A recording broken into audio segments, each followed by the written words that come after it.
Hello and welcome to Controllers Tech.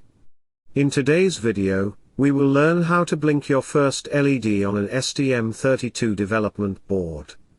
We will go through the complete process of creating a new project using STM32 CubeMX, configuring the system clock for different STM32 development boards, and setting a GPIO pin as output, so that we can control the LED connected to the board. Finally, we will write the required code in STM32CubeIDE to blink the LED according to our desired timing. So let's begin by opening STM32 CubeMX. Since STM32 CubeIDE no longer provides the configuration tool directly, we need to configure the project using CubeMX itself before generating the code for the IDE.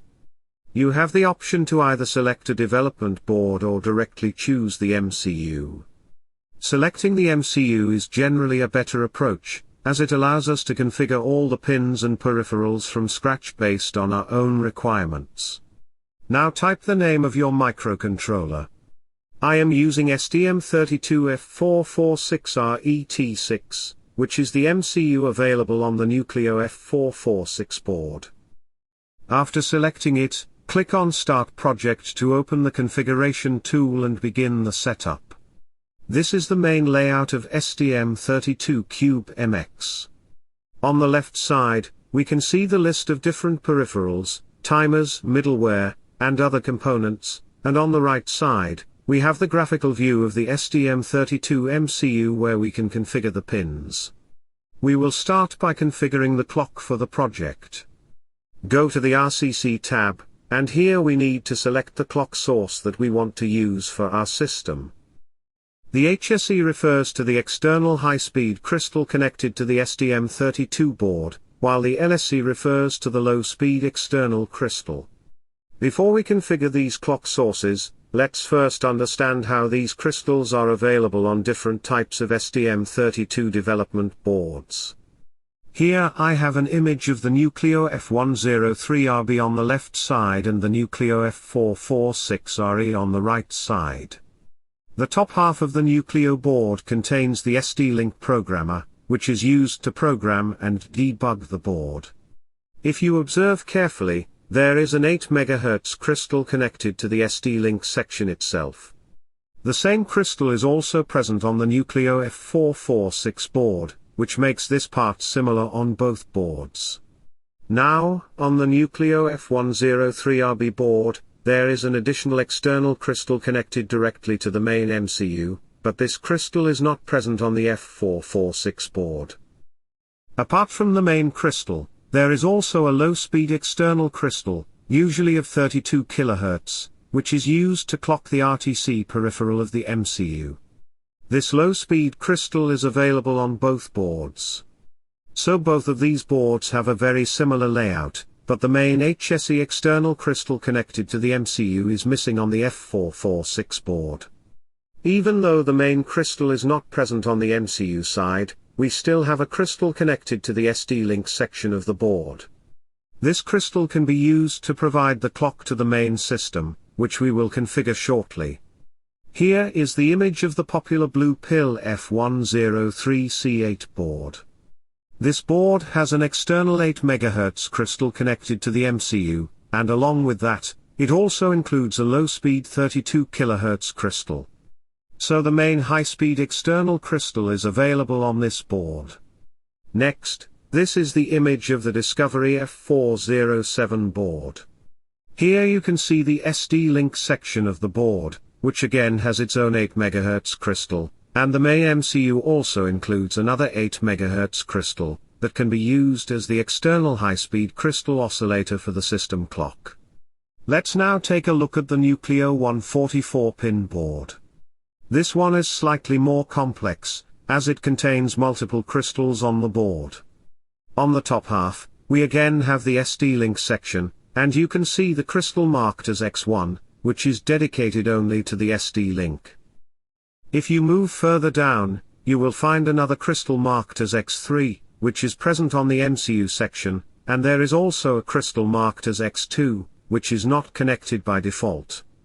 To better understand what these crystals are used for, let's look at the schematic of this H743 board. Let me zoom into this section, as it contains the information about the onboard crystals.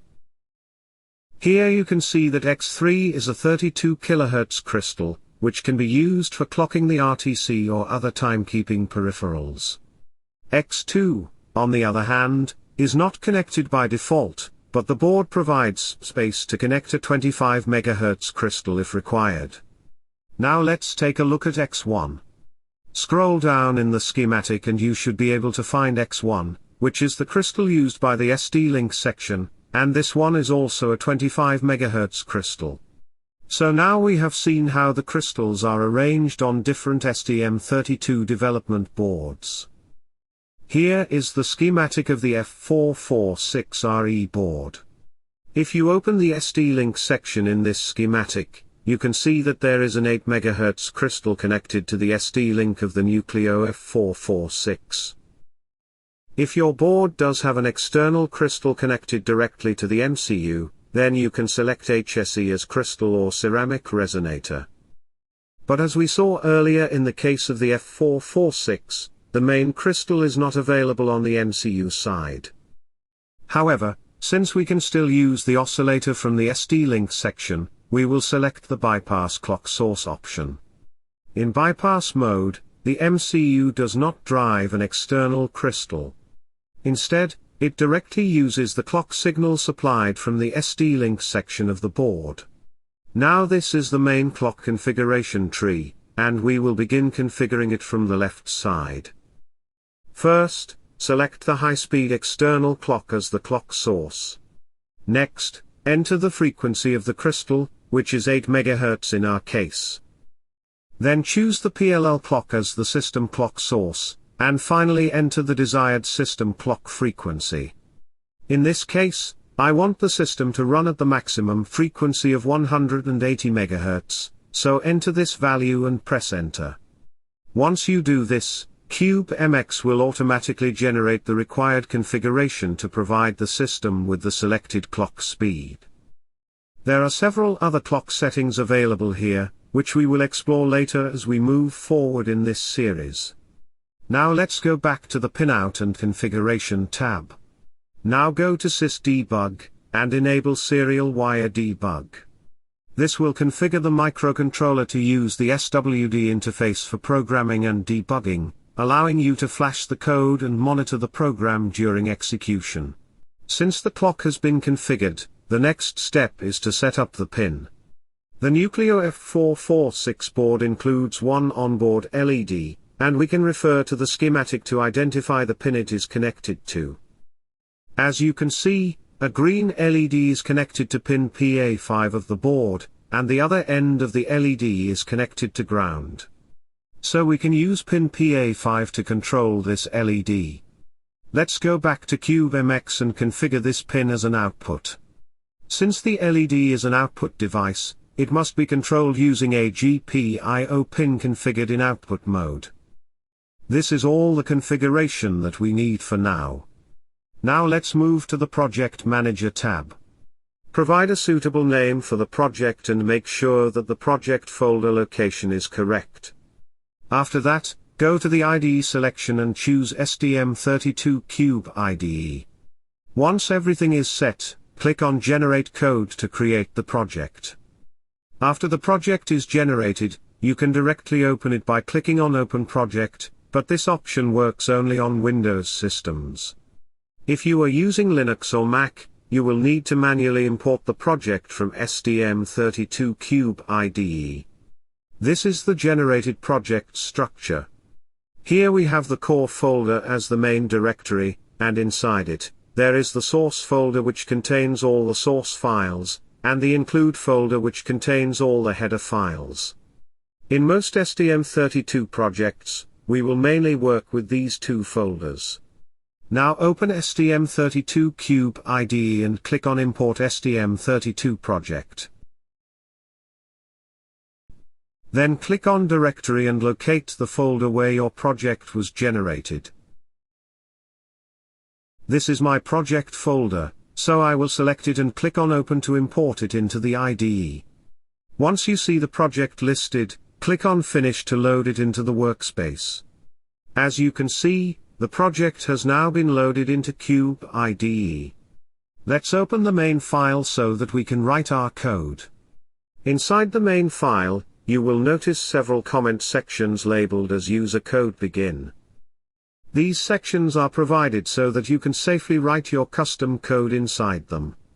For example, if you want to include an external library file, you can add it inside the User Code Begin Includes section.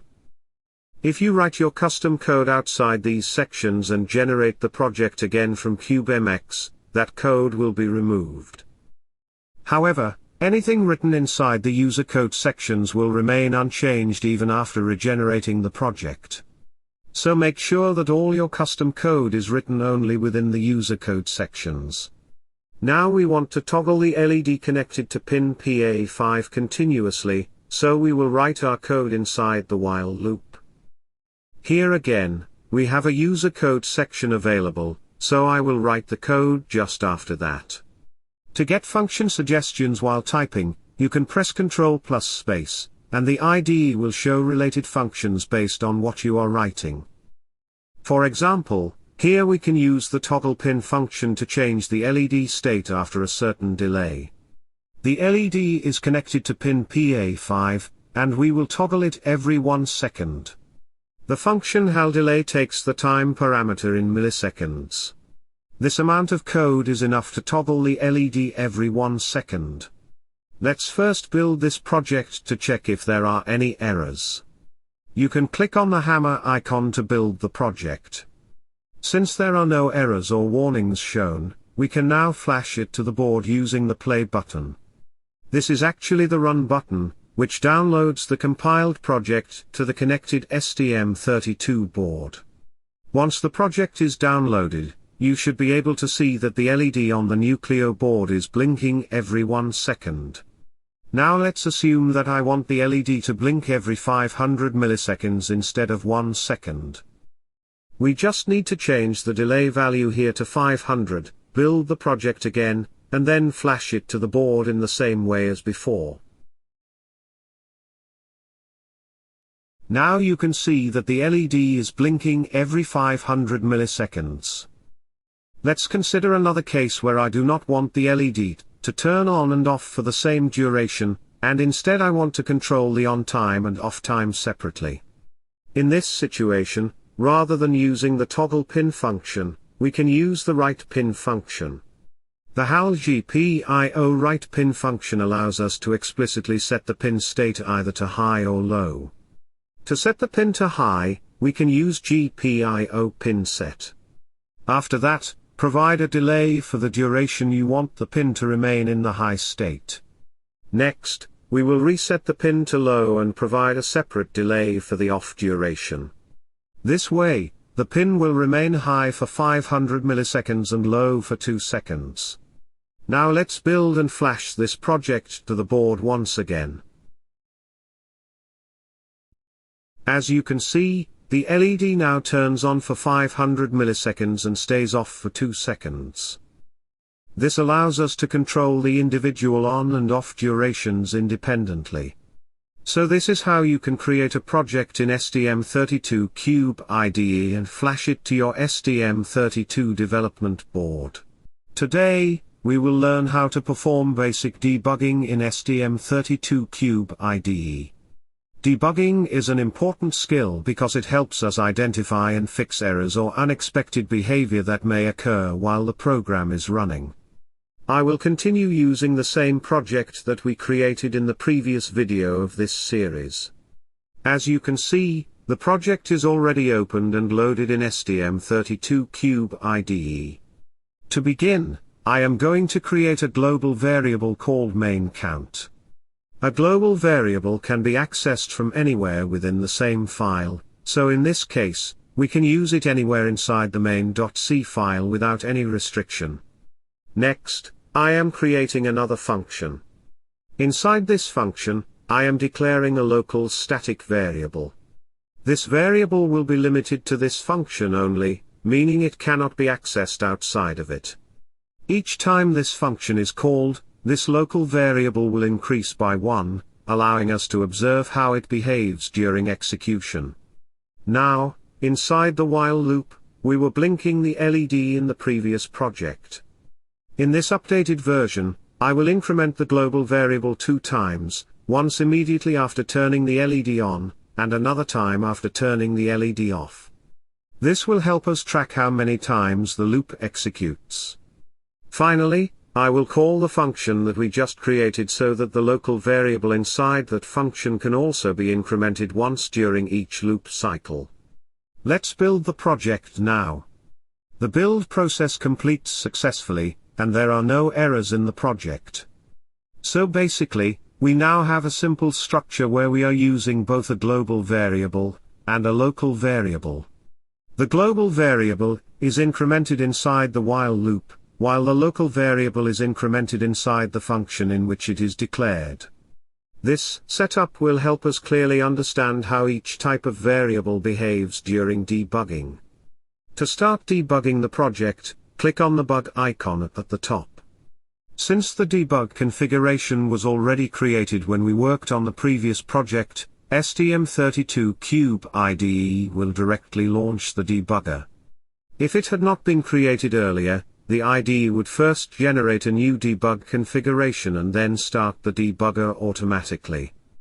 We are now inside the debugger. By default, the execution is halted at the HAL init function, which is responsible for initializing the hardware abstraction layer before the rest of the application starts running. On the right side of the debugger window, you can see several different views. These include the variables view, peripherals view, live expressions, registers, and some other useful panels. Each of these helps us monitor different parts of the system, while the code is running. We will explore these sections in detail shortly. We can add breakpoints by simply double-clicking on the left margin next to a line number, or by right-clicking on a line and selecting Toggle Breakpoint. Breakpoints are very useful because they allow us to pause the program execution at a specific line of code so that we can inspect what is happening at that exact moment. For example, I have set a breakpoint at the line where the output pin is set high. When we press the Run button at the top to start the debugger, the program will execute all the statements before this breakpoint and then automatically halt at that line. You can notice that the LED on the board is still off. This is because the statement that turns it on has not yet been executed. The program has paused just before running that instruction. Now, we can use the step into or step over buttons to execute the code one line at a time. For example, if I press step over, this complete statement will be executed, and you can see that the LED turns on immediately. Since this line contains a function call, we also have the option to use step into. When we select step into, the debugger takes us inside the function definition so that we can observe how the code inside that function is executed step by step. Next, we step over the delay function. This means the 500 millisecond delay is executed internally by the microcontroller, and once the delay is complete, the debugger moves to the next line. At this point, the variable main count has been incremented. Then the LED is turned off. After that, we execute the 2-second delay, increment main count again, call the function that we created earlier, and finally the control returns to the beginning of the while loop to repeat the process. If we press the Run button again, the program will continue executing. However, it will pause every time it reaches the breakpoint that we set earlier. Now, let's add another breakpoint just before the line where the LED is turned off. With this additional breakpoint, the program will now stop once before turning the LED on and again before turning the LED off during each loop cycle. You can also press the reset button to restart the entire execution from the beginning. When we do this, the control again starts from the HAL init function, just like it did the first time we entered debug mode. I hope you now have a clear understanding of how breakpoints work and how they help us control program execution during debugging. Finally, let's remove these breakpoints by double-clicking on the lines where we added them, so that the program can run continuously without stopping. The variables that we created can be monitored using the Live Expressions window. However, it is important to understand that live expressions only support global variables. It does not work for local variables that are declared inside functions. To use live expressions, you simply need to add the global variable to the window, and the debugger will automatically detect its data type and start displaying its value in real time. Now, let me add a breakpoint just before the line where main count is incremented, and then run the debugger. We have reached the breakpoint, and you can clearly see that the value of main count is still 0 at this point. If we step over this line, the statement will be executed, and you can see that main count increases by 1. I will now add another breakpoint at a later line. When this statement is executed, you can observe that the value of main count becomes 2. This confirms that the variable is incrementing as expected. Now, let's remove these breakpoints and allow the code to run continuously. As the program executes freely, you can see that main count keeps increasing with every iteration of the while loop. Suppose we also want to monitor the value of the local variable created inside the function.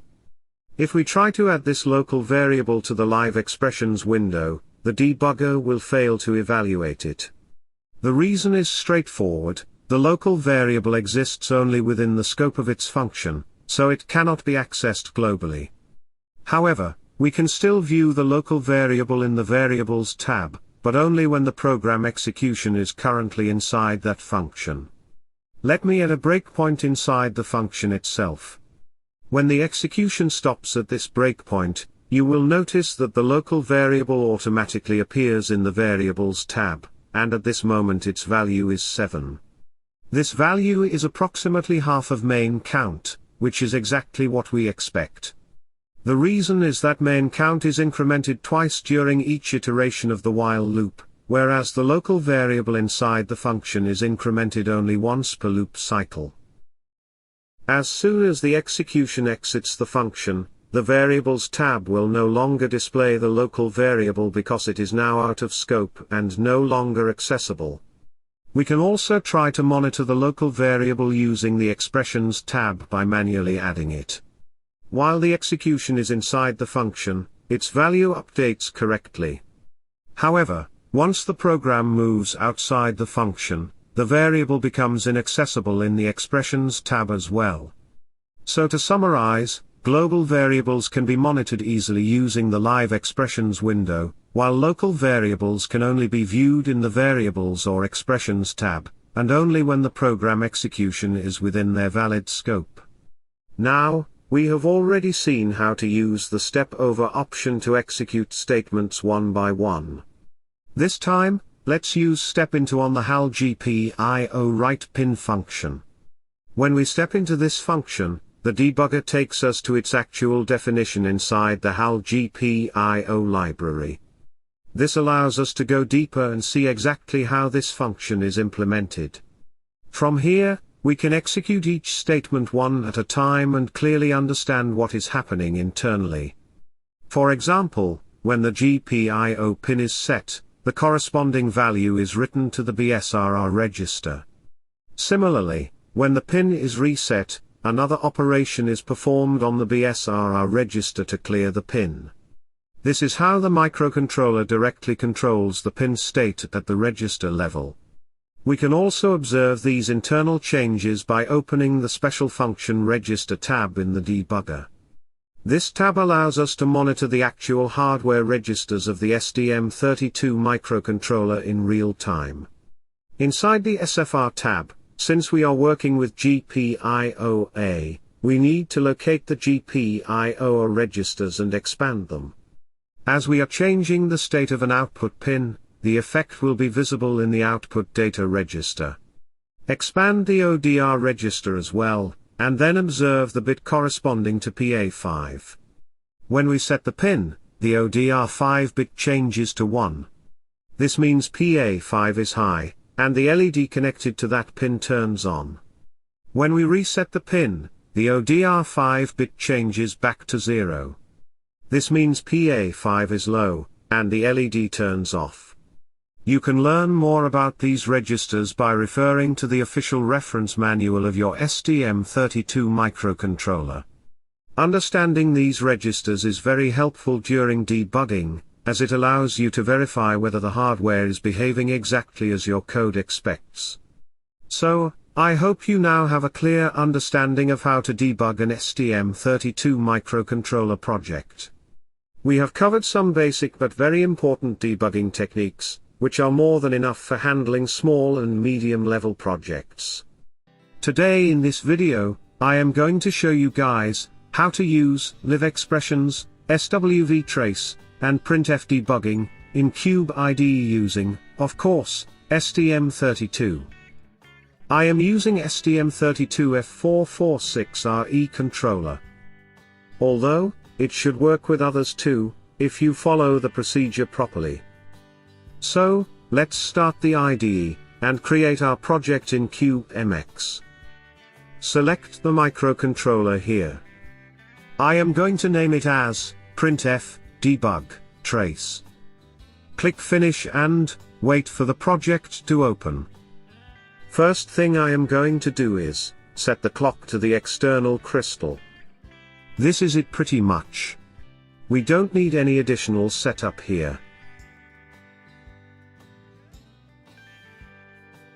I am going to set the onboard LED as output. You don't have to do this. Now, let's move to the clock section. I have external crystal of 8 MHz. And I am going to configure it to give me a frequency of 180 MHz.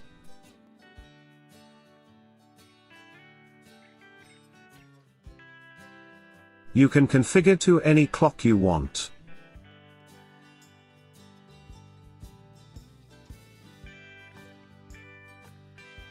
So, everything looks okay. Go to File, and click Save. This will generate the project. Next, open the main.c file.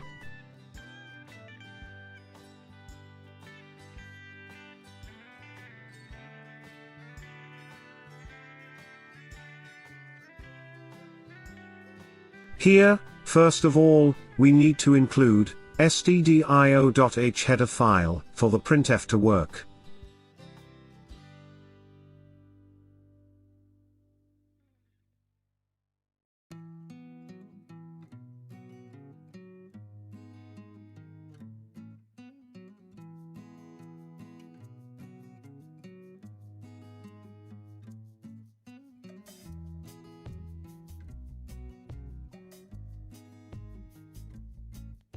Next, we need to overwrite the write function with the following code.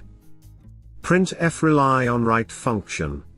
And we are modifying it to send the data to the ITM. So, all the printf commands will forward to the ITM.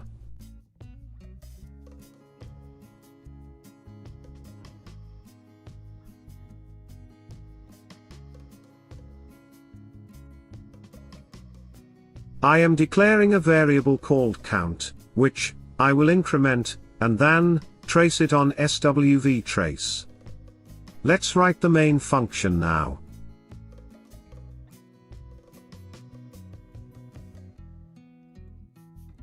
I will toggle the onboard LED first.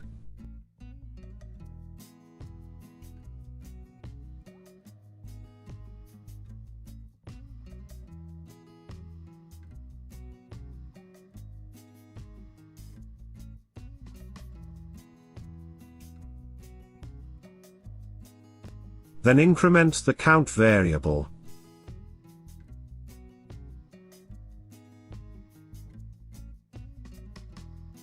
Then print the value of the count variable on the console.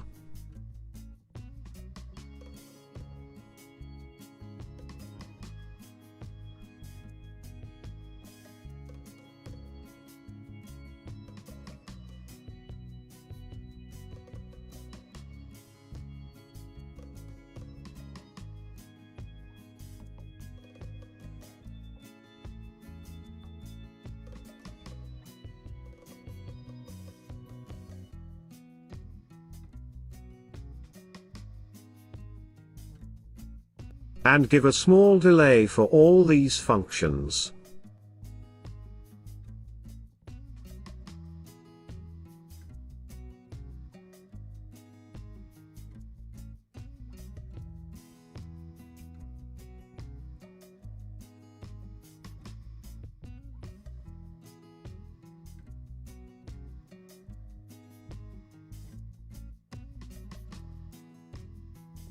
Compile the code and hit the debug button.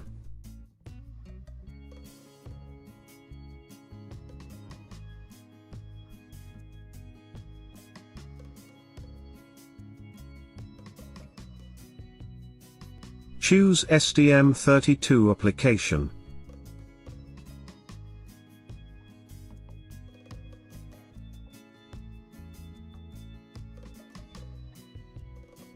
In the Debugger tab, make sure the debug mode is GDB server.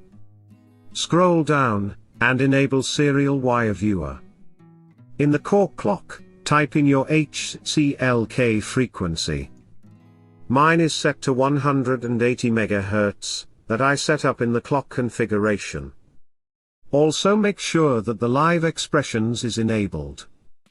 Hit OK, and wait for the debugger to launch.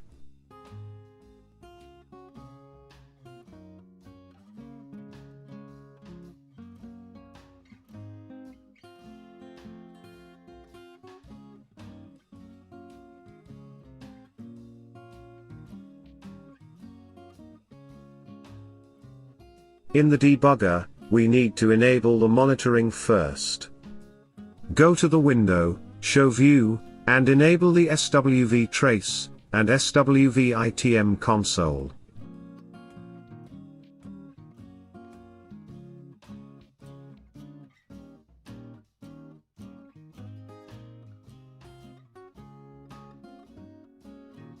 Click on any of these view, go to Setting. For the trace, we need to input the variable name. Comparator 1 is for the ITM, to print the printf output. Make sure you select the ITM stimulus port 0.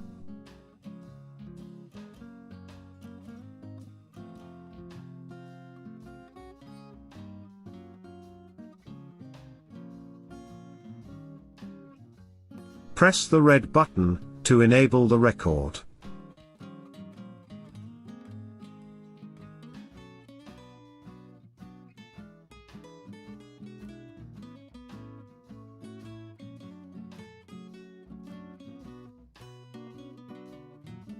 Type the variable in the live expression that you want to monitor.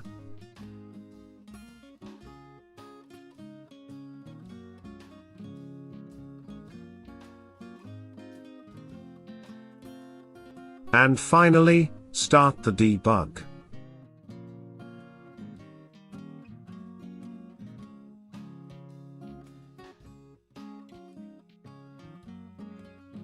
You can see all the features working properly.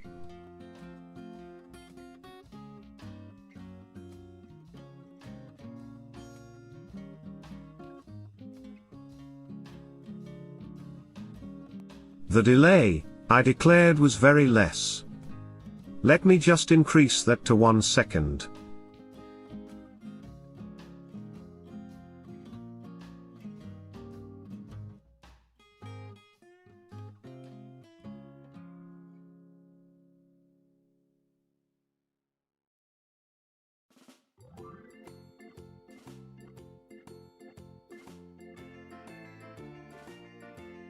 Let's launch the debug session again.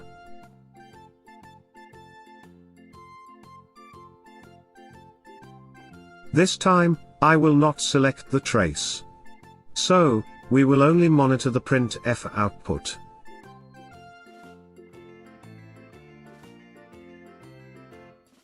Sorry, I forgot to turn on the record button.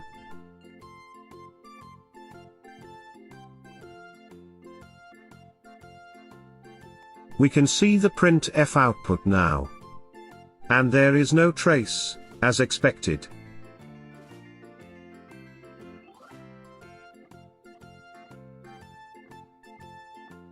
we can go to Settings, enable the trace, reset the controller and start. And it is back on. Similarly, if you only want to use the trace, just remove the other from the setting option.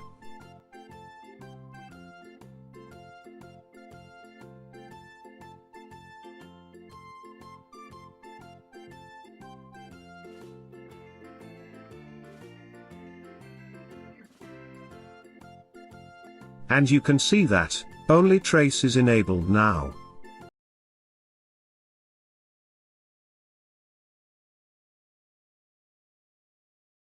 In today's video we will see how to connect devices, how to configure the UART, and how to send data via the UART. We will also understand the parameters used in the configuration. If we want to send and receive the data from a computer using the UART, we need to use a USB to TTL converter module. The module converts the USB signal to TTL level, and hence can be used with a microcontroller. This is how the connection should be made with the module.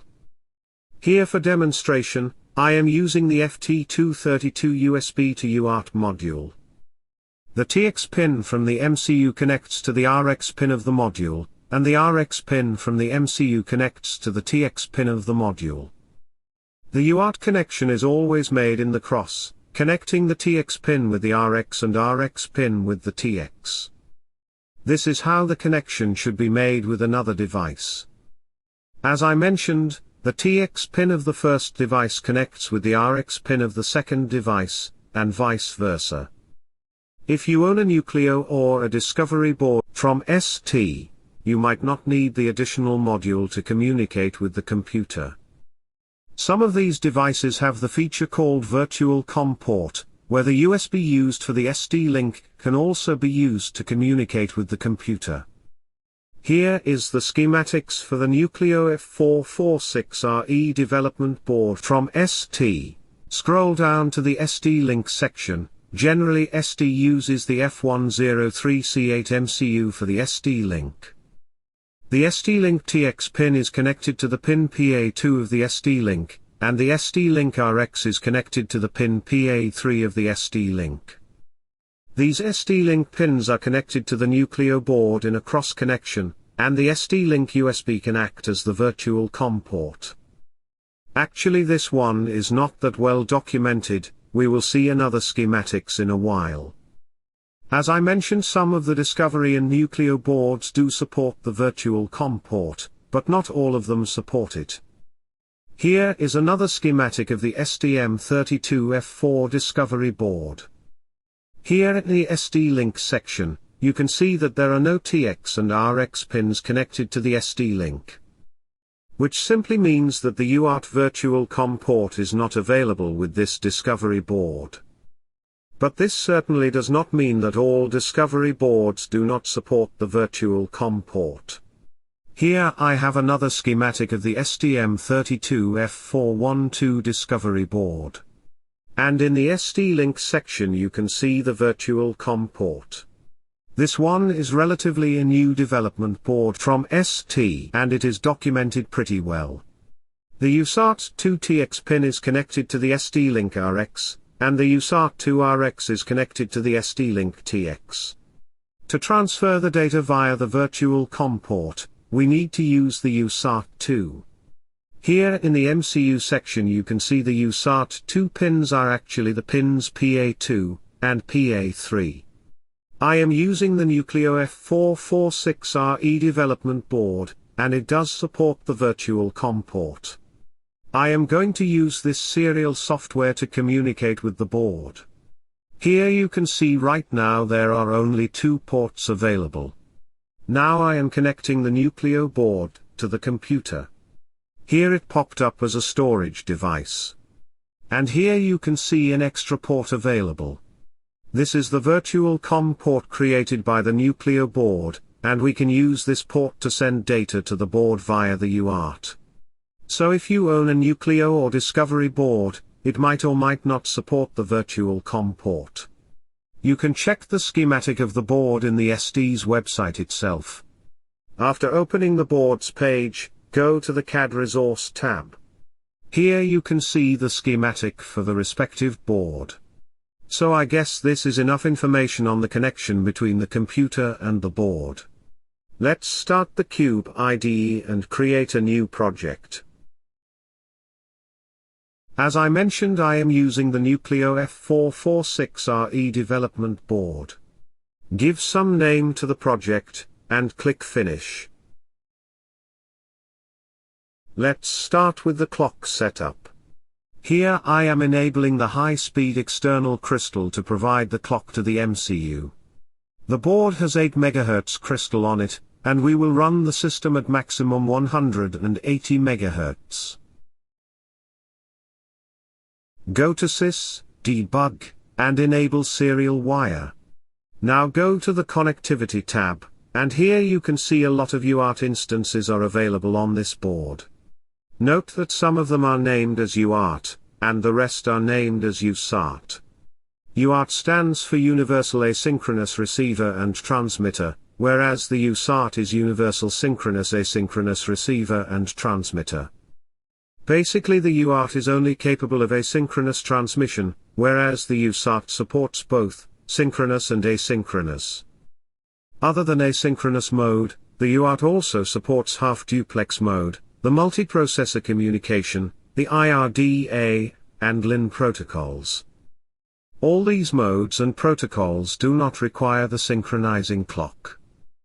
Whereas the USART supports all the UART features, and also the synchronous mode along with the smart card communication. These modes require a synchronizing clock, and hence they are supported only by USART. In today's video we will use the asynchronous mode for communicating with the computer.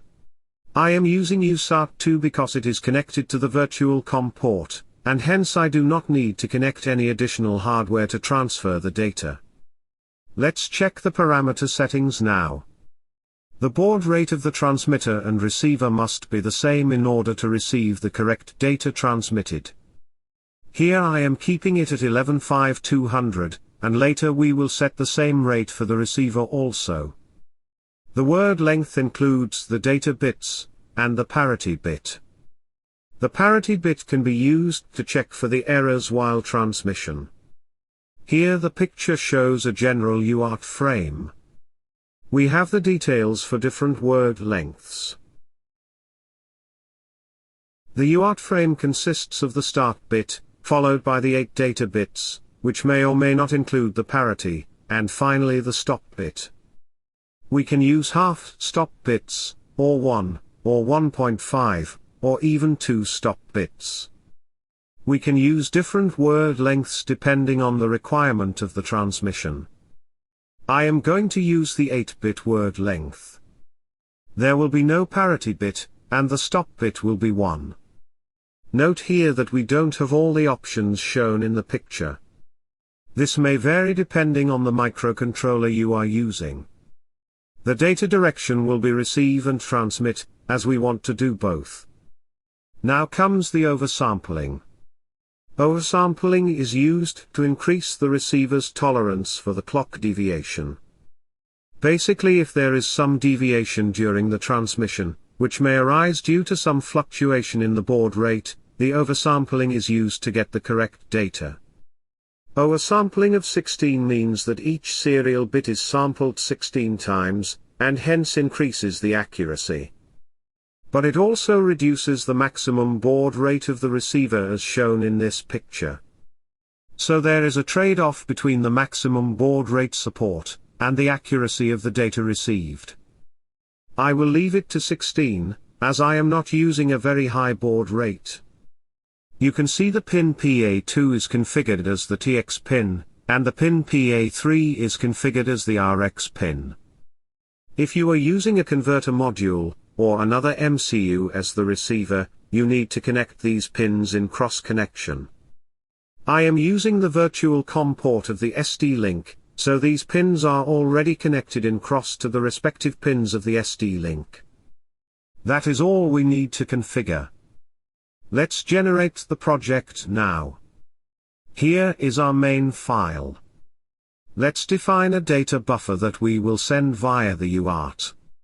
The /n is used for the new line, so the next data will be printed on a new line in the console. Here in the main function, UART is pre-initialized by the generated code, so we will simply transmit the data. Let's write the code in the while loop. Here we will call the function HAL UART transmit. The parameters are the UART instance, UART2 in our case, the data pointer, the buffer we defined above, the size of the data in bytes, so 12 in our case, and the timeout.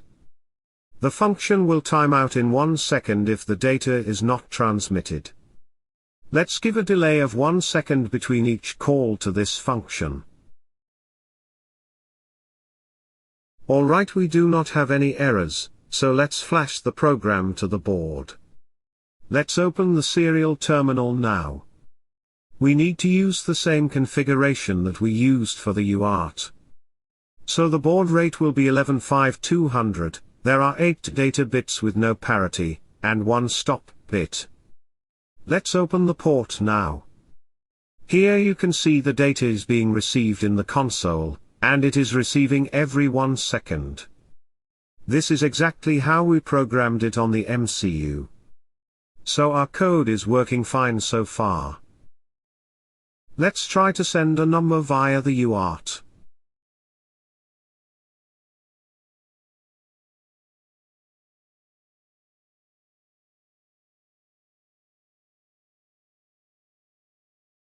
This shouldn't be an array here.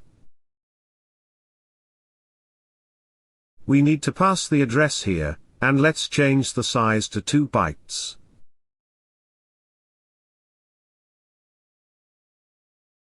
Alright, let's flash it to the board now.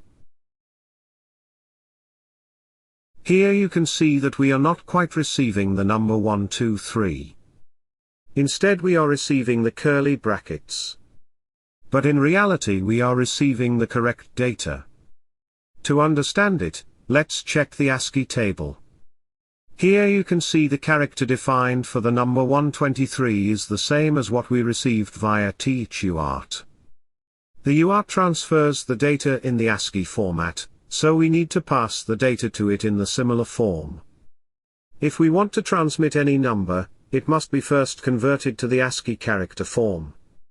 Let's define an array to store the ASCII character form of the number. The number of bytes in the array should at least be equal to the number of digits. Now we will use the sprintf function to do the conversion. The format specifier, D, is used because we are converting an integer here. The converted characters will be stored in the number array, so we will send the array to the UART. We need to include the standard I/O header file for the sprintf to work.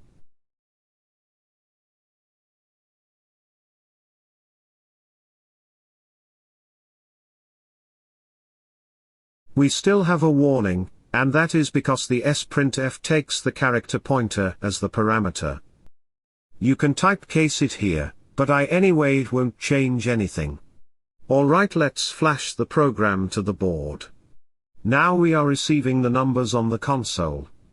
So everything works as expected. We were able to transmit the data via the UART, and receive it on the serial console on the computer. In today's video, I will only focus on sending the data using interrupt and DMA. This is the project from the previous video, and I will continue with it in today's video also. Let's open the CubeMX configuration file. To demonstrate the advantage of using interrupt and DMA, we would need to run some other process also. So I am setting the pin PA5 as the output, which is connected to the onboard LED. We will monitor this LED as a continuous process in the code. Go to the USART2, NVIC tab, and enable the global interrupt. I am not making any changes to the parameters, as we will use the same configuration as the previous video. Let's also enable the DMA. We are sending the data, so select the USART2 TX. There are different DMAs available in the MCU, and DMA1 Stream 6 got selected for this purpose. The data direction is memory to peripheral as we are sending the data from memory to the UART.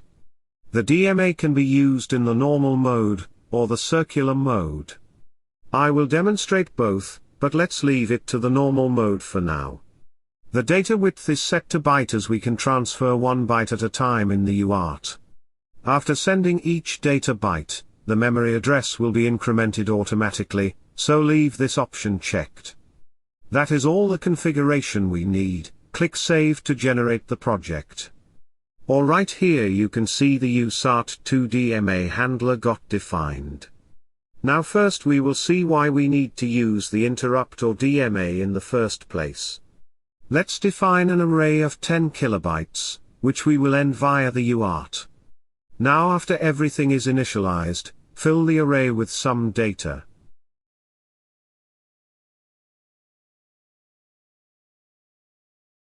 We will send the data in the while loop, so modify the UART transget function to send the array we defined. The timeout is set to HAL max delay. This means the function will never time out. Basically we are allowing the UART to take as much time as possible to send the data. Now toggle the LED, and give a delay of 500 milliseconds. Basically we are sending the data in the blocking mode, so if the data transfer takes more time, the LED will take more than 500 milliseconds to blink. Let's build the code now. Alright, there are no errors, so let's flash it to the board. Here you can see the LED is definitely taking more than 500 milliseconds to blink. This is because the UART takes a lot of time to transfer 10 kilobytes of the data. We can see the data on the console, and it is arriving in groups every 500 milliseconds. The LED does not blink at the required rate. Sending a large amount of data in the blocking mode is not a good idea, as it delays the rest of the processes. This is because the CPU needs to wait for the transfer to complete, before it can execute the next statement. To overcome such an issue, we use the interrupt. Let's define a variable to keep track if the data has been transferred. In the while loop, we will only transmit the data if this variable is set to 1. Here call the function HAL UART transmit IT. The parameters of the function are the UART instance, the data buffer, and the size. After calling the function, set the variable to 0. In the interrupt mode, the data is transferred in the background while the CPU can process the rest of the tasks. When all the data has been transferred, an interrupt will trigger, and the transfer complete callback will be called. Inside the callback, we can do the rest of the processing. Here we will simply set the variable to 1, so to inform the CPU that the data has been transmitted. Let's also define 2 counters, which will keep track of how many times the interrupt has been called, and the while loop has run completely. Alright, let's build and debug the project. Let me add the counters to the live expression.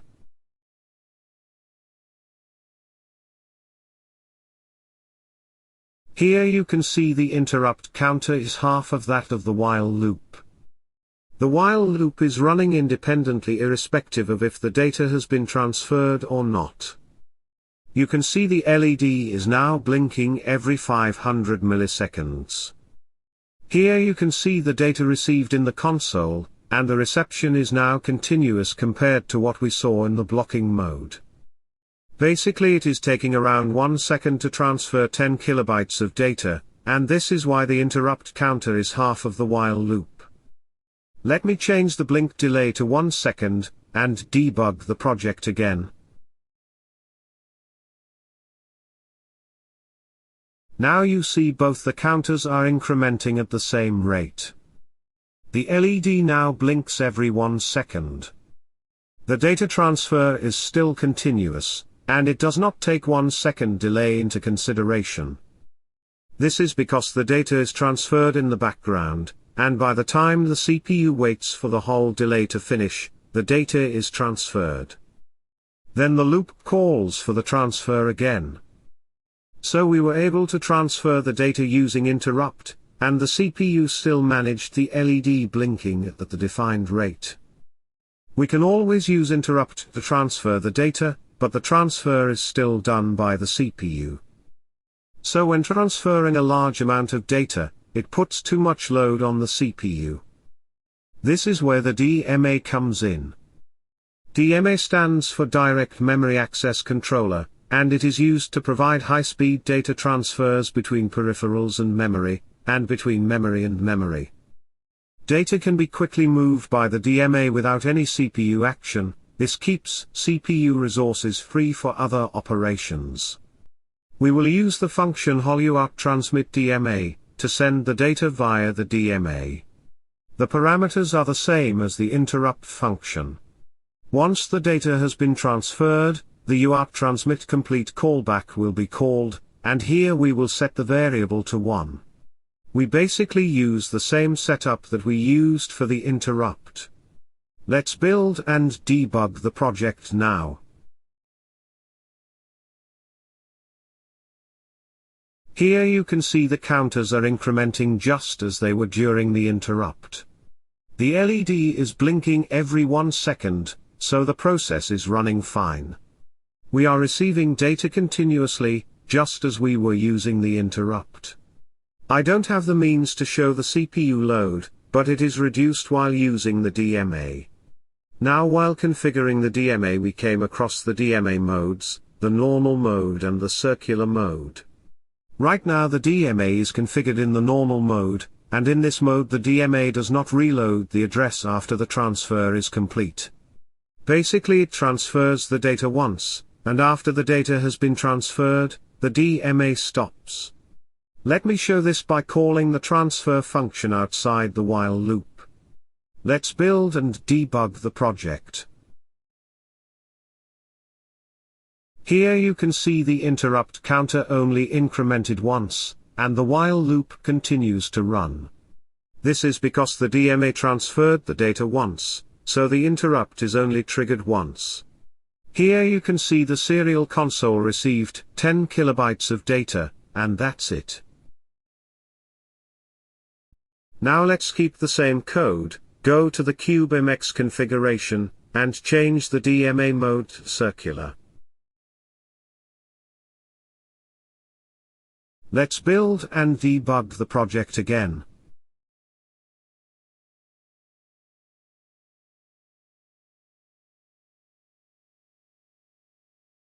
You can see the interrupt counter is increasing at a faster rate than the while loop. Basically the DMA is continuously sending the same data, and the rate is faster than 1 second. This is why the counter is increasing at a faster rate. In the circular mode, the source and the destination addresses, and the number of data to be transferred are automatically reloaded after the transfer completes. So the DMA continues sending the same data to the same address, and from the same address. It does that in the background, and without affecting the CPU load. Now I will show how to use the circular mode more effectively, and how to stop the DMA. Just like the transfer complete callback, we also have a half transfer complete callback. This callback is triggered when the DMA finishes transferring half the data. We will utilize this callback in our code. We are transferring 10 kilobytes of data, so half transfer complete callback will be called when DMA has transferred 5 kilobytes. Basically it will be called when the first half has been transferred. Inside this callback we can load new data to the first half of the buffer, while the DMA is sending the second half. Similarly, when the second half is transferred, the transfer complete callback will be called. The DMA is in the circular mode, so it is transferring the first half again, and during that time, we will load new data to the second half of the buffer. Basically when the DMA transfers the second half, we update the data in the first half, and when it transfers the first half, we update the data in the second half. This process will continue till we issue a stop instruction. We can set some condition, and once the condition is satisfied, call the function UART DMA stop to stop the DMA. In the main function, we still need to send all the data at once, so everything can start from there. Alright, let's build and debug the project.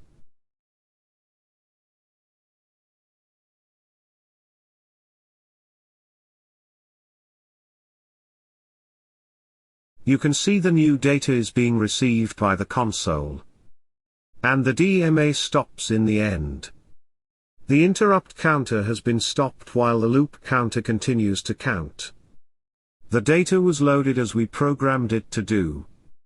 We can use the DMA in circular mode to transfer large data, whereas we can still have smaller buffers and load the new data in the runtime itself.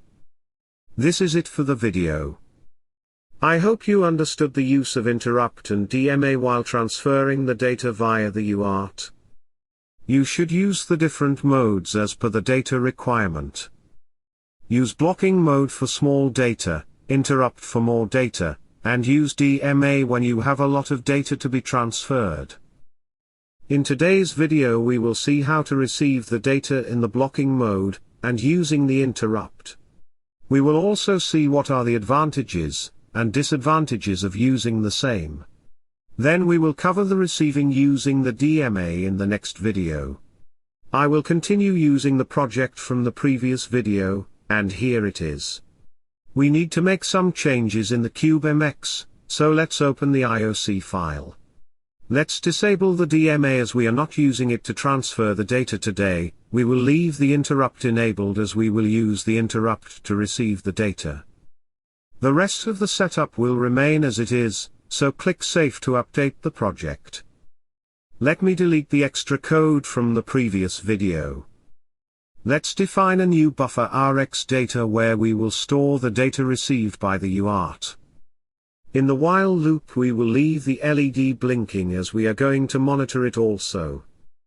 Alright, so we will start with the blocking mode first. HAL UART receive function receives the data in the blocking mode. The parameters are the UART instance, the buffer where the data will be stored, the data size to be received, and the timeout. The timeout plays an important role, as this function will only wait for this time period. Here I am setting it to 1 second, and if the 5 bytes data is not received within 1 second, the function will time out. Let's set the LED blinking to every 1 second. Alright, let's build and test it.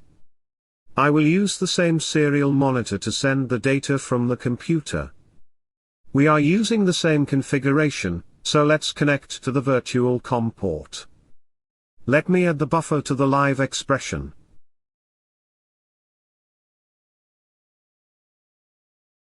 We should see the data under this value section. Let's run the code now. Here I am sending the work, hello, but I did not receive it. This is probably because the function timed out, and the MCU was only able to receive the first byte. Then the CPU toggles the LED, and waits for 1 second.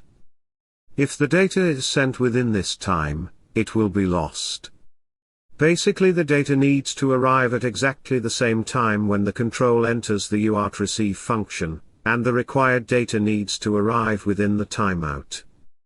Let me show this. I will run the debugger and quickly send the 5 bytes data. I sent the data before 1 second, and the MCU received it quite well. But this is very unlikely to happen in the real scenario. Another option is that we increase the waiting time. Here I am setting the timeout to infinity. The CPU will wait forever until all 5 data bytes have been received. Let's test this. You can see the LED on board is not blinking, and this is because the control does not come out of the receive function. Now let's send 1 byte at a time. Here we are receiving the data in the buffer, but the control still doesn't come out, as it is looking for 5 bytes in total. Once all the 5 bytes have been received, the control finally comes out of the receive function, and the rest of the while loop executes. We can send all 5 bytes at once and the control will exit the function immediately. This is how the blocking mode works. The CPU will be blocked for a certain duration, and will be released only when either all the data bytes have been received, or if the timeout occurs. You might think that this is a completely useless mode to receive the data, but that is not true. If you are using RTOS, you can create a separate task, and use this mode to receive a single data byte. Then store those data bytes in the main buffer, and get yourself the complete data. This reduces unnecessary interrupts in the RTOS application. I am not using RTOS in today's video, but I will show how to store single data bytes in the main buffer, but using the interrupt. So we saw how to receive data in blocking mode. Without RTOS, it certainly is not a reliable method to receive the data. This is where the interrupt comes in. HAL UART receive IT takes the parameter as the UART instance, the buffer, and the number of bytes to be received. Again, we need to know how many data bytes are coming. The interrupt will not trigger until the required number of bytes have been received. But the advantage is that the CPU is not blocked during the wait. The rest of the code can execute as usual. Once the required number of bytes have been received, the interrupt will trigger, and the RX complete callback will be called. We can process the data inside this callback. I am not going to process the data for now, so let's leave it. The interrupt is disabled after each call, so we need to enable it again in the callback function. Let's build and debug the project. Run the debugger now. You can see the LED is blinking every 1 second, so the CPU is handling the rest of the tasks as usual. I am sending 1 byte at a time, but the interrupt will only execute once it has received all 5 data bytes.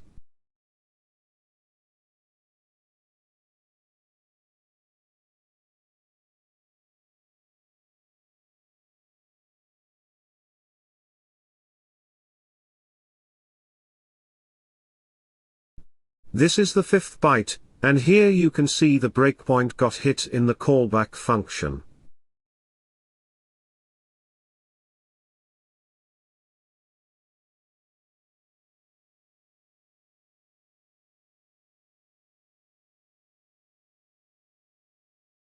Here it got hit again after receiving 5 new bytes. So we are able to receive the data, and the CPU can process other tasks as well. There is one major issue here: we can only receive the data of fixed length.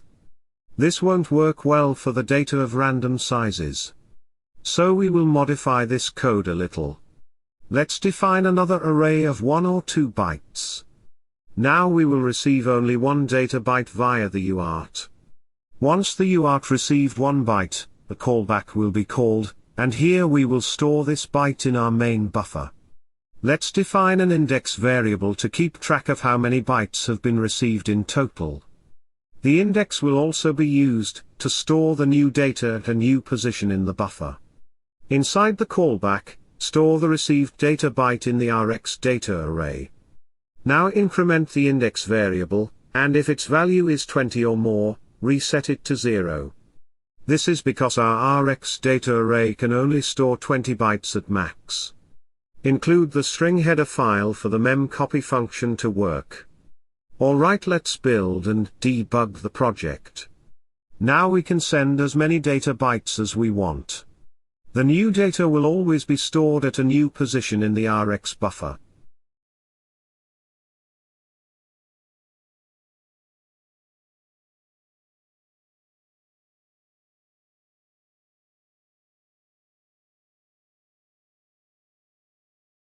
Note that the buffer does not have enough space for this data, so the data should overlap from the beginning. Here you can see it overlapped the previously stored data from the beginning. Although the space between what and is missing. This is probably due to this line here. Let me send another set of data to confirm this.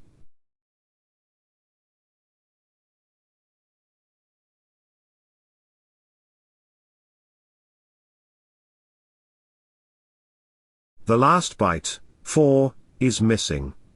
It should have been stored at the beginning of the buffer. We need to first increment the index variable, and then check the condition.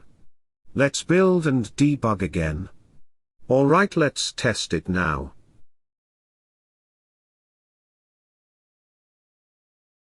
We have only 2 bytes space remaining, so the overlap should happen now. The last 2 bytes will be 1, and 2, and the 3 should be stored at the beginning of the buffer. Alright, it works fine now. So we were able to receive the data with unknown length. This will work fine for certain types of communications, but keep in mind we still don't know the length of incoming data. I mean, it is very hard to find how many data bytes arrived at a certain point of time. HAL actually provides a dedicated function for it, and we will cover it in the next tutorial. Anyway, we can still check some conditions to know if the expected data have arrived or not. Say for example, I know that the incoming data has a terminating new line character. Also, I want to store my final data in a separate buffer. So we will check for that particular character in the incoming data. Actually, let's do this in the while loop. If the character has received, this means we have received the required data, so we will copy the data from the RX data buffer to the final data buffer. The length will be the same as the value of the index variable. Now reset the index to 0, so that the data storage in the RX data buffer can start from the beginning again. Let's build and debug the code now. This checkbox is used to add the new line character to the end of the data. Let's first send the data without it.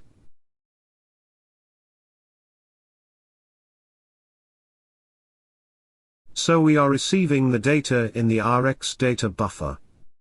Let me add the final data buffer to the live expression. You can see there is nothing in it. Now I am adding the terminating character to the data, indicating this is all I want to send.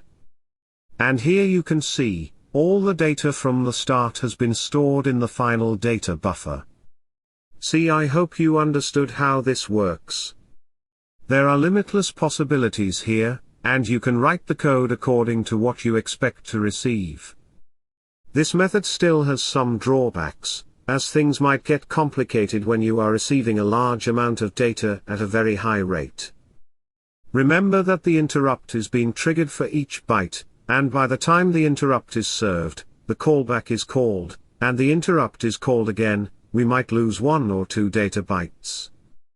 We have other methods as well to handle the unknown data lengths, and we will cover them in the upcoming tutorials. Today in this video, we will see how to establish the communication between the Bluetooth modules. I am going to use 2 HC05 modules, one as the master, and another as the slave. We will first see how to set these modules in their respective modes, and how to establish the connection between them. Then we will communicate between 2 STM32 devices using Bluetooth. So let's start with the HC05 datasheet first. The HC05 can be used in both the master and the slave mode. It supports all kinds of baud rates used in UART communication. In default configuration, it has the baud rate of 38,400, with 1 stop bit and no parity. The default pairing pin is 0000. Actually, this information can change with firmware, so we will see it ourselves. We can configure the different settings for the module in the AT command mode. So let's put the device in the AT command mode first. So here I have both the modules on the same breadboard. Let's see the pins available on this module. We have the enable pin, which is used to put the module in the AT mode. Then there is VCC, ground, TX, RX, and the state pin. The VCC needs to be between 3.6 to 6 volts, so I will provide 5 volts to the module. First I am going to use the AT commands, so I am connecting the module directly to the ST232 USB to TTL converter. The connection is going to be a cross connection. The blue wire is connected to the RX of the TTL converter, so it connects with the TX of the Bluetooth module. Similarly, the yellow wire connects between the TX of the converter and the RX of the Bluetooth. Now connect the enable pin to the 5 volts, so the module can go in the AT mode. Now power the board, and notice the LED blinking pattern. Initially both the red and the blue LEDs blinks very fast, but once the module goes into the AT mode, the red LED blinks every 2 seconds. This is the confirmation that the module has entered the AT command mode. Now let's open a serial terminal to send the commands to the module. This is the port where the USB to TTL converter is connected. We will use the baud rate of 38400, with 8 data bits, 1 stop bit, and no parity. Let's connect to the device. Make sure to use the carriage return and line feed to the end of the command. Alright, let's send the AT command. The module returned OK, so it is ready for communication. This is the command we sent just now. I am only going to cover the important commands needed for this tutorial, you can see the rest yourself. AT plus ORGL can be used to reset the module back to its original configuration. After issuing this command, the module goes back into its default configuration, where it is in slave mode with the pairing pin as 1 2 3 4. I am going to leave this module in the slave mode and set another module in the master mode. So we would need the address of this module. Let's copy this address command, and we will send it to the module. The module has returned its address. We will need this address so the master can pair with this module. We can check the name of the module with this command.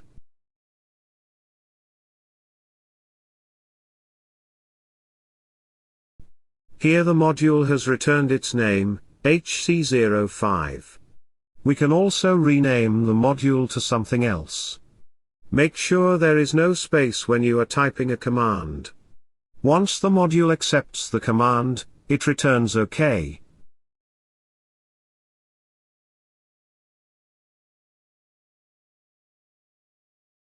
The roll command can be used to set the module in the master or slave mode. Let's check the current roll of the module. It is returning an error.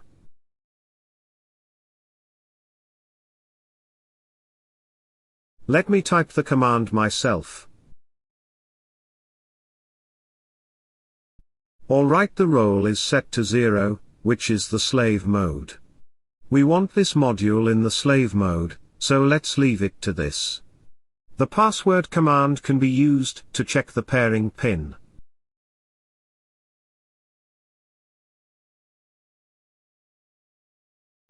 It is set to 1 2 3 4, we can change it to something else, but I am leaving it as default.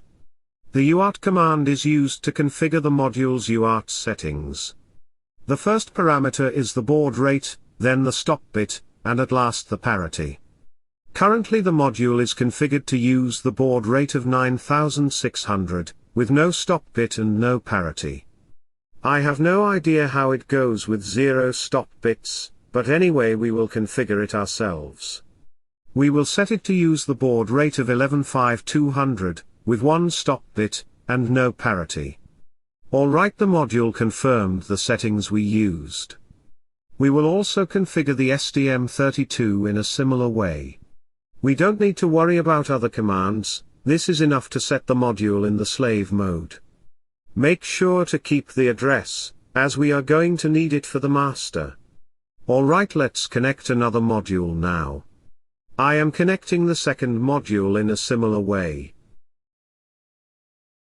Now disconnect the power, and connect it back.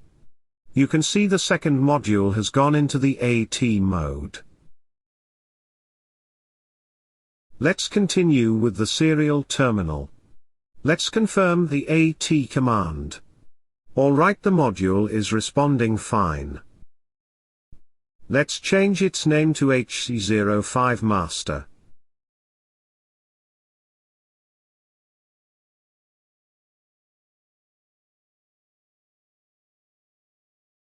We will set this module in the master mode, so the role needs to be set to 1. Right now in the default configuration, the role is set to 0. So change it to 1. Alright, the role has been changed.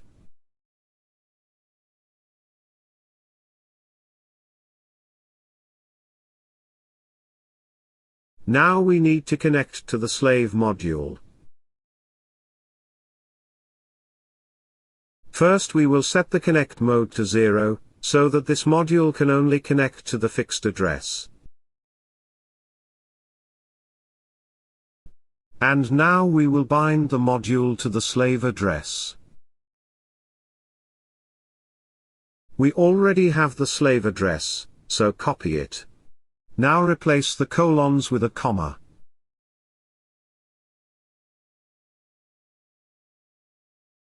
The module responded OK, so it will connect to the slave when we power it the next time. That is all the configuration we need. Let's remove the wire, and power both the modules.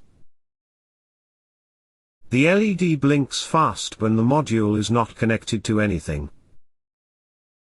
Once the connection is established, the LEDs blinks twice in every 2 seconds.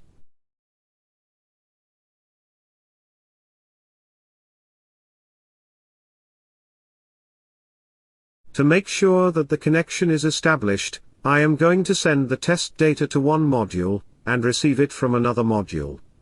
The blue wire is connected between the TX of the slave mode and the RX of the converter. And the yellow wire is connected between the RX of the master and the TX of the converter. Basically the data is going to be transmitted from the converter to the master. The master will send the data to the slave. The slave will then send this data back to the converter, and we should see it on the terminal. Make sure to change the baud rate. The communication baud rate is set to 115200. Let's and hello. Here we have received the same data back to the terminal. So the connection is established successfully, and the modules are able to communicate with each other. Now let's start the CubeIDE, so to set up the things on STM32 controllers. I am using F103C8, and the F446RE controllers. We will start with the F103C8 setup first. Give some name to the project and click Finish. We will start with the clock setup. The board has 8 MHz crystal on it, and I am running the system at maximum 72 MHz. Now go to UART 1, and enable the asynchronous mode. Make sure the configuration here is the same as what we did for the modules. The baud rate is 115200, with 1 stop bit and no parity. Now go to the NVIC tab, and enable the interrupt. The pins PA9 and PA10 got selected as the UART TX and RX pins. We will connect these pins with the Bluetooth module. Use the cross connection again, with TX of the module connected to the RX of the STM32, and vice versa. Let's enable the UART 2, so that we can communicate with the computer also. Enable the interrupt again. The configuration should be the same as the UART 1. The pins PA2 and PA3 got selected for the UART, so connect them to the USB to TTL converter. Use the cross connection again, with TX of the module connected to the RX of the STM32, and vice versa. We always use the cross connection as UART, so there should be no second thoughts here. That is all the setup we need, so click Save to generate the project. Let's write the code now. Define an array to store the data. Now in the main function, we will receive the data in the idle line interrupt mode. The data will be stored in the data array, and we will receive a maximum of 64 bytes at once. I hope you are familiar with the idle line mode. If not, then check out the video on the top right corner. We will do the same for the UART 2 also. Now if all the 64 bytes have been received, or if the UART detects an idle line before that, an interrupt will trigger, and the RX event callback will be called. Inside the callback we will check if the interrupt is triggered by the UART1. If it is, then we will send the received data to the UART2. The size parameter holds the actual number of bytes received by the UART. And if it is triggered by the UART2, then we will send the data to the UART1. The HAL disables the interrupt after each call, so in the end we will call the receive to idle interrupt function again. I am passing the parameter HUART, so to make sure the same instance is being passed as whichever called this interrupt. Alright, we are ready with our F103 code, so let's flash it to the board. Now let's create a new project, and do the same for the F446RE.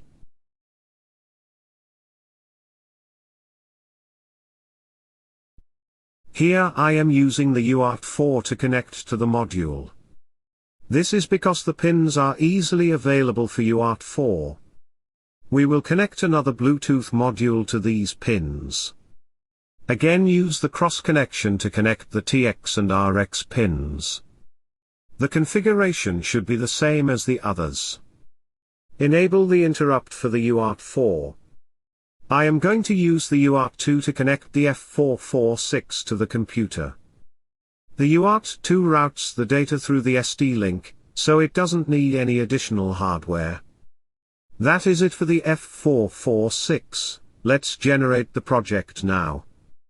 We will use the same that we wrote for the F103. Let's copy it. Here instead of UART1, we are using UART4. Note the names here, UART4 is not UART4. The rest of the code will remain the same as the F103. Alright, let's build and flash this to the F446. Let me remove the F103 from this computer. I am going to connect one of the controllers to this computer, and another controller to another computer. Both the serial softwares are configured with the same settings that we used for the controllers and the modules. You can now see how we will send the data from one computer to another computer, using STM32 and the Bluetooth.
So the data transmission is working fine.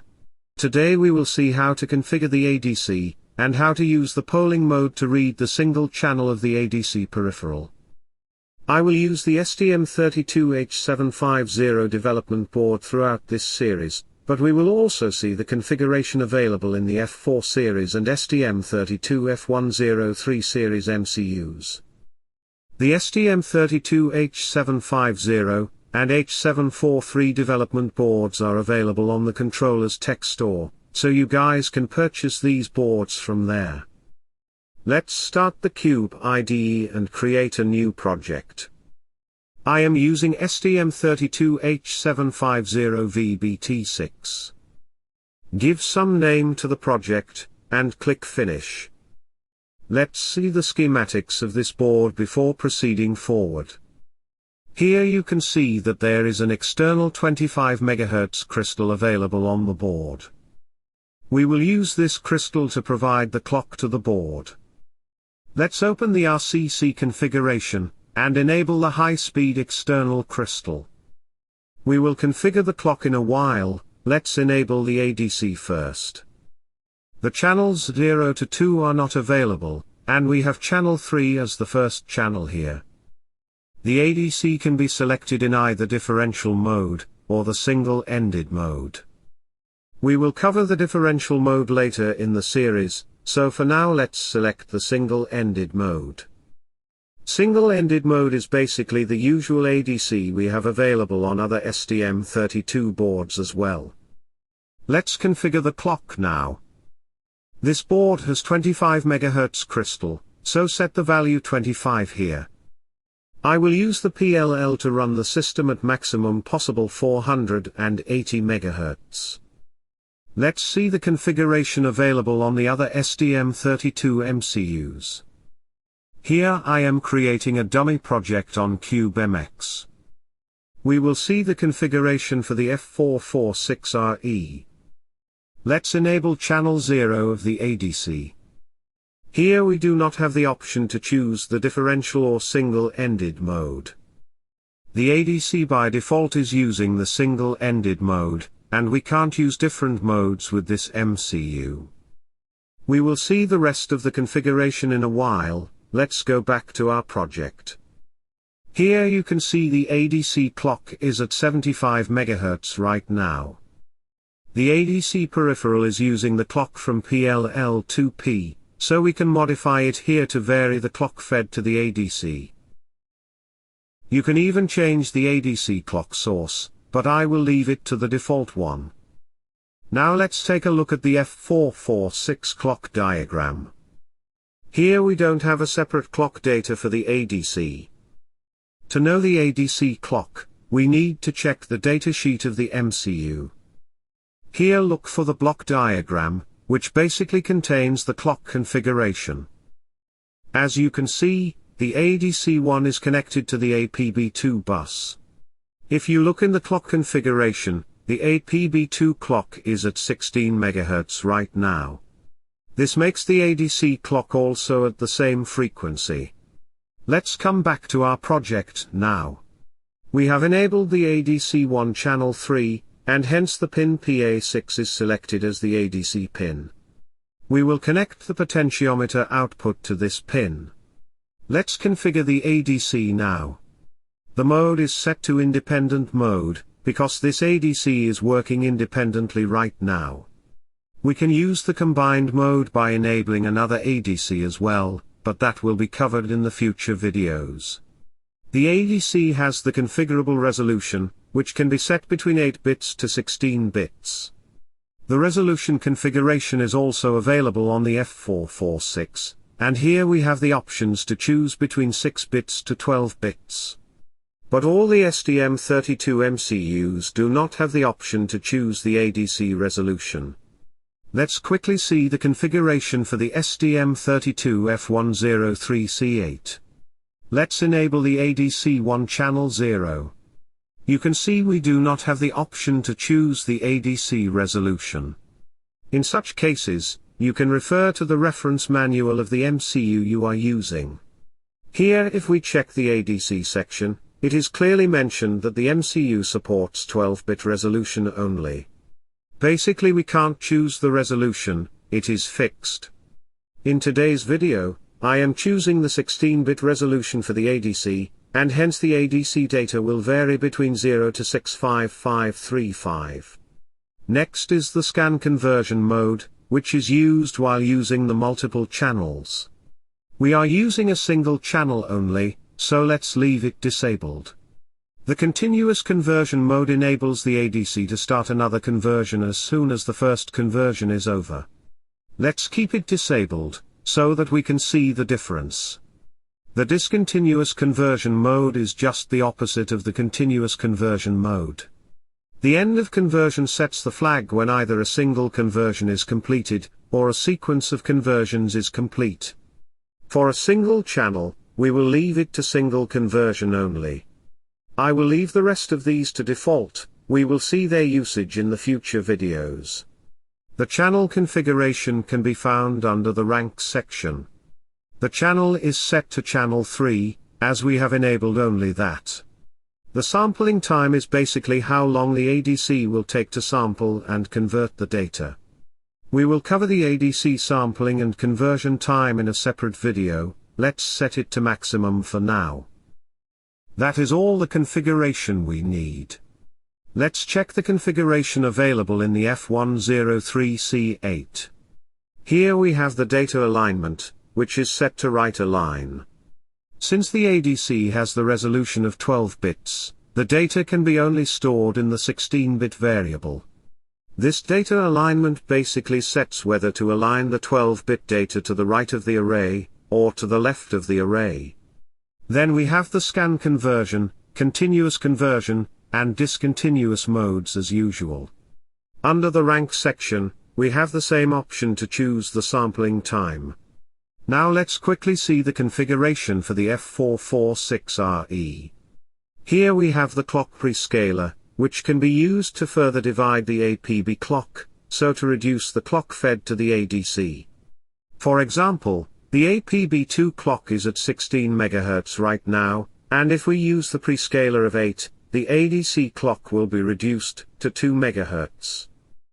Then we have the option to choose the resolution, the data alignment, and the conversion modes. We have a new option here to enable the DMA continuous request.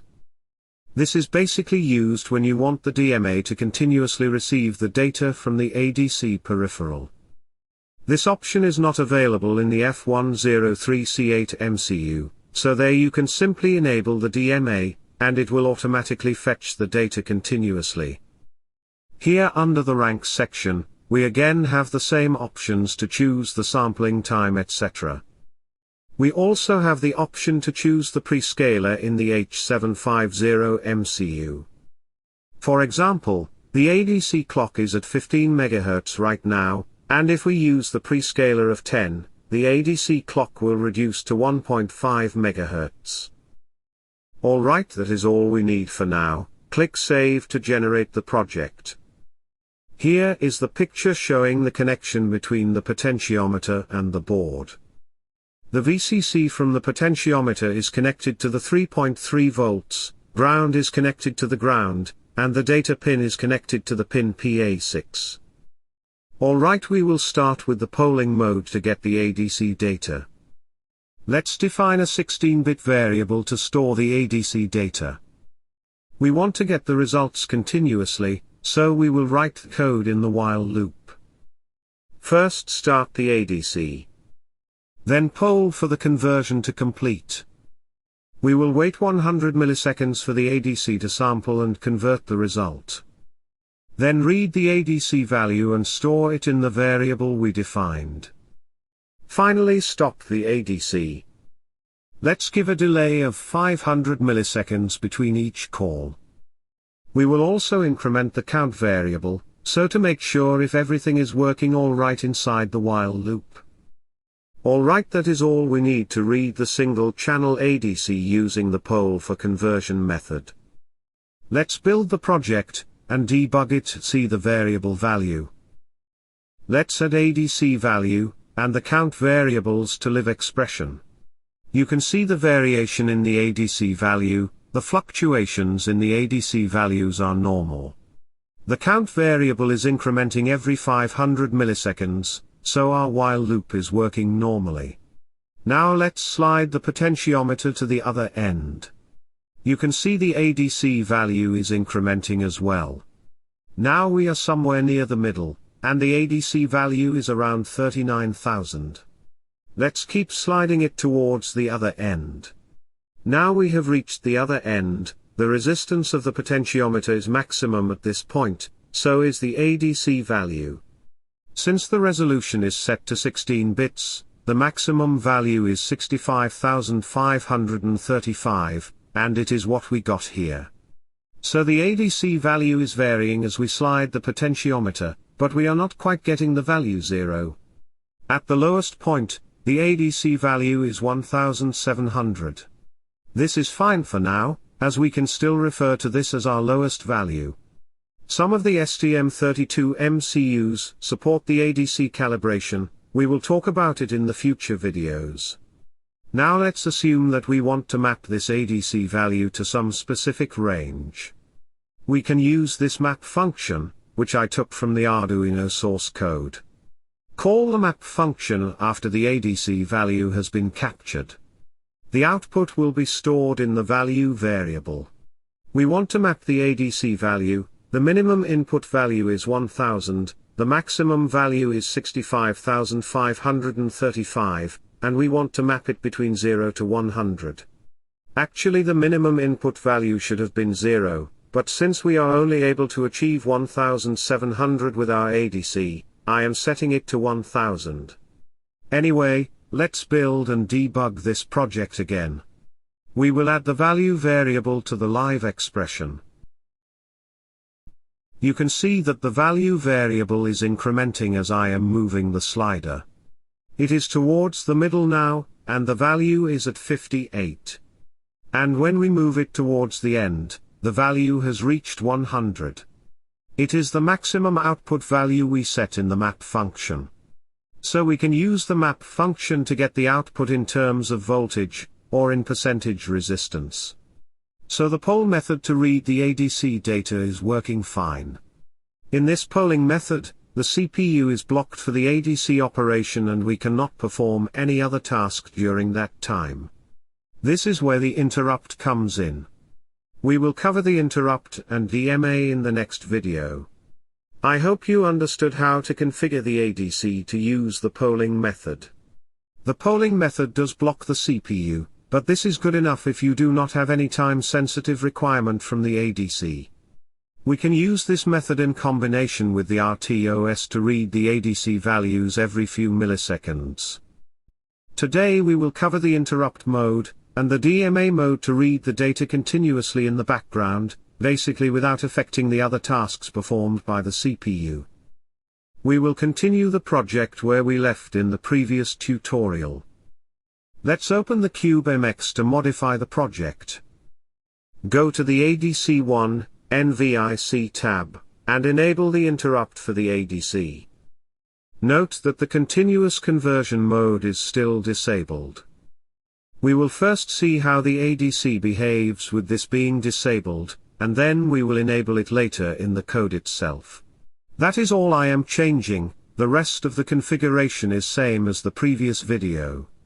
Alright, now inside the main function, start the ADC in the interrupt mode. Once the ADC finishes the conversion, an interrupt will trigger, and the conversion complete callback will be called. Inside this callback we will process our result. Here we will again read the ADC value, and store it in our variable. Then call the MAR function to amp this value in the range of 0 to 100. Let's change this minimum value to 1700, as this is what we got in the actual result. Let's build and debug this project.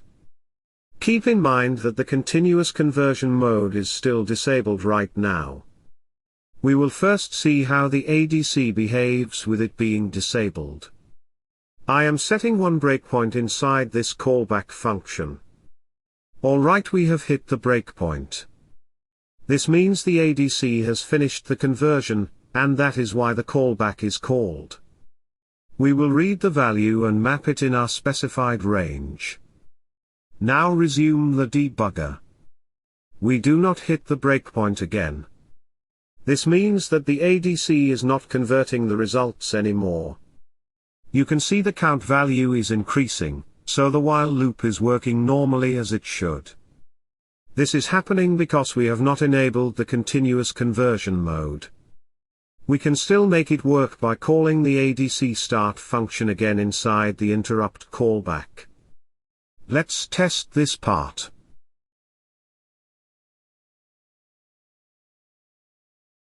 Alright, we keep hitting the breakpoint. This means that the conversion is happening continuously. Let's test the output with the slider. The count variable is incrementing every 500 milliseconds, so the while loop is working normally. Let's move the slider now. You can see the value variable is more responsible now.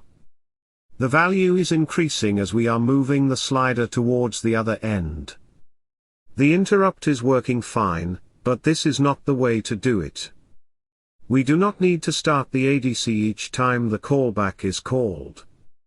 Instead we can just enable the continuous conversion mode. Let's browse down to the ADC initialization code, and here change it to enable. Now the continuous conversion is enabled, so the ADC will automatically start the next conversion as soon as the first one is finished. Since we are using only one channel, the same channel will keep converting continuously. I have disabled this function here, so let's test the project again. The breakpoint is hitting again, that means the interrupt is triggering continuously. Let's remove the breakpoint and run the debugger again. We will now test it with the slider. You can see the value variable is changing as per the slider's movement. So the ADC is working fine in the interrupt mode also. The conversion is taking place in the background, and the while loop works as usual. Now keep in mind that if the ADC clock is very high, the interrupt will trigger at a higher rate, and this might make the while loop unusable. To prevent this, make sure that the ADC clock is at a reasonable frequency. Now we will see the use of DMA. Using DMA for a single channel is useless, as the conversion complete interrupt will trigger at the same rate as in the interrupt mode. So basically we do not have any advantage. I will demonstrate how to use it anyway.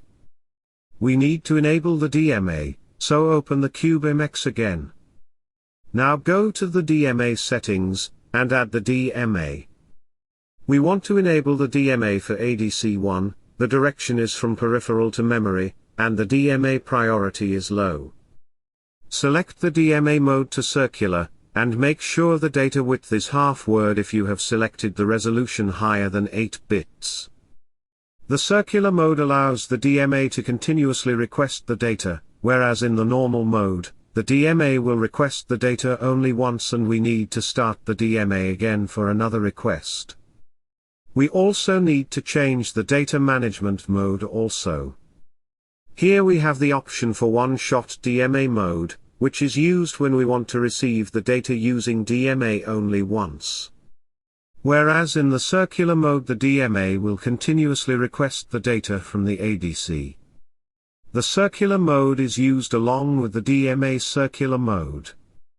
We have another option available in the F446RE for the same. Here you can see the image showing the configuration for the F446. We have the option for continuous DMA request. So if you want to enable continuous data reception, this must be enabled. We do not have any option in the F103C8, so we will only enable the circular mode, and the data reception should be continuous automatically. Let's enable this continuous conversion mode, as it is needed for continuous data reception. That is all we need to configure. Click Save to generate the project. In the main function, instead of the interrupt mode, let's start the ADC in the DMA mode. In the DMA mode, we need to provide the array where the converted channel data will be stored. Let's define a 16-bit array of 10 elements, which is basically 20 bytes in size.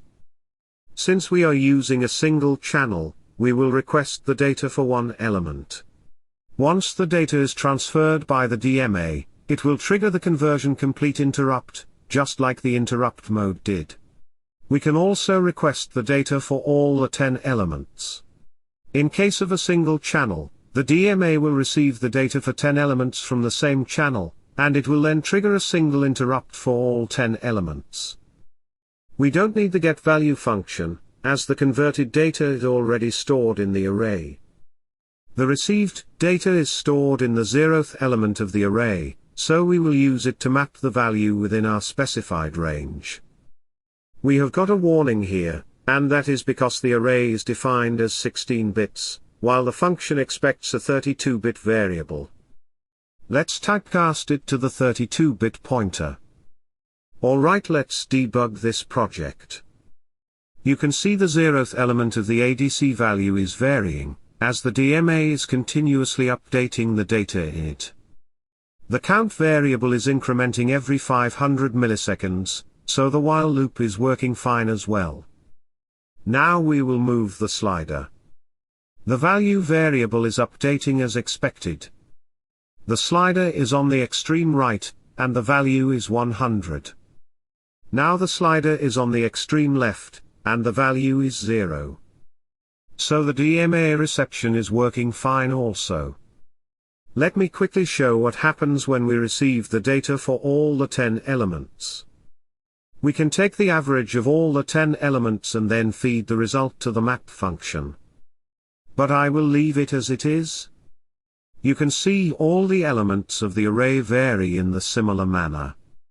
The DMA mode is more useful while converting multiple channels, and we will see it in the future videos. Today we will start covering the multiple channels of an ADC. We can use polling mode and interrupt mode to read multiple channels also, but the ADC configuration varies across the devices. While I was testing it across different MCU series, I needed to make a lot of adjustments to make it work. Therefore I decided to cover multiple channels using only the DMA mode. Here the DMA mode does not mean that the conversion will continue forever, and the interrupt will trigger at a continuous rate. We can also use the DMA mode to only fetch the data when we need it, just like the polling mode. So this video is split into two halves. First we will see the use of DMA in the normal mode to read the multiple channels of the ADC. And then we will see the DMA in the continuous mode, where it will fetch the data continuously. Let's start the IDE to configure the project. Here I have already created a new project, ADC Part 3. The clock is configured to run at maximum 480 MHz. Let's go to the ADC1, and select channel 3 in the single-ended mode. You can see the pin PA6 got selected as the ADC1 channel 3 pin. I want to configure the nearby pins for the other channels. Pin PA7 is ADC1 channel 7. Here P in input P7 stands for positive input pin, and that is what we need for the single-ended mode. PC4 is ADC1 channel 4. This one is in yellow, as we still need to enable the single-ended mode in the configuration. PC5 is ADC1 channel 8 pin. Let's resolve the clock before we go ahead. Here the ADC peripheral is clocked by the PLL2P, which is clocked around 50 MHz. Here I am configuring it to run at 15 MHz clock.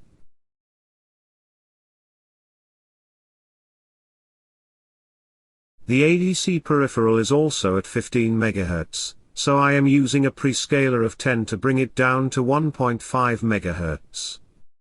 This is not a requirement, I just want to select low speed for the ADC, as there is no clock requirement for the potentiometers connected to the MCU. The ADC resolution is set to 16 bits. We need to enable the scan mode for multiple channels, but the Cube does not allow us to do so.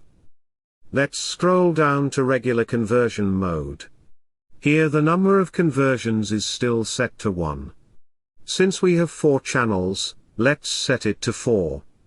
The scan conversion mode is now enabled, and the Cube will not allow us to disable it. The continuous conversion mode is used when we want the ADC to automatically start the conversion again for all 4 channels. But as I mentioned, we want to convert the data when we want, so let's keep it disabled for now. The end of conversion flag should be set once all the 4 conversions are over, so set it to the end of the sequence. The conversion data management mode should be now configured to use the DMA, but we haven't enabled the DMA yet, so we will come back here later. Now we need to configure the ranks for the channels. I am setting rank 1 for channel 3, so it will be converted first. Rank 2 is for channel 4, so it will be converted second. Rank 3 is for channel 7, so it will be converted third. And finally rank 4 is for channel 8, so it will be converted at last. You can set the ranks according to the sequence, in which you want the channels to be converted. I am configuring the random sampling time, as there is no particular requirement for the potentiometers. Now let's go to the DMA section, and add the DMA for the ADC one. Keep the DMA in normal mode as we will use it only once. Also set the data width according to your ADC resolution. Now if we come back to the conversion data management, we have the options for the DMA mode as well. We want the DMA to run only once, so we will select one-shot mode here. Alright, that is all the configuration we need, so click Save to generate the project. In the meantime, let's see the connections. I have connected 4 potentiometers to the 4 pins of the ADC1.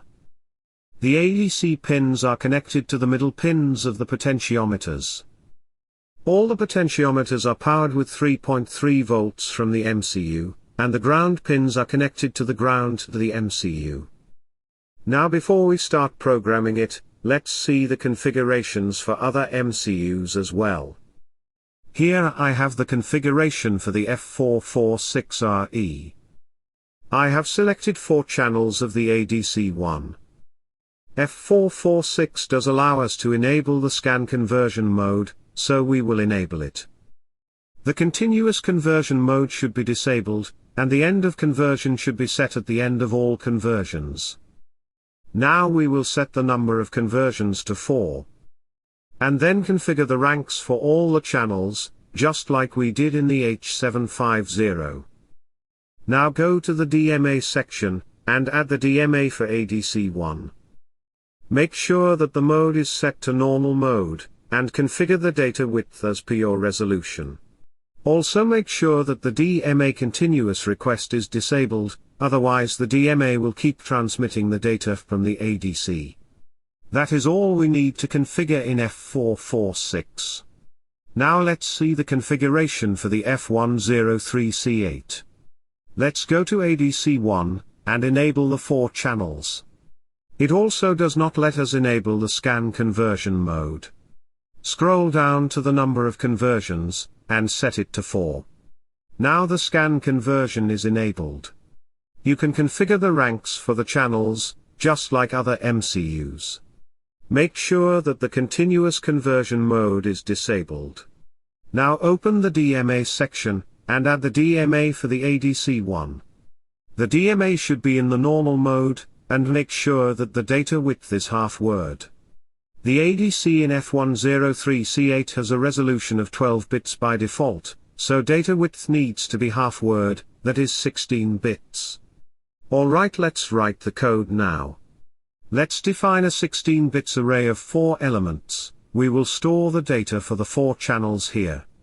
Now inside the main function, start the ADC in the DMA mode. Pass the array that we just created, and we want to receive the data for 4 channels. Remember that we have configured the end of conversion flag to set when all the channels are converted. So the interrupt will trigger when all 4 channels are converted, and the conversion complete callback will be called.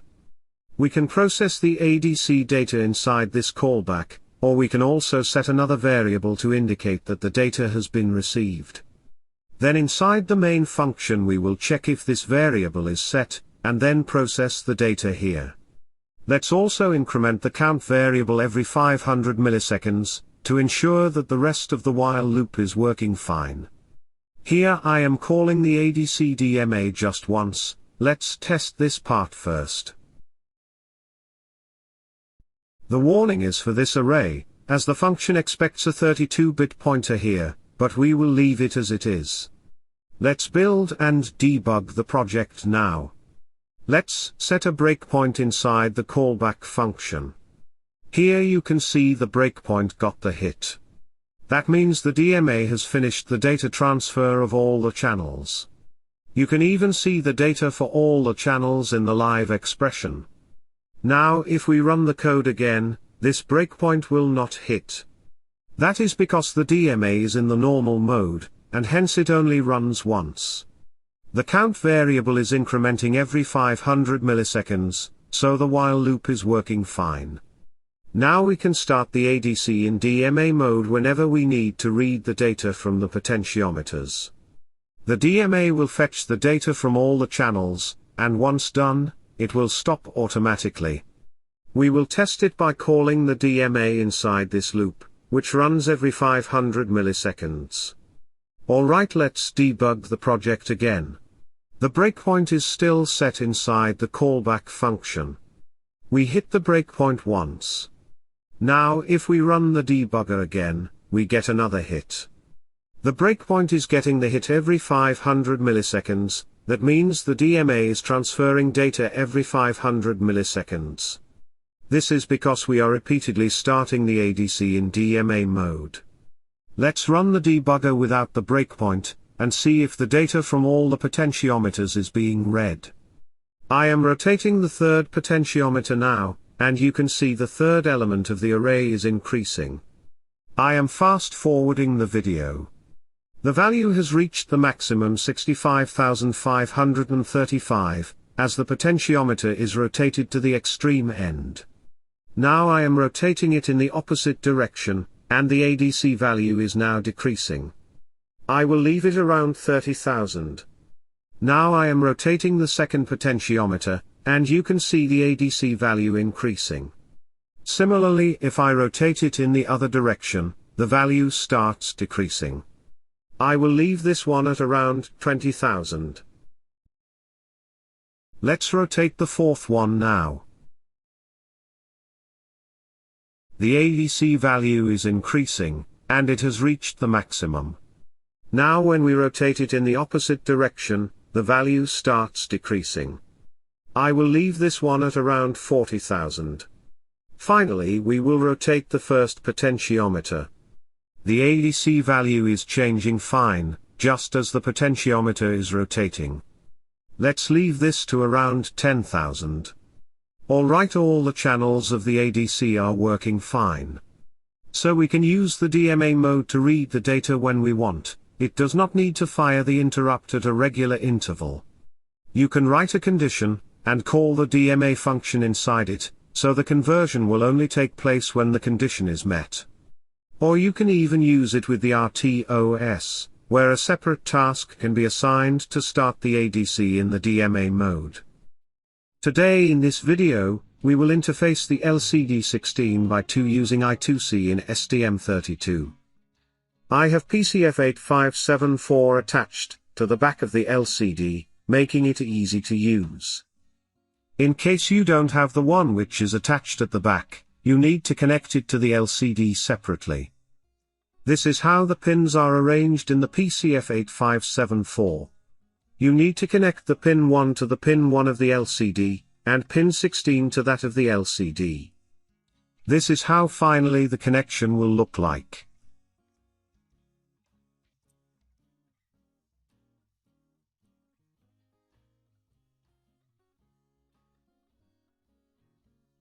These are the I2C pins, and we will discuss them in a while. After connecting the PCF8574 to the LCD, this is how they are internally connected. RS to P0, RW to P1, and Enable to P2. The higher data pins are connected from P4 to P7. Let's start the CubeIDE now, and create the new project.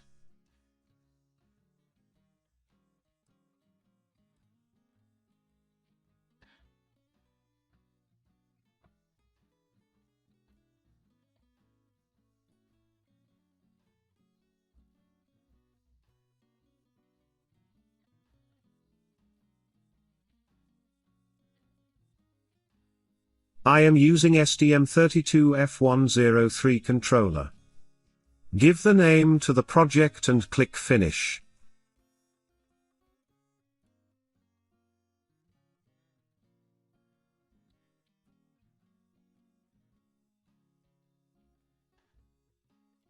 First of all, I am selecting the clock from the external crystal. You have to select serial wire debug or else the SD link will not work after the first flash, and to make it work again, you have to erase it. Select the I2C, and the respective pins will be enabled. Note that pin PB6 is I2C clock pin, and it should be connected to PCF8574 clock pin. As you can see in this picture. The same goes for the data pins.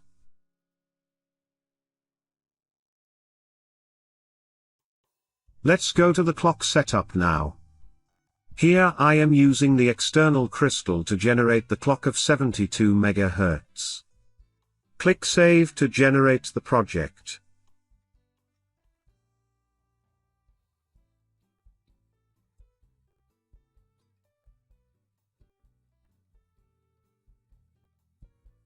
This is the main.c file. Here first we need to include the library files. Copy the I2C LCD.c file in the source folder, and I2C LCD.h file in the include folder.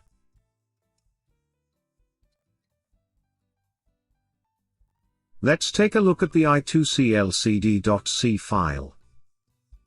You have to change the I2C handler according to your setup.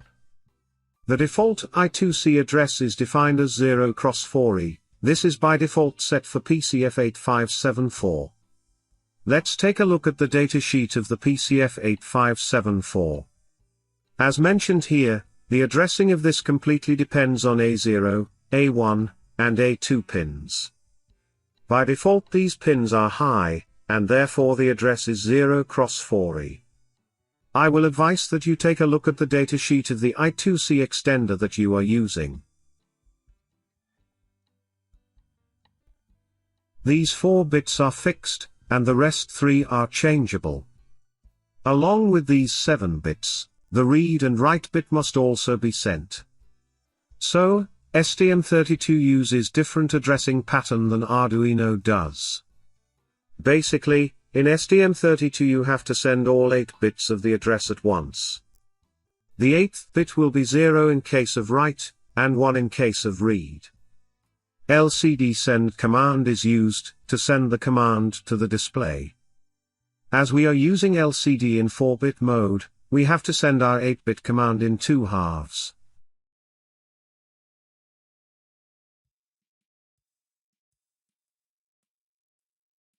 As you can see in the connection that the upper 4 bits are connected to the PCF, that means, we have to send the higher nibble first, and then the lower one.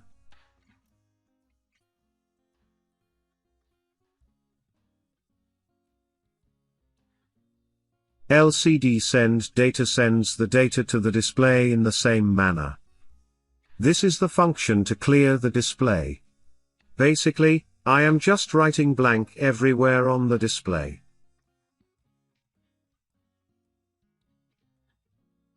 LCD put cursor is used to put the cursor at specific location on the display.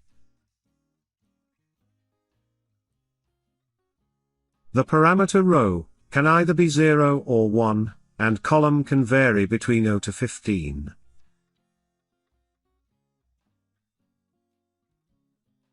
LCD init initializes the display. The pattern of initialization is given in the datasheet, and as I said, we are using it in the 4-bit mode, so that must be initialized. And at last, LCD send string is used to send the entire string to the LCD. You must put the cursor at some specific location before sending the string. Let's start the coding now. First of all, we must include the header file in our project. Initialize the LCD. Send some string to it.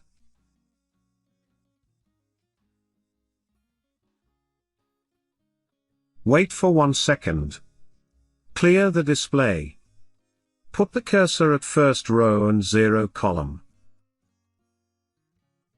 Send another string.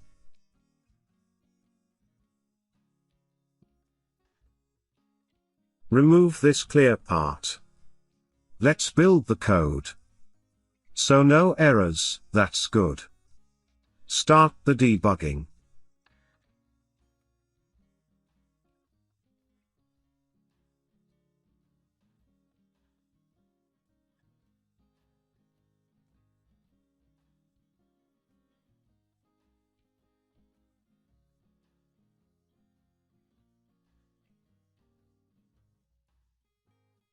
This is our debugging perspective. Let's run the project now.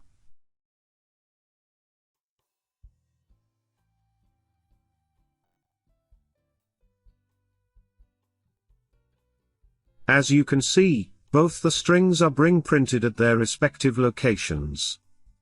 The second one prints after 1 second, as written in the program. Let's make it a little more interesting.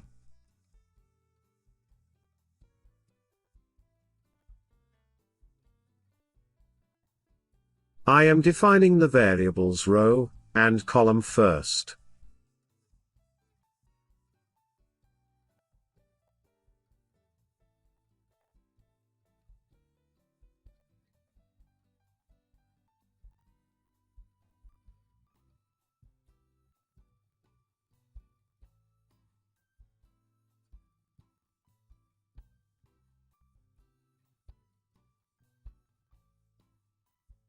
I am going to print all the ASCII characters from 20 to 128.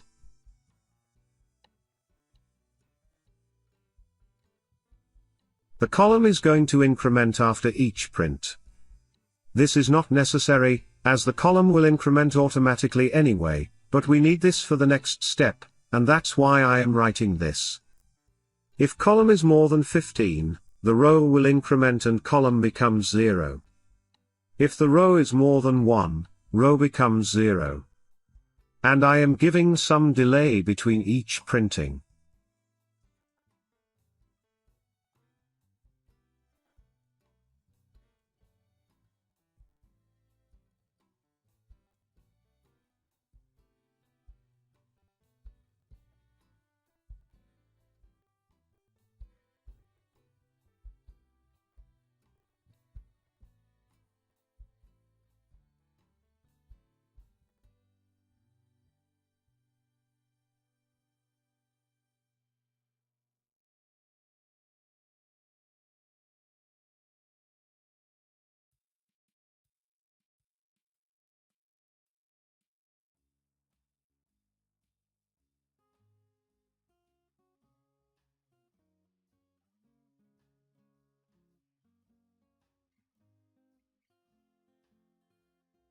It is printing alright but not as I expected.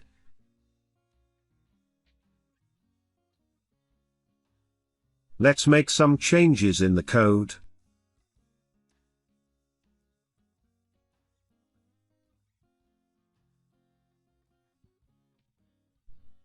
I am going to add some delay here, and clear this data from the screen. And I want it to print from 0 to 128.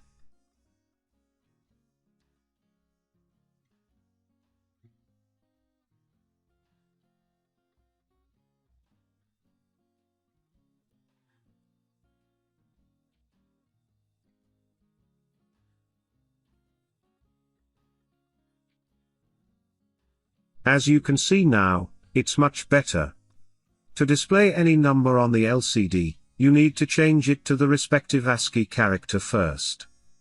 You can do that by either using sprintf, or break the number down in ones, tens and hundreds form, and then display individually by adding 48 to the numbers. This is it, guys. I hope you understood the video. You can download the code from the link in the description. The library files will be in the source and include folders. Leave comments in case of any doubts. But before doing that, make sure that you have checked the datasheet of the I2C extender properly, because the I2C addresses change for other variants of the PCF family.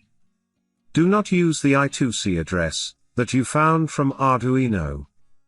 Today, in this video, we are going to interface DS3231 RTC module with STM32.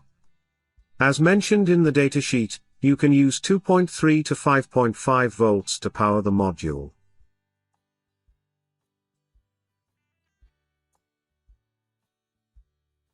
We can also use I2C in fast mode, or the standard mode to read or write data.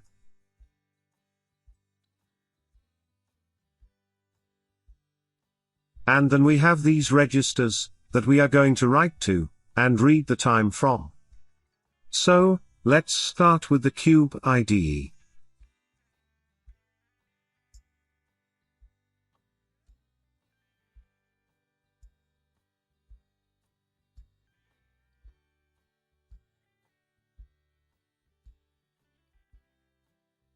Create a new project. I am using STM32F103C8 controller. Give a name to the project and click Next.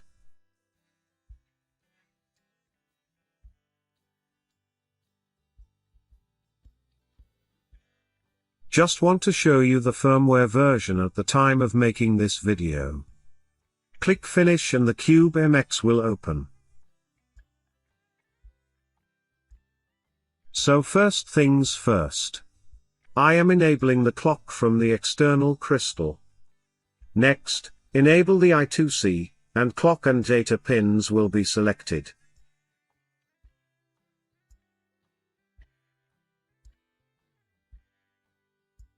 This is how the connection will be.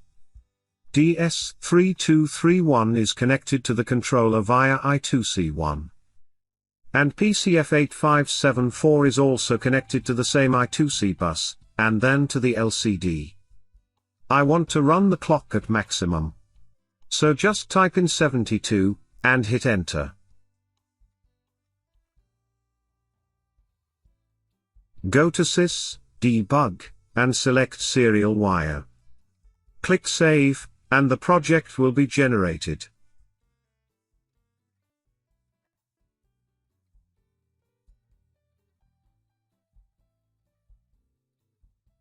Here is the main.c file.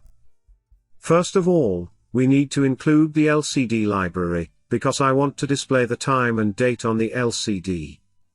Copy the C file in the source, and header file in the include folders. You can get these files after you download the project from the link in the description. This address is defined for PCF8574, if you are using any other I2C extender, you have to change this.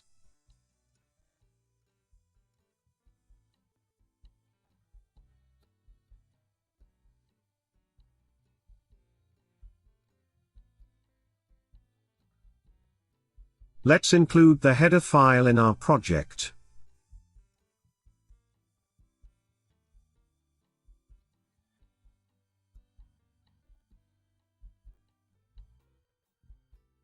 If you look at the datasheet of the DS3231, you can find the I2C address. This is the address defined for the write cycle.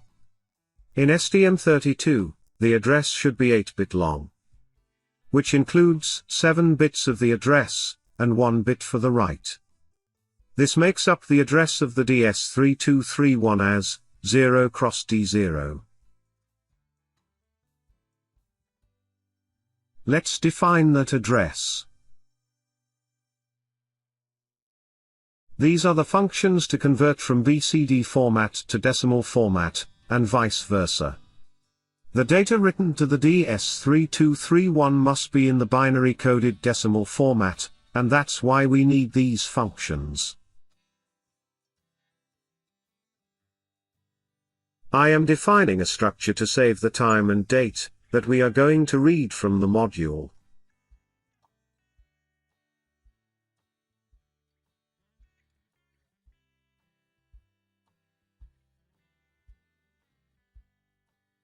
Now, let's write a function to set the time. The parameters are seconds, minutes, hour, day of week, day of month, month, and year. I am defining an array to store 7 bytes of data.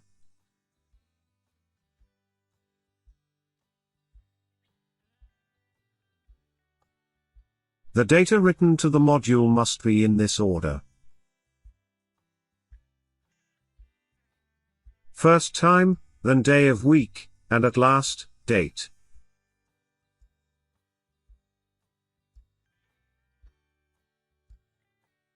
Basically, we have to write these 7 registers.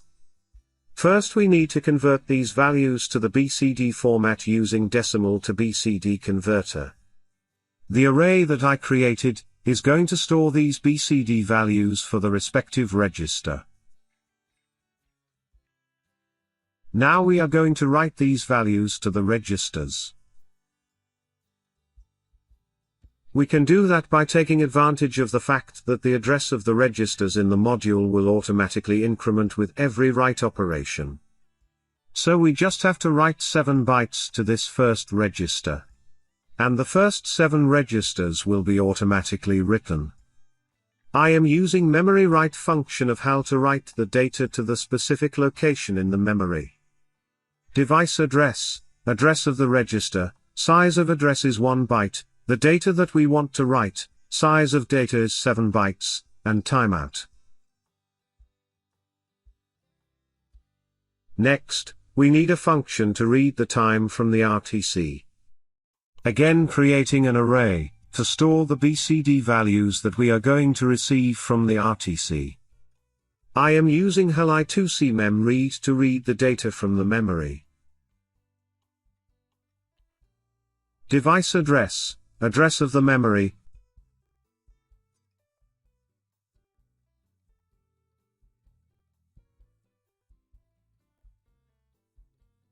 Size of address is 1 byte, where we want to store this data, how many bytes to read, and timeout. Address of the registers auto increments, and we get the reading from the first 7 registers. Next, we need to convert these values to the decimal format, and then store in the time structure.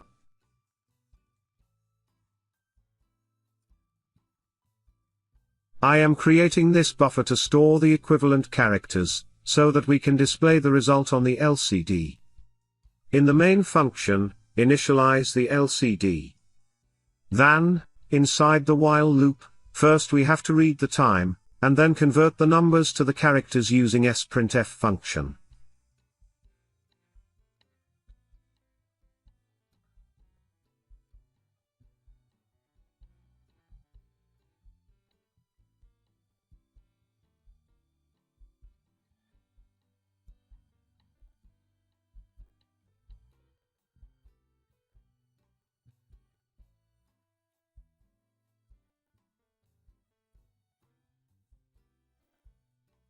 Put the cursor at 00, and display the time.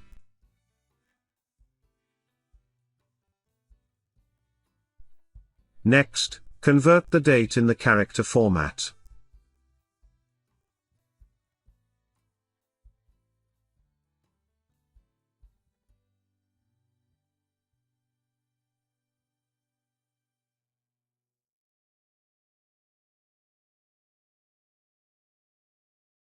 Put the cursor in the next line, and display the date.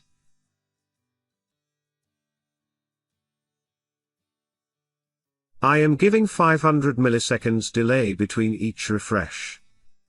We have to set the time first. I am setting it 20 seconds late than the actual time. Let's build this code. There seems to be some problem with sprintf.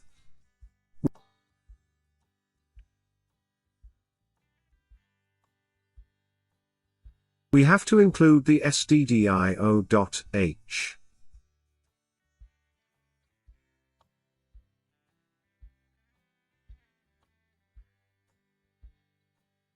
I have to change the time again. Let's flash the code. Select STM32 application.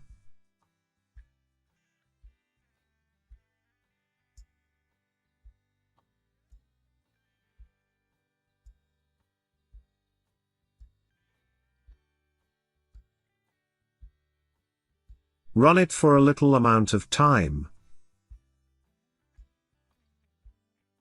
Now we need to again flash the code, without the time setting line. So if we reset the controller in future, the time will not set to the same value again.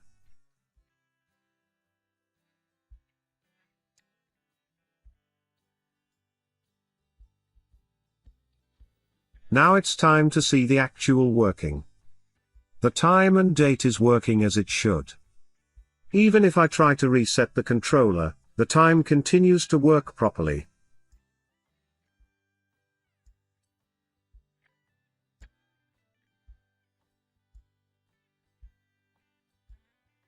So I have disconnected them from the supply. The time is stored in the RTC now, and we can access it anytime we want. As you can see, it is around 9 seconds more than the last one. You need to have a battery, if you want to store the time. So, we saw how can we set, and read the time from the DS3231. Next, we are going to read the temperature from this module. Yes, it have a temperature sensor also.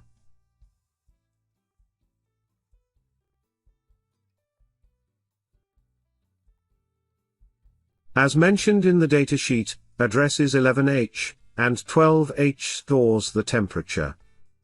11H stores the MSB of the temperature data, and 12H stores the LSB.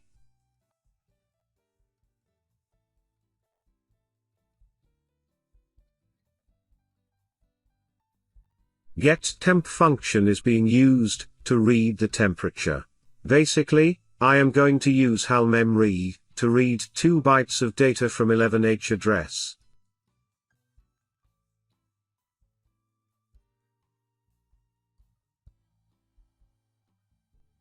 Then we need to combine the MSB and LSB. LSB must be shifted 6 places to the right. The result must be divided by 4 because the resolution is 0.25 degrees Celsius per bit.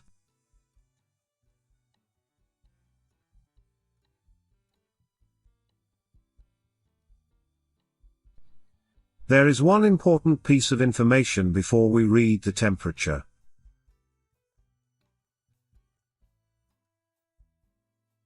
The BSY bit in the status register. This bit goes to 1, when the conversion signal is given.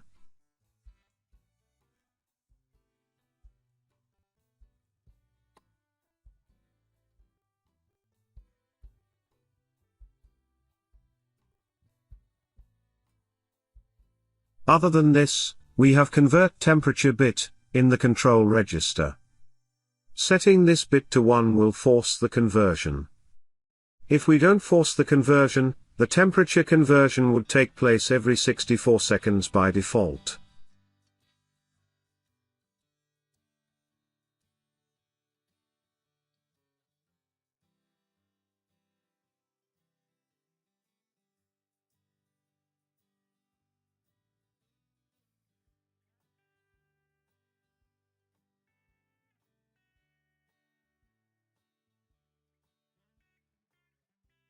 This is the function to force the conversion.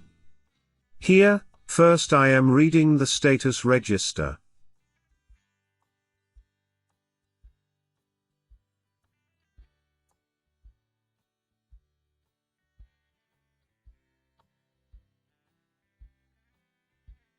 If the BSY bit is not set, read the control register.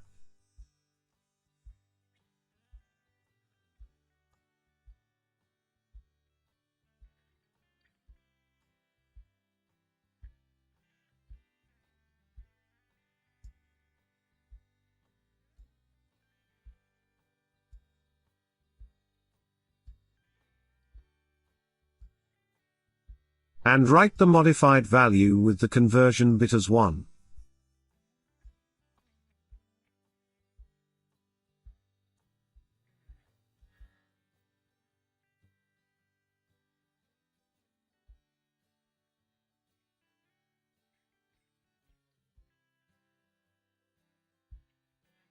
I am going to force the conversion. Read the temperature, and store the value in temp variable. We need to again use sprintf to convert this value to the characters.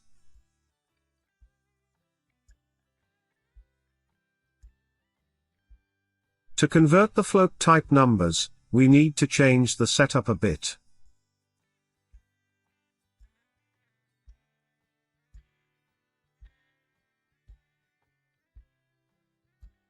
Go to Project Setting, C++ Build, Settings, Tool Setting,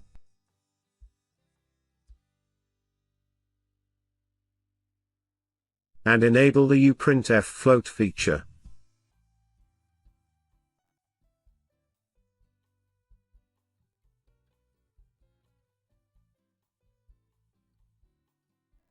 Now send the buffer to the LCD.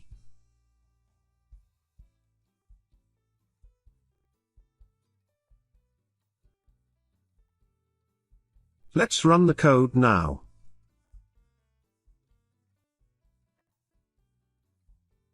So here we have the time, date, and temperature from the DS3231 RTC module. If I hold the device, you can see the rise in temperature.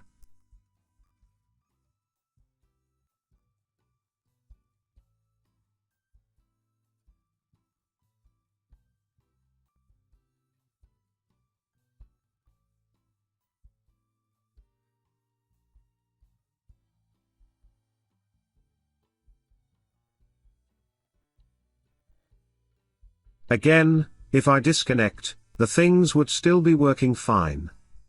This is it, guys. DS3231 still have few more features left to be covered. For example, it have 2 alarms, oscillator output, square wave output, etc. I will cover those in the next video. Real time was the important part, and so we have covered that today. I hope you understood the video. In this video, we will cover the pressure sensor BMP180, and how to measure temperature, pressure, and altitude using it. I am using CubeIDE for the project. Let's take a look at the datasheet by the time IDE gets ready.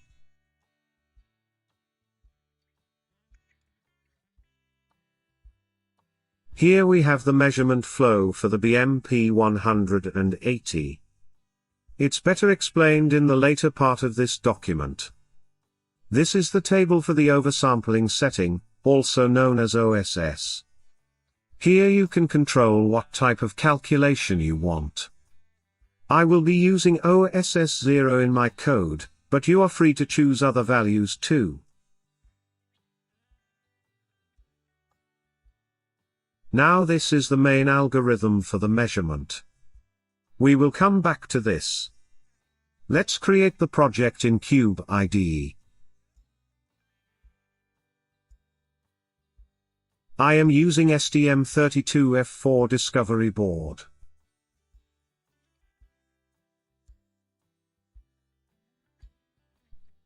Give some name to the project and click Finish.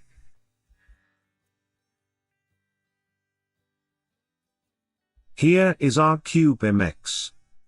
Let's clear the pinout first.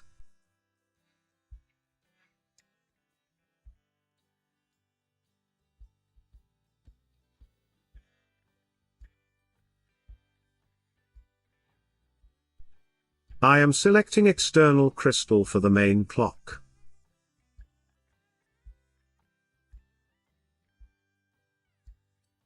Now as BMP180 works with I2C, let's enable the I2C one. In the later part of this video, I will also use the OLED display, and for that I am selecting fast mode. You can use standard mode also. Let's see the clock setup now. I have 8 MHz crystal, and the system is running at 168 MHz. Click Save to generate the project.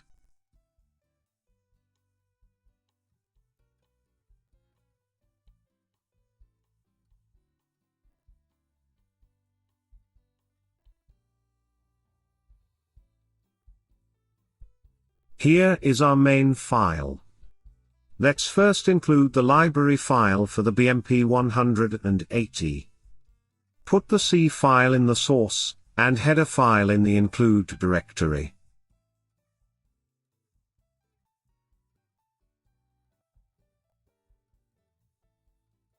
Include the BMP180.h file in the main. Let's see the BMP180.h file. Here we have these functions available to be used in our main file. Start is to start the calibration. To measure the temperature, pressure, altitude. Let's see how the code works. I have defined here the I2C address for the BMP180. So why the address is 0x EE. Let's see the datasheet. Here we have the device address. We will assume that the LSB is 0, then we have 111 here, which corresponds to E in hexadecimal. And we have 0111 in the higher nibble also. That's make the address 0x EE.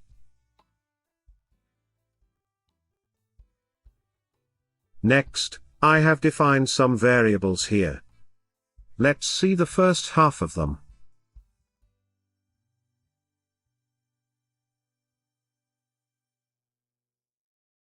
These 16-bit variables will be used to store the calibration data.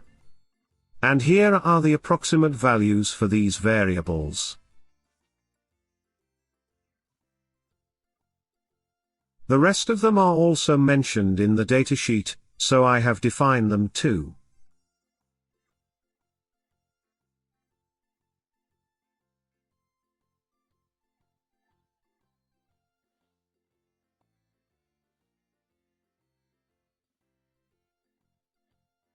BMP start calls a function, read calibration data.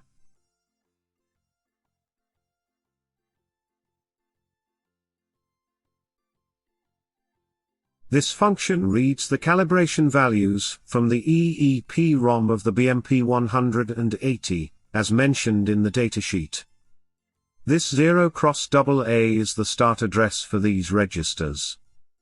And starting from this address, we need to read 22 registers totally.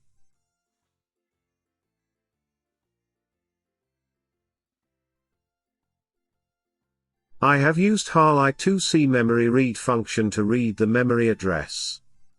Third parameter is the start address.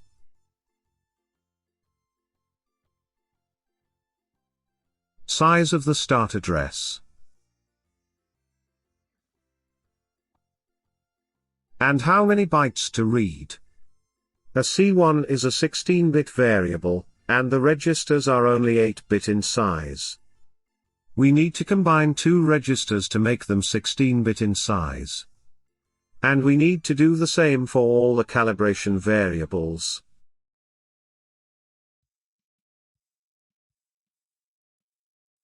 Next part is to read the uncompensated temperature. To do that, we need to write 0x 2E into the register 0x F4, and wait for 4.5 milliseconds. So this is the data to write. I am using memory write function. This is the register, and this here is the data. And wait for 5 milliseconds. Next we need to read, starting from 0x F6 register, and we need to read 2 bytes of the data.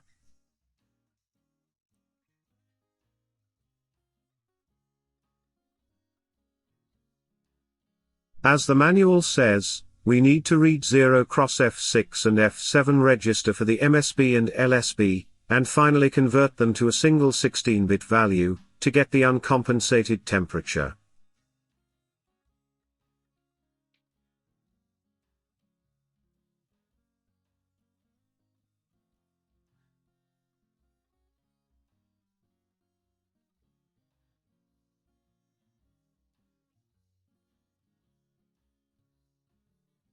Next we need to read the uncompensated pressure, but I preferred to do the calculation for the actual temperature.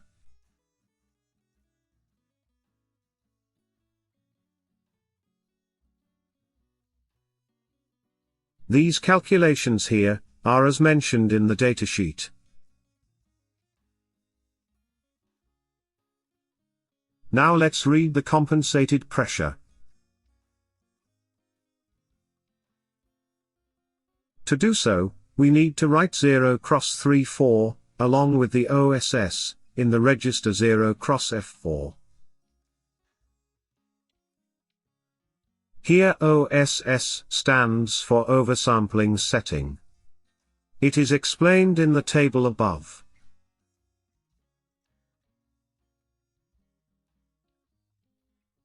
If you choose 0, then the waiting period is 4.5 milliseconds. For any other selection, waiting period also varies.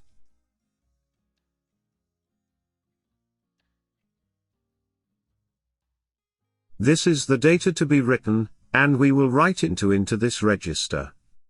I have covered different cases of OSS here. The code will wait according to your choice.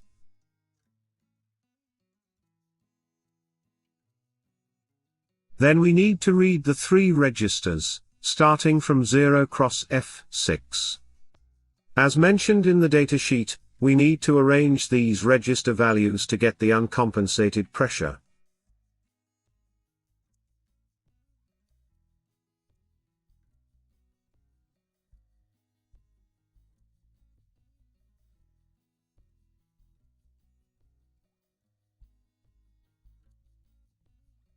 This here is the calculation for actual pressure using the uncompensated value. This is exactly as mentioned in the manual.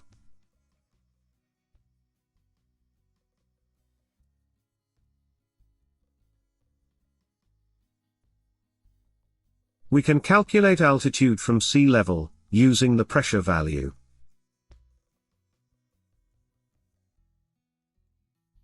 The formula to do so is given here. Here P is our actual pressure, and P0 is the standard pressure at sea level. Standard pressure is defined as 101325 pascals. This is how the library was written for the BMP 180.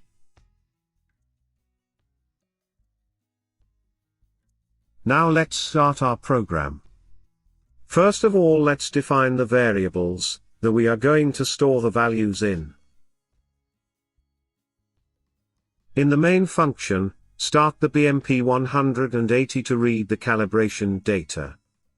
These calibration values depends on the sensor, and that's why we need to calculate them once. Now in the while loop, we will calculate the temperature first, then pressure, and then altitude. Let's wait for 2 seconds before repeating the calculations. Let's build our code. All good here, let's debug it. I have added all the values in the expression on the right, so that we can compare it with the values in the datasheet. Let's run it. You can pause the video and compare these values. They all are almost identical, except AC1 and AC2, which have a huge difference. But that's okay, and expected too. As I mentioned earlier, that the calibration values depends on the sensor, and will vary for all. You can see the temperature, pressure, and altitude values are precise, and they are updating every 2 seconds.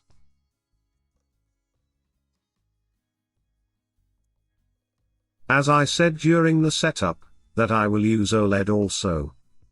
Let's include the libraries for the display. OLED display is also connected to same I2C, that is I2C1. Copy C files in the source, and the header files in the include. Let's include the header file first.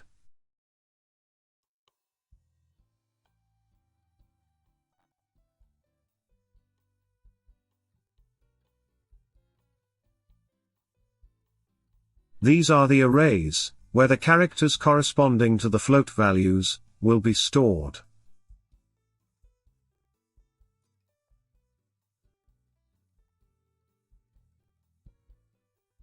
Let's initialize the OLED, and print some strings on it.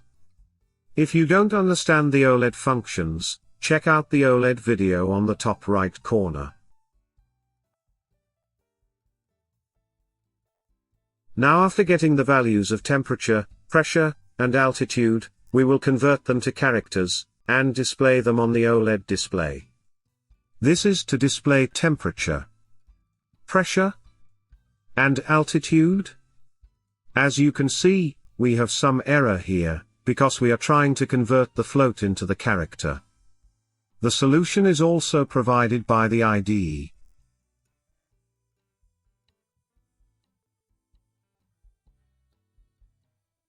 So let's go to Project Properties, Build, Settings, Tool Setting, and enable the uPrint float.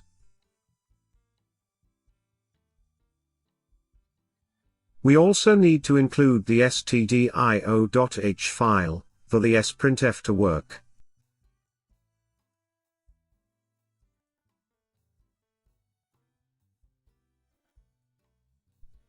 You can see the error is gone now. Let's build it, and flash to our board. You can see all the values are being displayed. Today in this video, we will see how to interface BME280 sensor with STM32. This sensor can measure the temperature, pressure, and relative humidity. I have written a library for it, which I will upload on the GitHub, and you can get it from there. As we progress along the video, I will also explain the code, and how you can write one yourself using the datasheet. The library covers a lot of things, but there are still few things which you need to manually implement. So watch the video carefully, as you might need to make changes in the library, based on what requirements you have from the sensor. This is the datasheet for the device. Here I have highlighted few important things, that I will cover in today's video. I will leave the link to this datasheet in the description. Let's start with CubeIDE, and create a new project. I am using STM32F103 controller. Give some name to the project, and click Finish.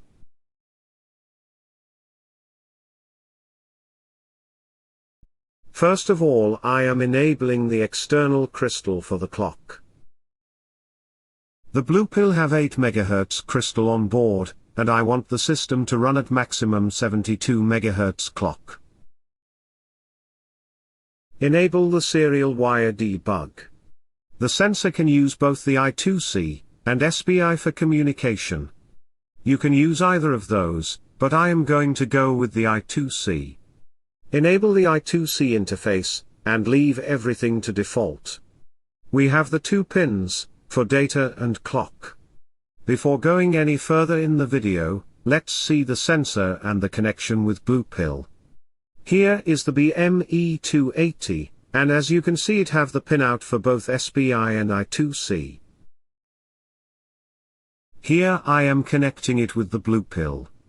It's powered with 3.3 volts, and there are 2 pull-up resistors, each 4700 ohms, connected between the clock and data pins and the 3.3 volts. Pull-up resistors must be used while using the I2C communication. Also, one very important thing, I have grounded the SDO pin. Keep this in mind, as it will be used in the addressing of the device. Now connect the PB6 to the clock pin, and PB7 to the SDI pin, that is data pin. That completes the connection. Let's generate the project now. First thing we will do is, copy the library files into our project. So copy the C file into the source directory, and header file into the include directory. Let's take a look at the source file. Here first we have to define the I2C we are using. As I set up the I2C one, so I am leaving it unchanged. The next thing is the 64-bit support. If your configuration supports 64-bit integers, then leave this as 1, or else to use the 32-bit integers, uncomment the 32-bit support and comment out 64-bit. The next is the address of the device. As mentioned in the datasheet, the 7 bits of the address are these. Here X depends on the SDO pin, and if you remember I grounded that pin, and therefore the X is 0 in my case. The slave address will consist of these 7 address bits, along with the read or write bit. So the address will be 1110, 1100, which makes up 0 cross EC.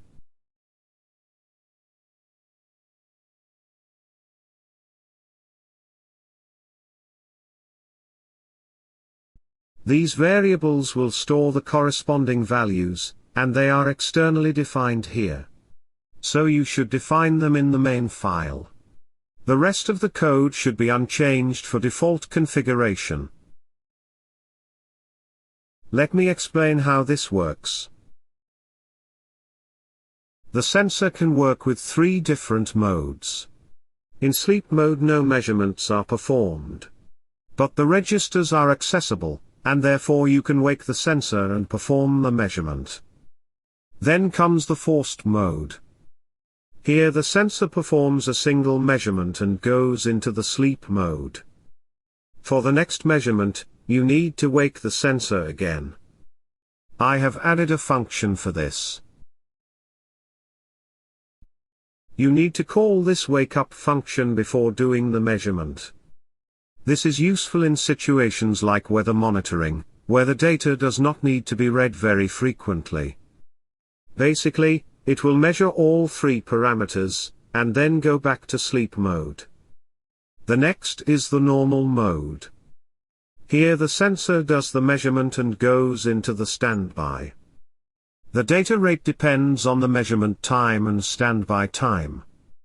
The current consumption will obviously be higher, but it allows you to continuously monitor the data. In this tutorial, I will be using the normal mode. There are few important things to note about the measurements.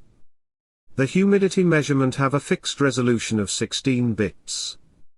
The resolution for the temperature and pressure depends on the fact that if you are using the IIR filter or not. If using the filter, then the resolution will be 20 bits. Otherwise, it depends on the oversampling setting as shown here. IIR filter can be used to avoid the fluctuations in the pressure and temperature measurements. I will be using the IIR filter in this tutorial, and this library does not support the measurements without filter, at least for now. Then we have some examples for the settings, which we will see later.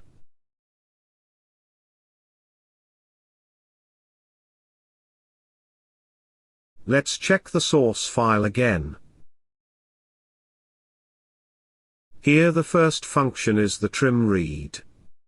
This reads the trimming values that are stored in the non-volatile memory of the sensor. Every sensor comes pre-programmed with these values, and they don't change with reset or anything.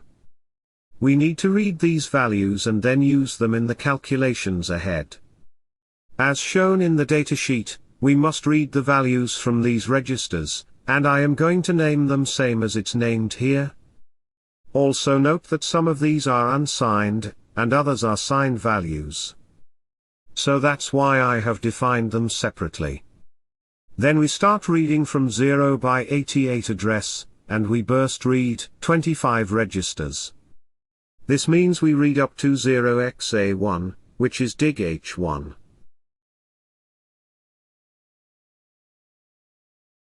Again we have to read from E1 to E7. This is done here, we are reading 7 bytes from E1. And finally we will arrange the data, just how it's arranged in the datasheet.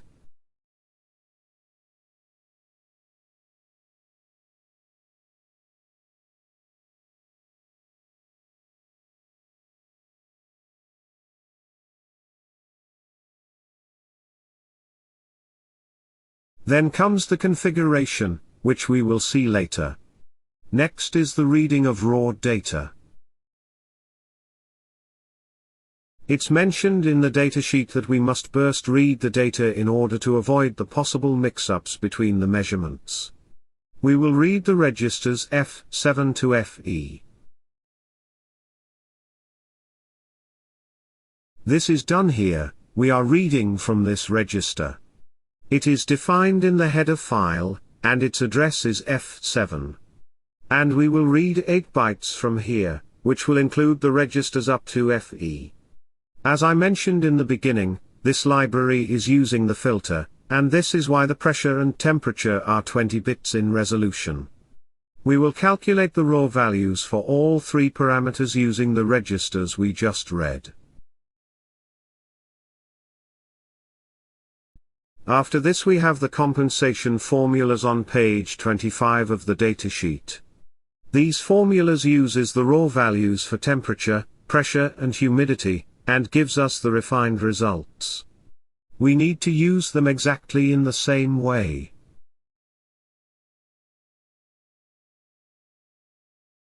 So this is what that is. I just copied them from the datasheet, and put them here. Note that the pressure uses the 64-bit integer here. But in case your machine doesn't support it, there is a 32-bit alternative also. I have included that in the library, so all you need to do is define the support as I mentioned in the beginning. Alright, now we will take a look at the registers. The first register is the ID register. It's a read-only register, and it returns the ID of the device, which should be 0 by 60. I have included it in the code. Before reading the raw values, the code checks for the ID. If the ID is 0 by 60, only then it goes for the measurement. The next register is reset. If we write 0xb6 to this register, the device will soft reset. The next register is for the humidity control. Here we need to select the oversampling for the humidity. If you want to skip the humidity calculation, just set the oversampling to 0. This configuration is controlled by the BME280 config function. Here the parameters are the oversampling settings for all 3 parameters, then we have the mode, the standby time, and finally the filter configuration. First of all we will read the trimming parameters, as it only needs to be done once. Then I am performing the soft reset.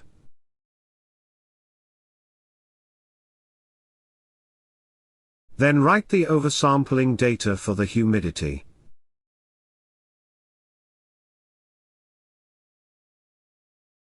These oversampling parameters are defined in the header file, and you can use them instead of writing a hexadecimal value.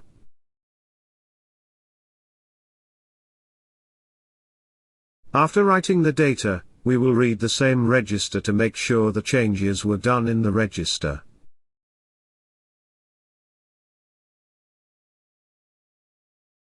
The next register is control measure register. It controls the oversampling of temperature and pressure, along with the mode of the sensor. Here I am shifting the temperature data by 5, the pressure data by 2, and the first 2 bits are for the mode.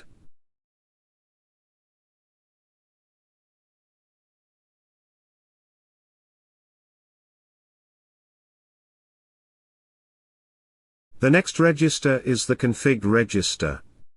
It controls the standby time for the normal mode, along with the filter coefficients for the IIR filter. You can also use 3-wire SPI, and enable it from here. Below are the tables for both standby time, and filter coefficients. I have defined them in the header file also.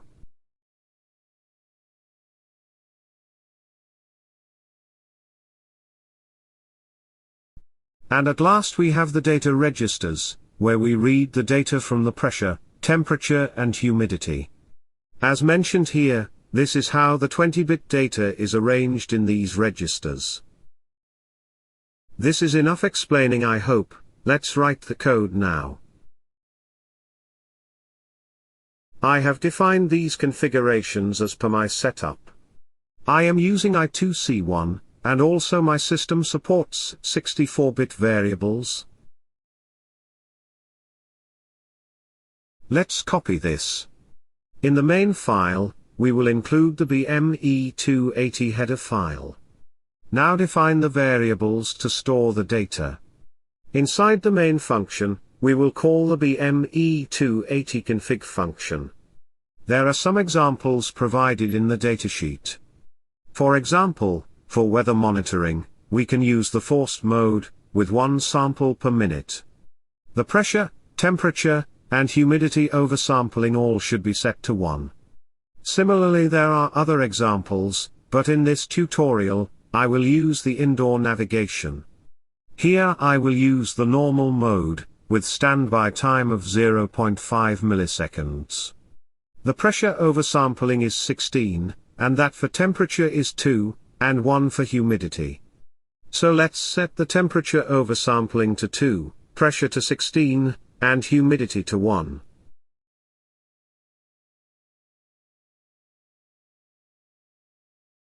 The mode should be set to normal mode. The standby time is set to 0.5. And at last, the filter coefficient is 16. With this configuration, the output data rate is 25 Hz. Inside the while loop, we will call the BME280 measure function. This will handle all the measurement, and store the values in the variables that we defined earlier. Alright, everything is done. Now build the code, and debug it. Let's run it. You can see the values of temperature in degrees Celsius, pressure in pascals, and relative humidity as a percentage. I am going to put my finger on the sensor. See the value of the temperature rising.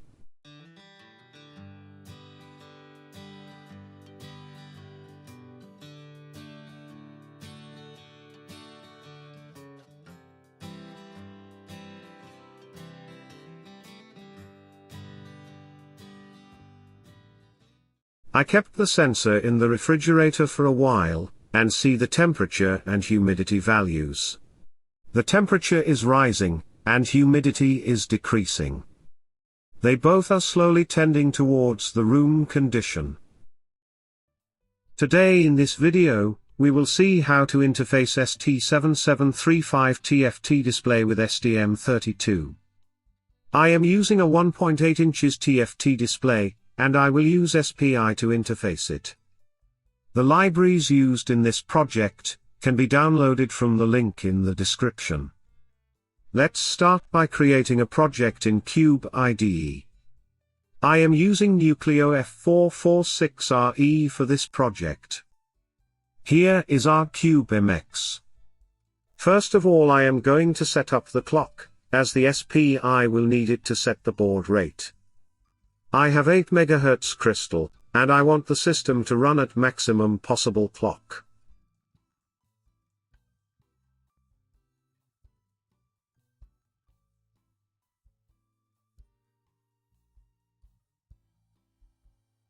I am using SPI 1, and half duplex mode will be enough, since we will only be sending data to the TFT. As you can see, the clock, and the MOSI pins got selected. I am selecting the prescaler of 32 here, so the baud rate is around 2.8 megabits per second. I am keeping this baud rate intentional for now. I will show you what happens when we increase the baud rate. This here is the pinout of my MCU. Pin PA5 is the SPI clock pin, PA7 is the MOSI pin, and I am going to use PB6, PC7, and PA9 also. Let's take a look at the connection. Here you can see, other than the clock and the MOSI pins, the CS, reset, and the DC pins are also connected.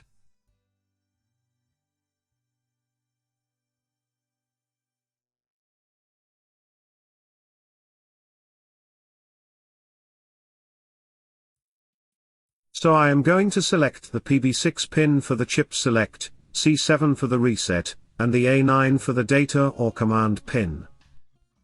That's all for the setup. Click Save to generate the project.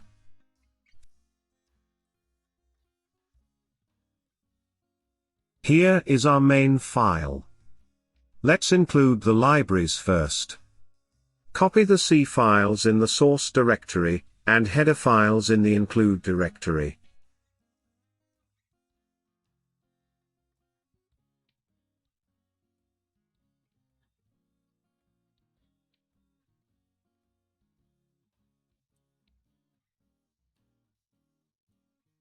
Let's take a look at the ST7735 header file first. Change the SPI handler here, if you are using any other. Define the pins that you are using for CS, reset, and DC.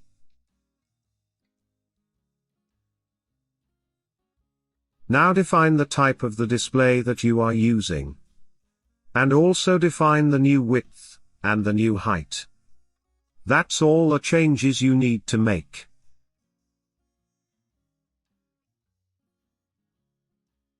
Here are some functions available specific for the ST7735.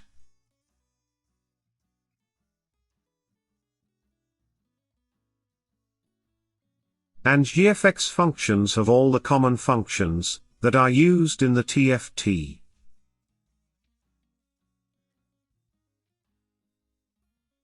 I have included a test all function, which will perform some tests by drawing different shapes on the display.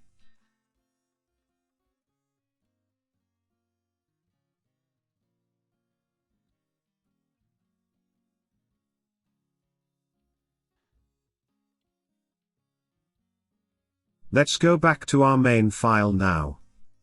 Include the ST7735.h and the GFX functions.h files.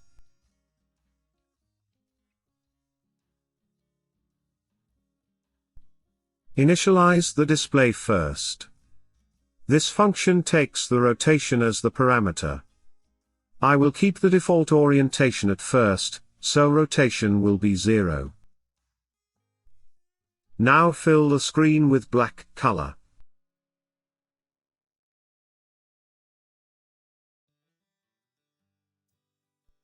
We have more colors available. As you can see, the color list is right here.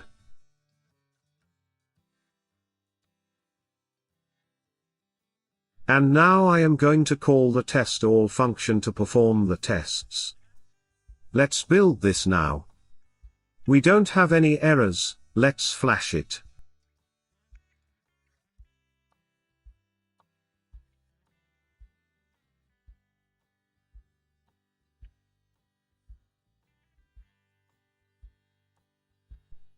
You can see all the tests being performed on the display.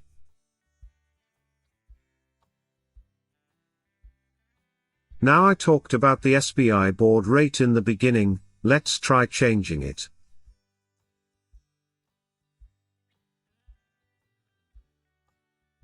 I am going to increase it to 11 megabits per second. Let's build and flash the new code.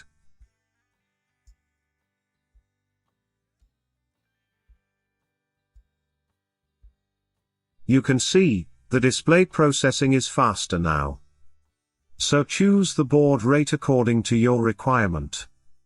Now let's print some strings on this display.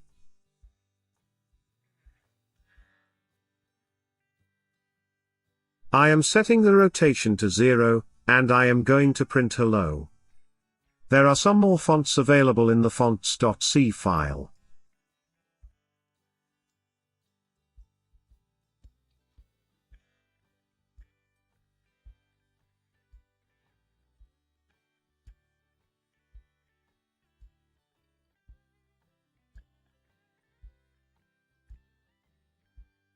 This here is the color of the text, and then the background color.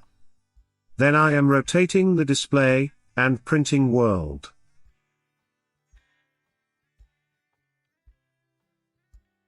Rotate again, and print from. And again.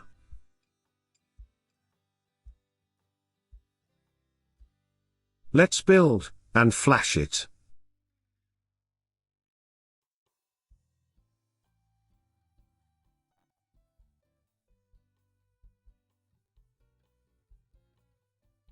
You can see the display rotation, and text printing, both are working all right. In today's video, we will see how to use the SD card with STM32, connected using the SPI peripheral. Let's begin by launching STM32 CubeIDE and creating a new project. For this tutorial, I'll be using the STM32F103C8 microcontroller, which is the chip found on the popular blue pill board. Start by giving your project a name of your choice, and then click on Finish to create the project. Once the project is set up, the first step is to configure the system clock. Enable the high-speed external HSE crystal, since the blue pill board comes with an 8 MHz crystal oscillator. We'll configure the system to run at its maximum frequency of 72 MHz. Also, be sure to enable serial wire debug, SWD, which is required for debugging STM32F1 controllers. Next, go to the Connectivity tab and enable SPI1 in full duplex master mode. While we will configure the detailed SPI parameters shortly, let's first review the default pin assignments provided by CubeMX. By default, SPI1 uses PA5 for SCK, PA6 for MISO, and PA7 for MOSI. However, in my setup, I have connected the SD card module to PB3, PB4, and PB5 for the SPI signals, and PB6 for the chip select or CS pin. We'll reassign the SPI pins accordingly. To do this, hold down the Control key and drag the assigned SPI pins to their new locations on PB3, PB4, and PB5. These pin selections are based purely on convenience, as they make it easier for me to connect the module to the board physically. Now I need to configure the PB6 pin as a GPIO output, which will be used as the CS line. Rename this pin to CS for better readability later in the code. Next, let's configure the SPI peripheral parameters. We'll start by adjusting the prescaler to reduce the SPI clock frequency to around 2 megabits per second. This speed is generally safe for most SD cards, though you're welcome to experiment with higher clock rates. Up to 10 megabits per second should work fine in many cases. The rest of the SPI settings will remain at their default values, with 8-bit data size, MSB first, clock polarity set to low, and the clock phase configured to trigger on the first clock edge. If you plan to use DMA for data transfers, now is the time to enable it. Make sure you enable DMA for both the transmit and receive directions. Set the DMA mode to normal and configure the data width for both memory and peripheral to 8 bits. To see logs and output data on a serial console, we also need to enable UART. In this setup, I've connected the transmit pin, PA9, to an FT232 USB to serial converter, which allows communication with the computer. We'll enable UART1 in asynchronous mode. The default settings are fine here, with the baud rate set to 115,200 bits per second. Now return to the GPIO configuration and adjust the CS pin we configured earlier. Set its initial output state to high, as this is the idle state for the CS line. Also, change its output speed to high, because the pin will need to toggle quickly during communication. The next step is to enable the FAT-FS middleware, which we'll use to work with files on the SD card. Inside the FAT-FS configuration, ensure that the make-FS function for formatting and set label for assigning volume labels are both enabled. Additionally, enable support for long file names and make sure to use a dynamic working buffer located on the heap. This will allow us to work with file names up to 255 characters long, instead of being limited to just 8 characters for the name and 3 for the extension. Leave the rest of the FAT/FS settings at their defaults. That means the sector size remains 512 bytes, and we'll be using only a single volume. One crucial step before generating code is to disable the automatic initialization of FAT/FS. To do this, go to the Project Manager tab and open the Advanced Settings. There, disable the code generation for FAT/FS initialization. The reason we do this is because our custom FAT/FS driver implementation will handle all the necessary linking internally, and we don't want CubeMX to interfere with it. Now that everything is set up, generate the code. Once the project is created, open main.c and notice that the FAT/FS initialization code is not present, which is exactly what we want. Before we move forward, let's quickly build the project to ensure there are no errors. If the build completes successfully, we can now move on to importing the library files. Copy the .c files from the downloaded library into the src folder of the project, and copy the header files into the inc folder. If you've downloaded the complete project from the link, the files will already be arranged this way, so just match what you see here. Let's take a quick look at the contents of these files. The ST_SPI.c file handles the low-level SPI communication with the SD card. At the top of the file, you can choose whether or not to use DMA by setting a flag. Then you define the SPI instance you're using, in this case, SPI1, and also define the CS pin and its port. You don't need to change anything beyond that point. This file includes functions for sending and receiving data, initializing the SD card, and reading or writing blocks. Next, we have the S_diskio.c file, which serves as the bridge between our SD card functions and the FAT/FS middleware. It contains the required driver functions that connect the low-level operations with the FAT/FS stack. This means we don't need to manually configure any of that in other files. The third file, SD_functions.c, includes higher-level functions that make working with the SD card simpler. You'll find functions for mounting and unmounting the card, reading and writing files, listing directory contents, and more. All logging in this project is done through printf, so we'll also define a custom function that redirects printf output to the UART. Make sure you point it to the correct UART instance in case you're using something different from mine. Let's now take a look at how to actually use this library in our code. Begin by including the SD_functions.h header file at the top of your main.c. This file gives you access to all the core functions required to work with the SD card. Inside the main function, we'll begin by mounting the SD card using the SD_mount. Once mounted, we'll call the SD_list to display all the files and directories currently stored on the card. Finally, we'll unmount the card using the SD_mount. I've already copied a few files and folders onto the SD card beforehand, so you should be able to see those printed in the serial console when we run the code. Let's now build and flash this project to the board. Once it's flashed successfully, open up your serial monitor and make sure it's configured to 115,200 baud, which matches the UART settings we used earlier. Now insert the SD card into the module and press the reset button on your board. In some cases, especially when using DMA for SPI, the SD card may show a not ready error on the first attempt. This usually happens because the card hasn't completed its power-up sequence.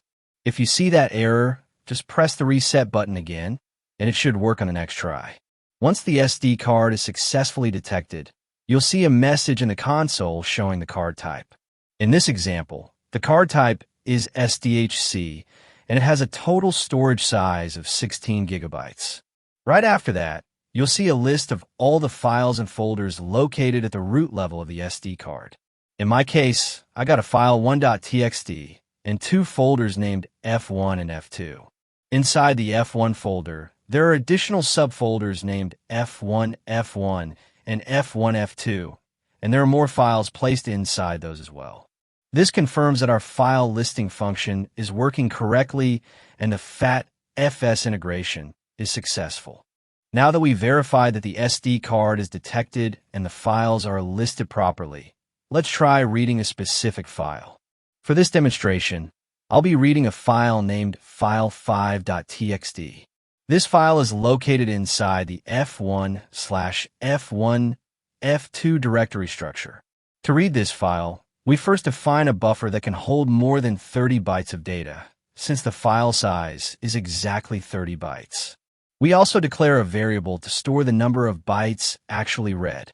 Inside the main, we'll again mount the SD card, then use the ST_read file to read the contents of file5.txt into our buffer, and finally, print that buffer to the serial console.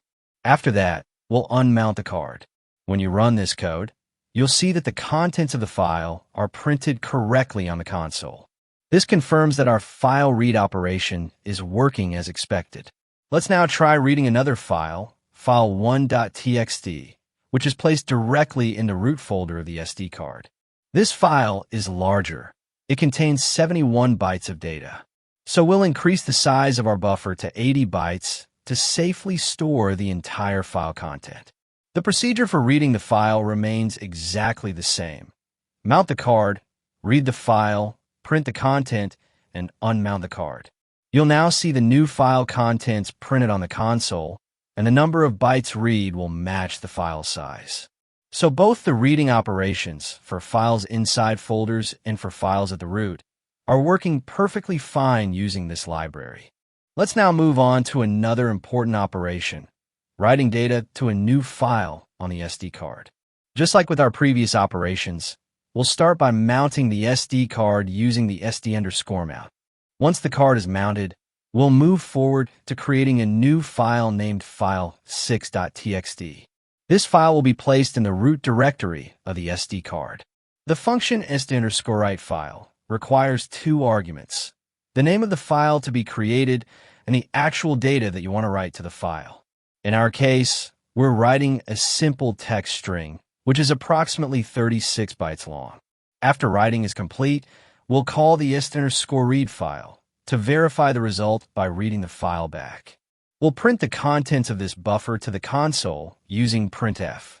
Once that's done, we'll also call the sd_list, again to display the updated directory structure.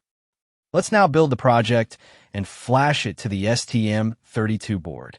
After flashing, we'll open the serial monitor to check the output from the microcontroller. As you can see in the console output, the driver reports that it successfully wrote 36 bytes to file6.txt. Immediately after that, we read the file back, and the data printed on the console matches exactly what we originally wrote. This confirms that both the write and the read operations are functioning correctly. We also printed the directory listing, and right there in the root folder, you can now see the presence of file6.txt, along with the earlier entries, file1.txt, and the folders F1 and F2. So we can confidently say that file creation and writing operations are working perfectly with this updated library. Next, let's take a look at a slightly more advanced operation, reading data from a CSV file. This is very useful in cases where data logging has been performed in tabular format, or when external systems generate CSV logs that need to be parsed by the microcontroller. I already have a file named file4.csv stored inside a folder called F1, and within that, another subfolder named F1F2. This file contains 16 rows of data, with 2 columns in each row, which is the standard format for CSV files. To read this file, we will use a special function from the library called st_read_csv. Before we call the function, we need to prepare a data structure that will store the contents of each row. This structure, already defined in the library, typically contains 2 fields, field 1 and field 2, both stored as character arrays. We'll then define an array of this structure, large enough to store multiple records. In this case, we'll allow for up to 20 records, even though the file only contains 16. Alongside this, we'll declare an integer variable named record_count, which will store the number of rows that were successfully read by the function. Once everything is set up, we'll call the function st_read CSV. We'll pass in the full file path f1/f1f2/file4.csv, along with the array to store the data, the maximum number of records to read, and the record_count variable. Internally, the function will open the file, read each line, split the line using the comma as a separator, and store the resulting two values into field 1 and field 2. As part of the process, the function will also automatically print each row to the console, so you can see the data as it's being read. To take this a step further, we'll also debug the project to inspect how the data is stored in memory. Let's place a breakpoint at the while loop. When the program hits the breakpoint, we can open the Variables tab in the debugger and examine each entry in the array. You'll see that the record_count shows 16, which matches the number of rows in the file. Let's check the console now. The function has successfully read the data from the CSV file, and you can see the output right here. Each row begins with a serial number. For example, the first row starts with 01, followed by two values that represent the actual data in that row. You'll notice that there are exactly 16 rows, numbered from 0 to 15, and each row shows two columns of data as expected. This confirms that the CSV file was read correctly and the data was parsed and printed in the proper format. Inside the structure, field 1 contains the data from the first column of each row, and field 2 contains the second. All of this is stored as character arrays, making it very easy to process or display later. This confirms that the CSV reading function works flawlessly, and the structure-based approach allows you to manipulate the data in a very clean and organized way. Now that we've seen how to create, read, and parse files, let's try some additional file operations, like appending new data to an existing file. This is useful when you want to continue logging data without overwriting what's already there. In this example, we'll append 22 more bytes to file 6.txt, which we created earlier. We'll use the function st_append, passing the file name and the new data we want to add. After performing the append operation, we'll again use st_read file to read the entire content of file 6.txt and then print it to the console. This allows us to confirm that the new data was added correctly. Let's also test the file deletion feature. In this case, we'll remove file 1.txt from the root folder. We'll do this using the function st_delete, which only requires the file name as a parameter. Once the file is deleted, we'll again call st_list to refresh the list of files on the SD card. When you look at the output, you'll see that the total file size has now increased from 36 bytes to 58 bytes, and both the original content and the newly appended text appear one after another, just as expected. Also note that we no longer see file 1.txt in the list. This confirms that the delete operation worked as intended. With that, we've now successfully tested all major file operations: creating, reading, writing, appending, deleting, and even reading structured CSV data. Let's now test the read and write speed of this library using the built-in benchmarking feature. There's a file named st_benchmark.c that helps in performing this test. Inside the file, you can choose whether to enable or disable the usage of DMA by modifying a simple flag. You can also define the test file size if needed. By default, the benchmark creates and works with a 500 kilobytes file to test how fast the SD card can read and write data. We'll begin by testing the speed without using DMA. First, make sure to set the DMA flag to 0 in both the st_spi.c and st_benchmark.c files, which ensures that the polling method will be used for all data transfers. Then, include the benchmark header file in your main.c and call the benchmark function inside the main function. It's important not to call the mount and unmount functions manually here, because the benchmark function already handles that internally. Let's now build and flash the project to the board. Once flashed, wait for the test to run completely. You'll see the results printed on the console. In my case, the write speed is reported to be around 194 kilobytes per second, while the read speed is approximately 67 kilobytes per second. To confirm the consistency, let's reset the microcontroller and run the test once again. This time again, we get the same speeds. I repeated this a third time, and the results were identical.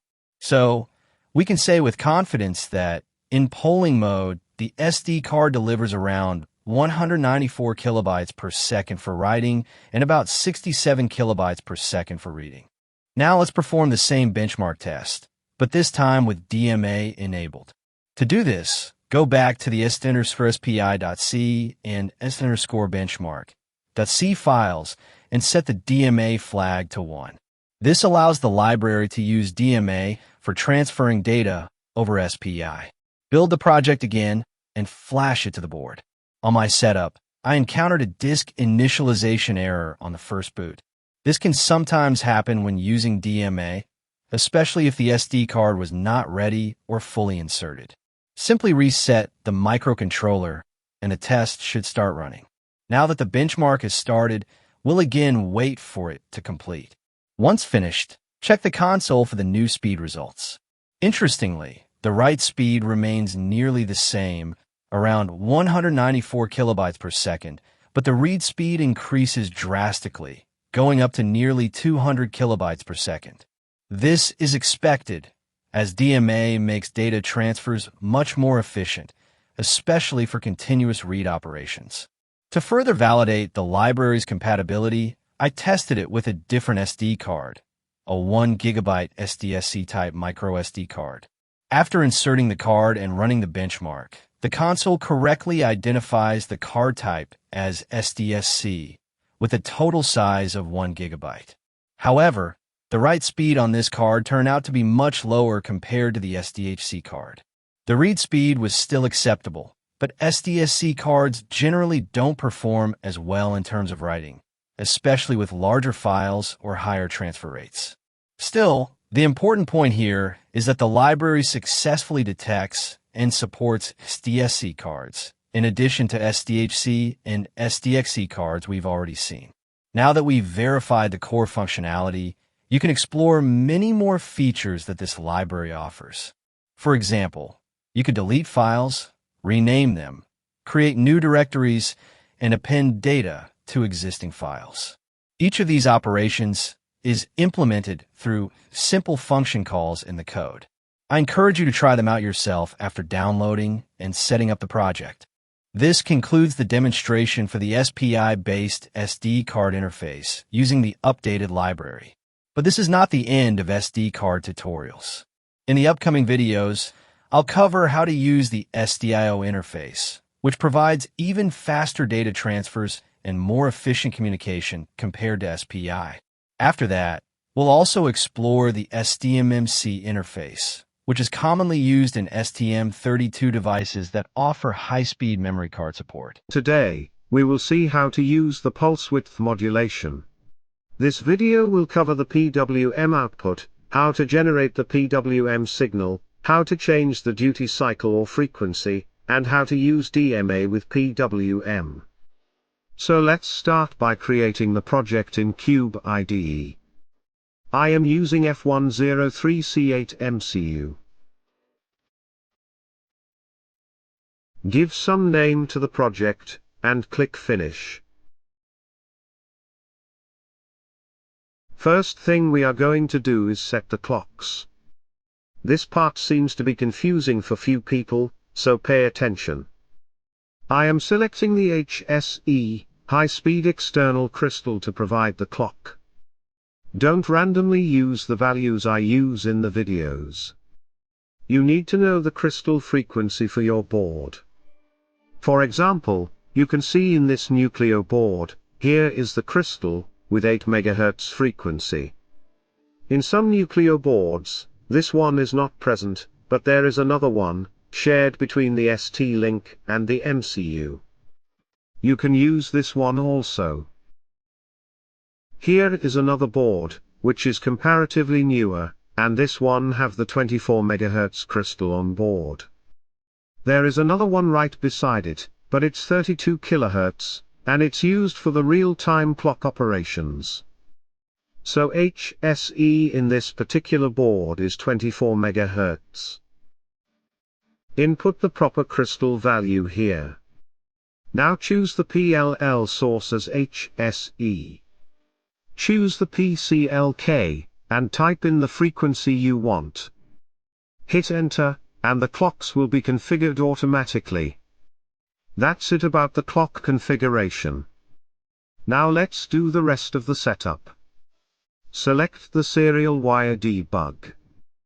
I am going to use the timer 1 for the PWM. There are 4 channels here, and since I only need one signal, I am choosing only channel 1. You can see the pin PA8 got selected as the timer 1 channel 1. This will be our pin for the PWM output signal. Select the clock source as the internal clock. Now we need to configure the timer.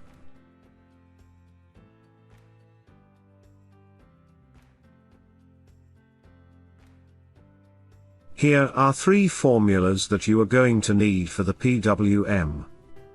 First we need to set the proper timer clock, and that can be done with prescaler. Then the frequency can be set using the timer clock, and the auto reload register.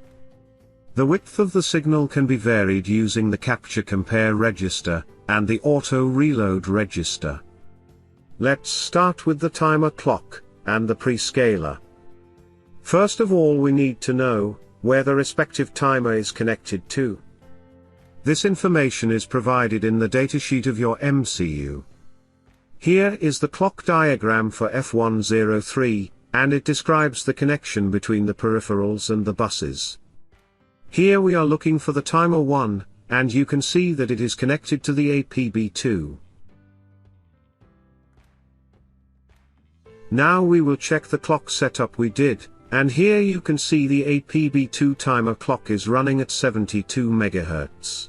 Remember one thing, since we are using timer, we are concerned about the timer clock, not the peripheral clock.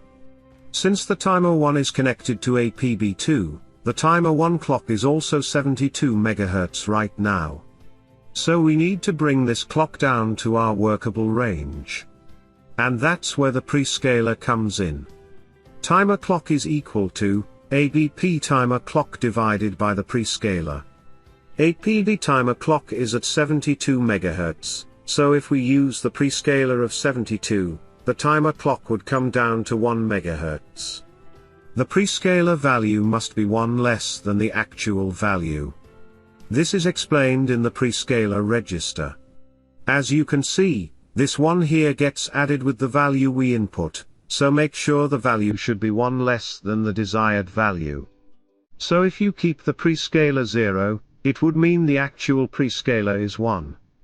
Now our timer clock is at 1 MHz. Remember that frequency is equal to timer clock divided by auto reload value. So if I choose the auto reload value of 100, the frequency will be 10,000 Hz. The value for the AR should also be 1 less than the actual value. These registers are set up in this way, and that's how we should use them. So our timer clock is running at 1 MHz, and using the auto reload of 100 will bring the frequency to 10 kHz.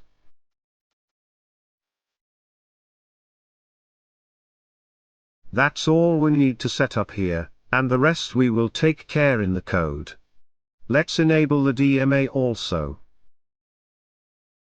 Here we are going to send the data to the PWM, so the direction will be memory to peripheral. Keep the DMA mode normal, so that we can control when to send the data. And the data width must be half word, as we will be sending 16-bit values. That's all the setup we need. Let's click Save to generate the project. We will start with the simple PWM signal. Load the value in Capture Compare register. I am using CCR1, because I have selected channel 1. If you are using any other channel, use the respective CCR register. I will explain this 50 in a while. And start the timer in PWM mode. Let's build and run this for now. Alright, let's see the output.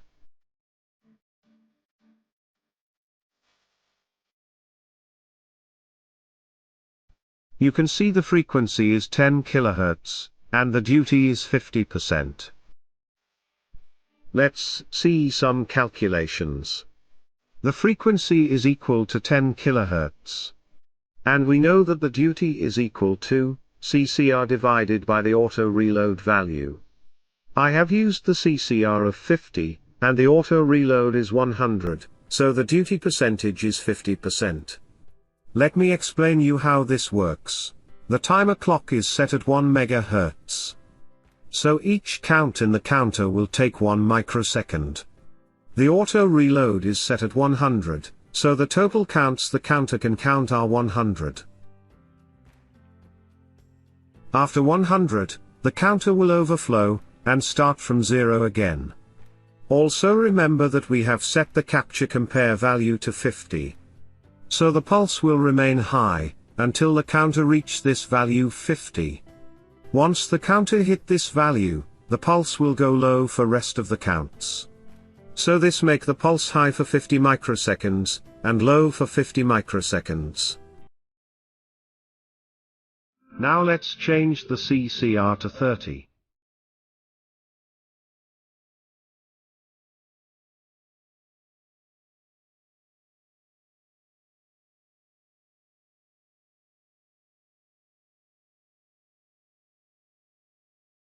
The duty cycle is 30% now. Also note that the pulse is high for 30 microseconds, and the low for 70. This is because the capture compare value is set to 30. Let's change the auto reload period to 10.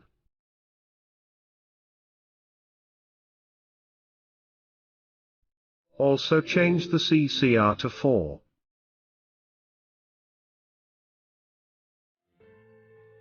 Now our frequency is 1 MHz by 10, that is 100 kHz.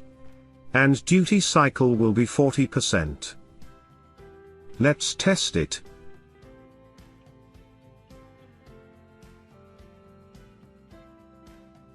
You see the frequency is around 100 kHz, and the duty is 40%.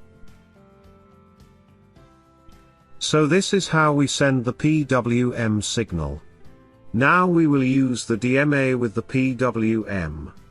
Let's define an array to hold 10 values, that we are going to send to PWM. Now we will set the values. The values we are going to send, are for the CCR register.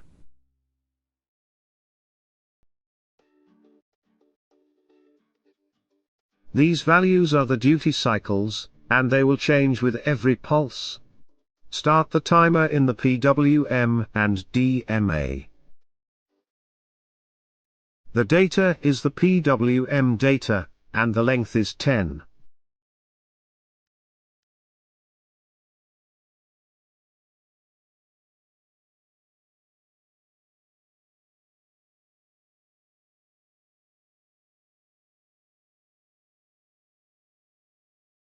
Also I am changing this back to 100, as I have used the CCR of 10 to 100. Let's run this.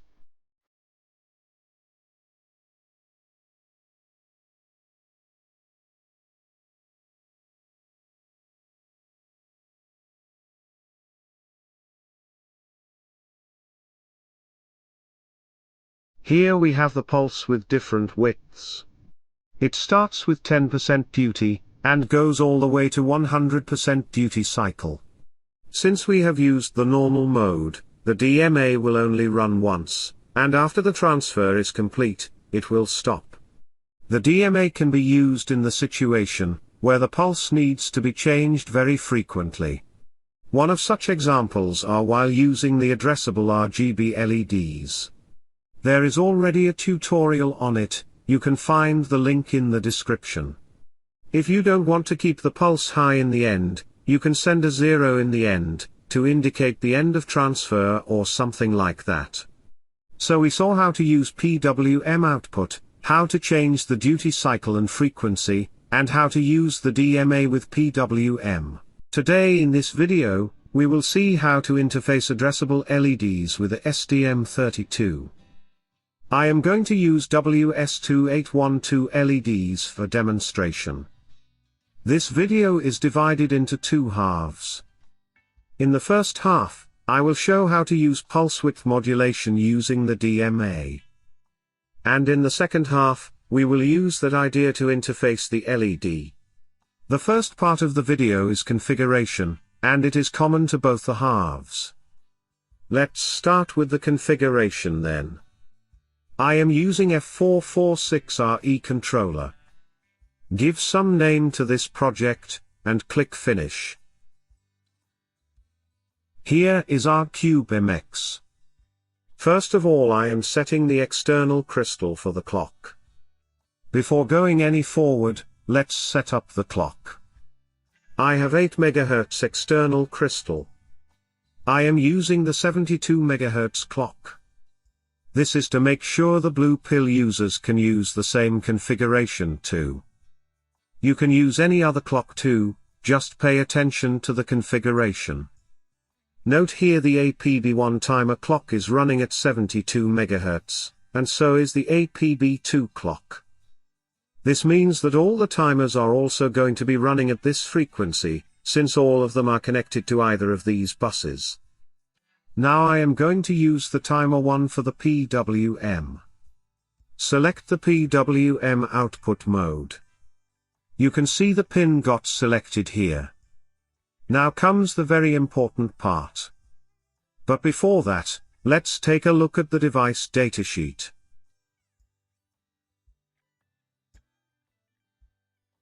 This is the datasheet of WS2812. And I also have here for WS2812B.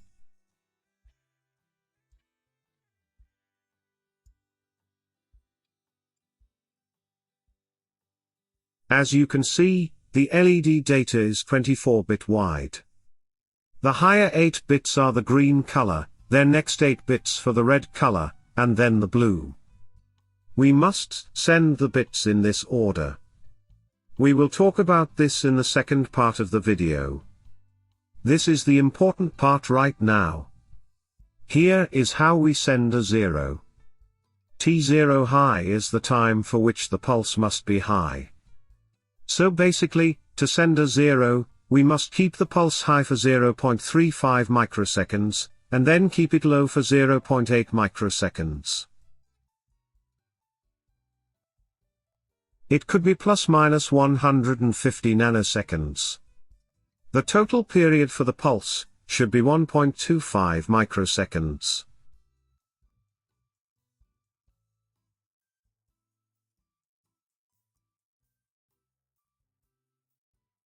If we see the frequency for this signal, it is 800 kHz. So we need 800 kHz timer frequency now. If you remember, all the timers are running at 72 MHz, anyway I am using timer 1, which is connected to APB2, and its frequency is 72. Now we need to bring this frequency to 800 kHz. We can do this by using a prescaler of 9, and then using an auto reload value of 10. Or we could keep the prescaler 1, and use the ARR of 90.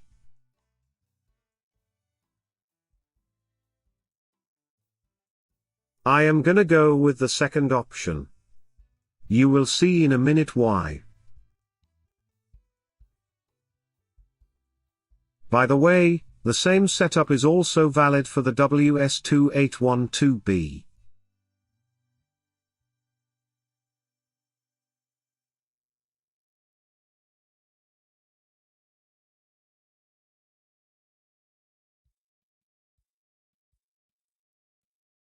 You can see a little difference in the high time, or low time, but that does not matter that much. We already have uncertainty of 150 nanoseconds to take into account.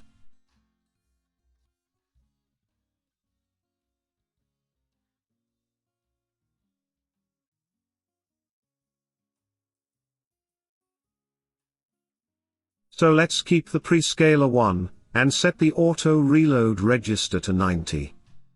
So why 90, and not 9? The reason is simple. This auto reload value corresponds to 100% of the duty cycle. That means, if we set the value 90 to the capture compare register, we will get PWM signal with 100% duty. Now it's easier to calculate the percentage from 90, compared to 9, right? This is the reason I choose to keep it 90. If you can keep it 100, it will be the best option, because it will be easier to calculate the duty percentage then. So let's see what percentage of duty cycle do we need. As you know, to send a 0, we must keep the signal high for 0.4 microseconds. Out of 1.25, this comes around 32%. This is our duty cycle to send a 0, 32%. And to send a 1, the duty cycle is 68%. Let's see this again. To send a 0, we have to keep the signal 32% high, and 68% low. Whereas to send a 1, it should be 68% high, and 32% low. So basically, to send a 0, 1/3 of the signal is high, and 2/3 is low.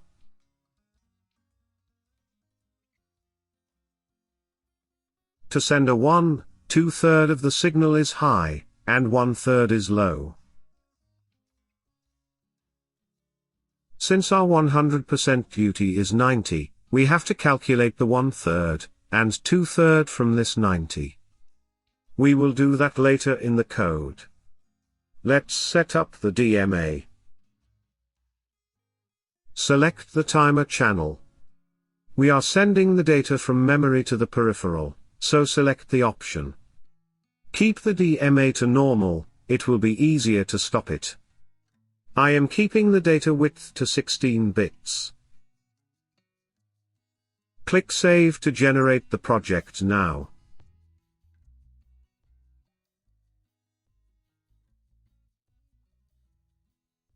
Here is our main file.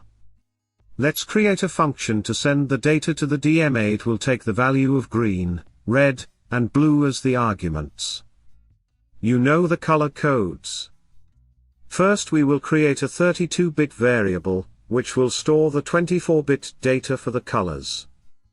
Green should be the MSB, the red, and at last blue. Now we will check the individual bits of the data. I am starting the check from the MSB.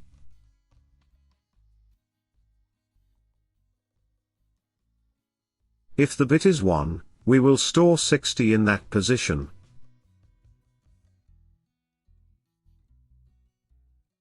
Why 60? Remember the datasheet, to send a 1, 2/3 of the signal must be high. Since our reload value is 90, the 2/3 is 60, which will represent the 68% duty cycle.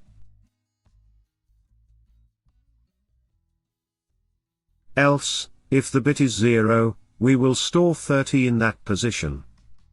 Guys, I am storing the MSB to the last, so that it will be easier for me to represent this data on the scope. When we will see the actual LED code, the MSB will be sent first. Now we will start the PWM with DMA, and send our buffer. In the main function, call the send. I am just using some random color codes.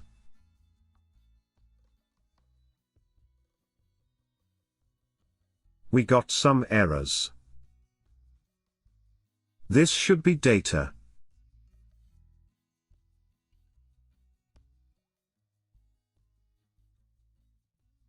And this should be a pointer to 32-bit variable.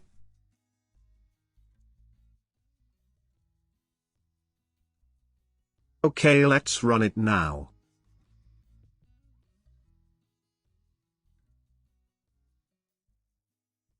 I am going to connect my analyzer now. Start the recording here. Run the code.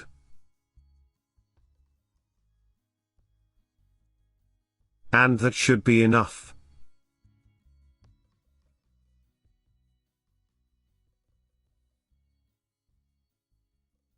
This is a bit messy here.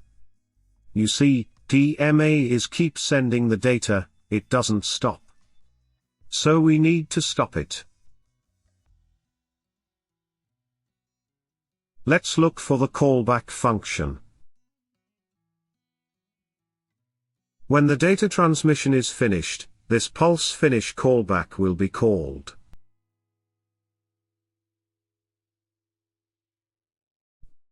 Inside this callback function, we will stop the DMA.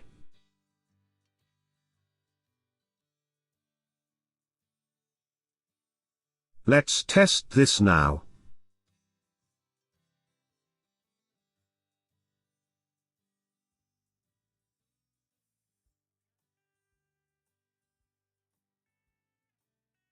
Okay, this time it's definitely stopped. Here we have the pulse. Seems like we got the 24-bit data. You can see the pulse width is 1.25 microseconds. Also some pulse are 833 nanoseconds wide, which is basically a 1. And some are 413 nanoseconds wide, which represents the 0. I have divided this data into 3 parts. Now remember here that I stored the MSB data into MSB position, so the LSB data is sent first. That means the first 8 bits on the analyzer are for the blue color. These 8 bits are for blue. If I divide it into 2 parts, you can convert them to hexadecimal now. We have 0 cross 65, which is 101 in decimal. This whole inverted situation is there because I send the LSB first, but we will not do that during the second half. Anyway, then we have 0 cross FF, that is 255. And at last we have 0 cross 05, which is basically 5. Those last 4 zeros you see, they are there because it took some time for the interrupt to process, and the DMA to stop, and within that time, DMA transmitted those zeros. Okay, this is it about using DMA with PWM. You saw how can we use DMA to change the duty cycle of the signal at really high rate. We can't so that using the simple PWM, because of the time required for the instructions to process. It will mess up our data, that is being transferred to the device. Now we will start the second half. Here we will interface the WS2812 LED. Obviously I am going to use the PWM DMA to do so. Let's start by defining the maximum LEDs that you have in cascade. If you want to control brightness, set this to 1, or set it to 0. Now LED data is a matrix of 4 columns, and the number of rows will be same as the number of LEDs you have. This will store the values for the color, for the individual LED. LED mod is another matrix, but it will store the values, that are modified as per the brightness requirement. Now I am defining a data sent flag here, which will be set, once the DMA has been stopped. This will make sure that DMA does not send another data, while the first data is still being transmitted. This function will be used, to set color to the respective LED. Here first parameter is the LED number, to which we want to set the color, then the values of the colors. I am keeping the red first, because that's how you find the color codes in general. Here, first column will store the LED number, second column will store the value for green, then red, and last column for blue. Note that we are storing the green value first, as the device requires us to send the green value first. Now this is the function to set the brightness for the LEDs. You can input the brightness from 0 to 45. Brightness is nothing special, you just have to scale the actual values by some factor. For example, 255 is the brightest, so 127 will be 50% bright, and around 63 will be 25% brightness. The problem that I faced here was the linearity in the brightness values. What I mean is, you just can't increment some variable, which will scale the brightness linearly. So I came up with this solution. I am dividing by the tangent of the angle, which varies between 45 to 90 degrees. This way the scale is not perfectly linear, but it remains somewhat linear. Here we don't change the value in the first column, since this is the LED number. And for the rest of the columns, we will divide the LED data by this tangent value, and store it in the LED mod. This entire process will only take place if you have defined the use of brightness.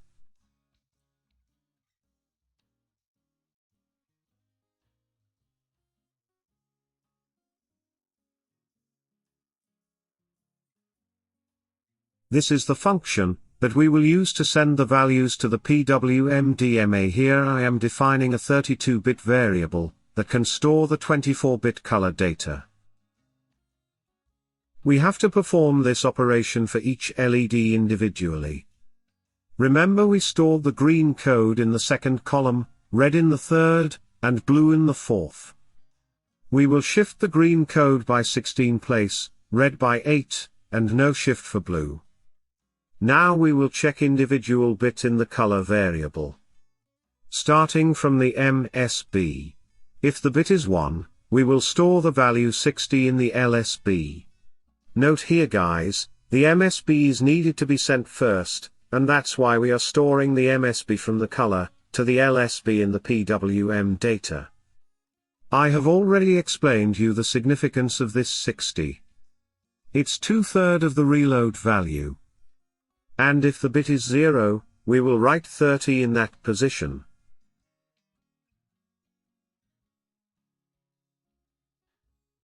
Once all the LED values are stored, note here that I am continuing storing another 50 zeros. This is explained in the datasheet.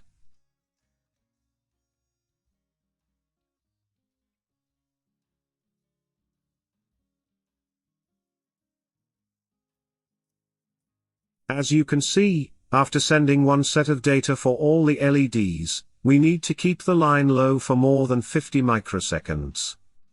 Since our PWM width is 1.25 microseconds, we can just send 50 zeros to the PWM.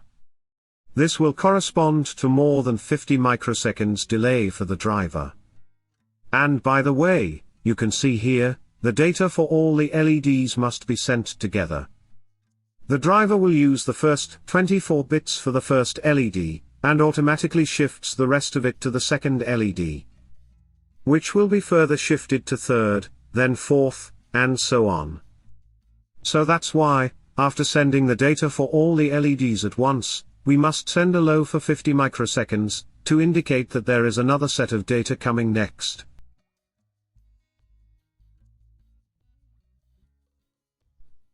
And after all the storing is finished, we will send the data to the DMA. I haven't changed the variable here yet. PWM data can store 24 times the LEDs, plus 50 values.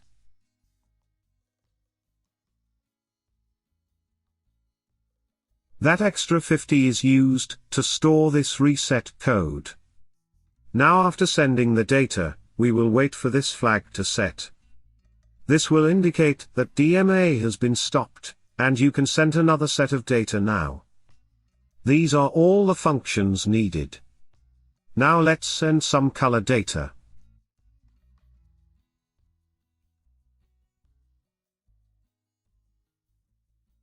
Here I will set the LED 0 first. Red is 255, and others are 0. So this will be purely red. Then set the green to the first LED, and blue to the second LED. And now we will call the WS2812 send, to send this data to the respective LEDs. Let's build it. Okay, we have got some errors. I have defined it wrong here. This seems alright now. We have to define the math.h also, for the tangent function.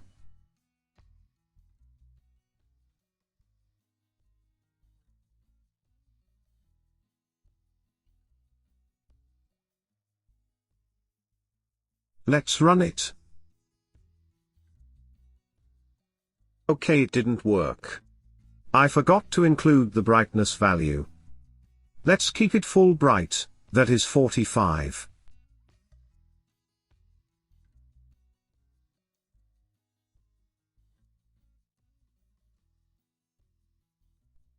Great, you can see the 3 LEDs light up.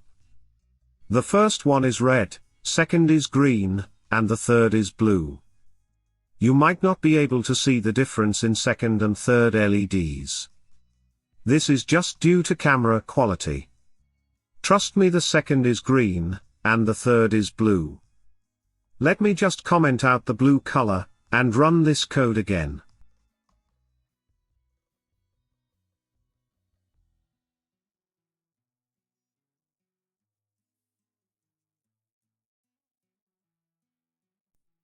Now you can see the first is red, and second is green. So this part worked pretty good. I will add some more random colors now. But before that, let's see what happens when we set the brightness to 0.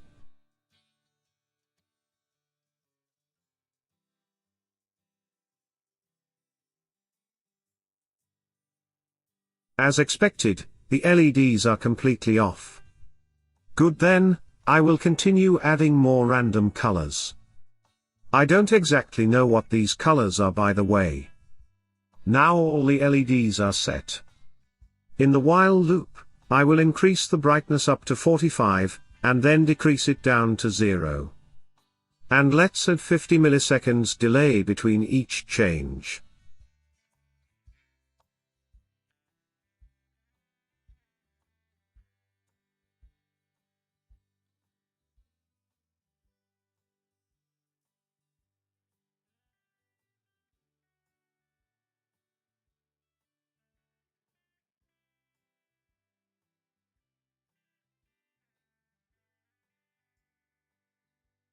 You can see, we have got ourselves a very nice effect here.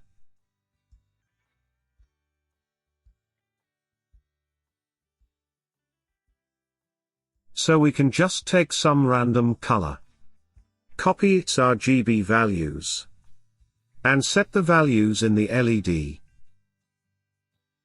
I will comment out other LEDs. Set the brightness to 20, which is approximately 50%.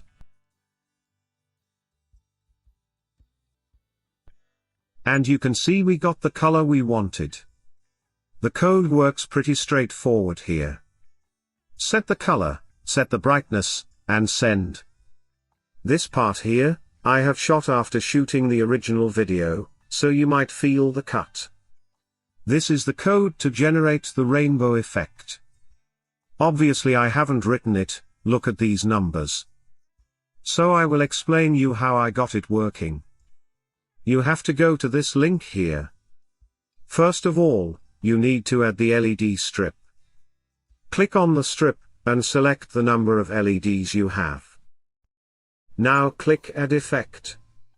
We can easily get other effects with our regular program also. So here I am using the rainbow effect.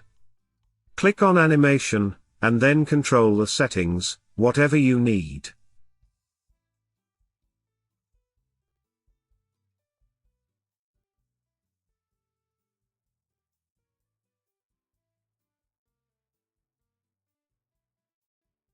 Once you got what you need, click Generate Arduino code. Now let's copy this code in our notepad. Out of this entire code, we are only interested in this part. So I will copy this, and paste it in my main file. Let's rename it to the rainbow effect, right?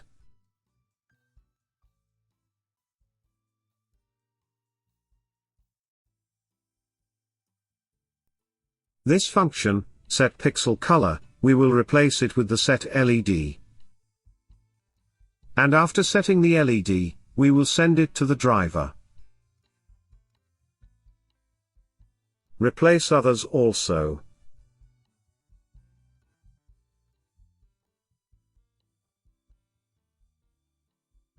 Let's build it once to check where the errors are.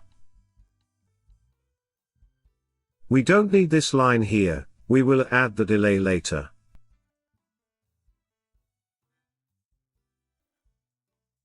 This variable here, we will define it separately. If you check the code we copied, this is unsigned 16-bit variable. So let's define it. Now correct it everywhere.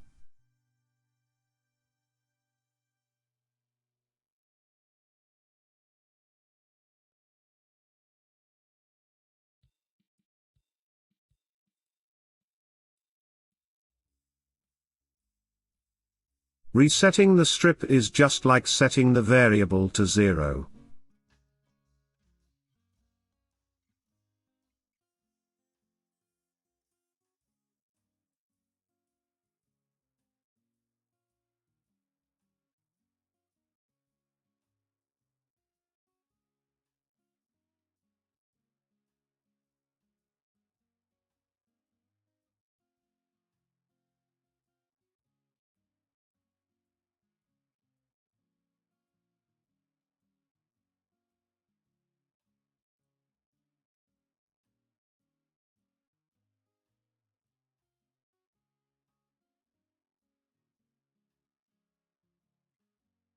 So this is it. Now let's call this function in the while loop. And add 30 milliseconds delay.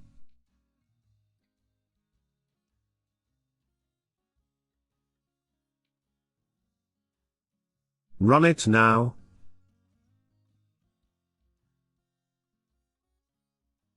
You can see the nice rainbow effect towards the right. You can play with some more patterns, just follow what I did. In today's video, we will see how to interface a passive buzzer module with the STM32. We will write functions to set the tone of the desired frequency, and in the end we will play a melody. There are two types of buzzer modules available for interfacing. An active buzzer is only capable of producing a single tone. So to interface an active buzzer, you just need to turn the signal on or off, just how you would blink a LED. On the other hand, a passive buzzer needs a triggered wave to produce sound. By controlling the frequency and duty of the wave, we can control the sound output. In today's tutorial we will cover how to do this using the STM32 MCU. Here I have two different types of passive buzzer modules with me. Both of these modules have 3 pins available, but the middle pin in this module is not connected. So we only have a signal pin, and a ground pin. It does not need a separate VCC supply. We can connect the PWM output to this signal pin, and then vary the frequency and duty to control the output sound. The other module has all 3 pins connected. You can connect the VCC to 5 volts, ground to ground, and PWM output to the I/O pin. Both of these modules are available on the controller's tech store, so you can purchase them from there. I am going to use the black one in this tutorial, as it needs only 2 pins for the connection. This is how the buzzer is connected to the STM32. The pin PA8 of the MCU is the timer 1 PWM output pin, and it is connected to the signal pin. Let's start the CubeIDE, and create a new project. I am using STM32F103C8. Give some name to the project, and click Finish. Let's start with the clock setup first. I am selecting the external crystal to provide the clock. The blue pill board has 8 MHz crystal on it, and we will run the system at 60 MHz. I am choosing 60 because most of the STM32 MCUs can run at this clock frequency, so if you have some confusion, you can set the clock as per this video. Note that both APB1 and 2 timer clocks are running at 60 MHz. The timer will use this clock to generate the output signal. Each timer is either connected to APB1 or APB2 bus. You can check the datasheet of your MCU to confirm which bus it is connected to. I have already made a video explaining the PWM generation in STM32, you can check it out in case of any doubt. Since both the APB timer clocks are at the same frequency, I don't need to worry about the timer's source. Now go to Sys, Debug, and enable serial wire. Let's configure the timer now. I am using the timer 1 to generate the PWM signal. Set the clock source to internal clock. Now enable the PWM generation for channel 1. You can see the pin PA8 got configured as the PWM output. We connected this pin to the buzzer in the connection diagram. Let's configure the parameters now. In order to generate the sound of desired frequency, we need to change the prescaler on the fly, but keep the ARR constant. The timer clock is at 60 MHz. Let's say I keep the auto reload value constant at 1000. Now if I want to generate a frequency of 15 kHz, the prescaler should be set to 4. Similarly, if we want to generate the frequency of 250 Hz, the prescaler should be set to 240.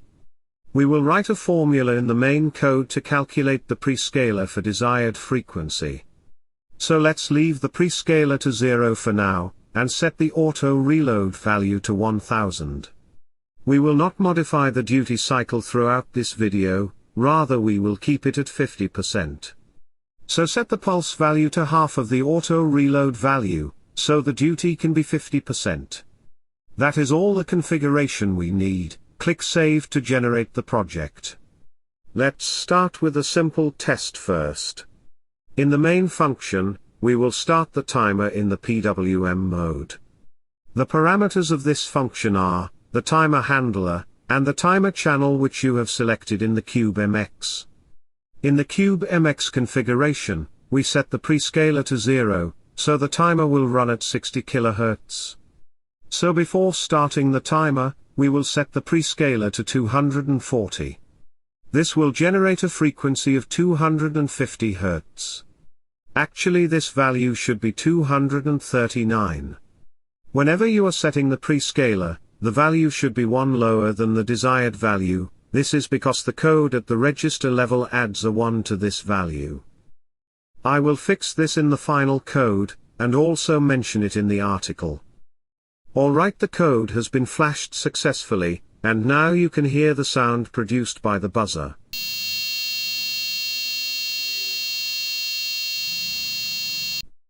Now if I set the prescaler to 24, the frequency will be 2500 Hz. Let's test this frequency.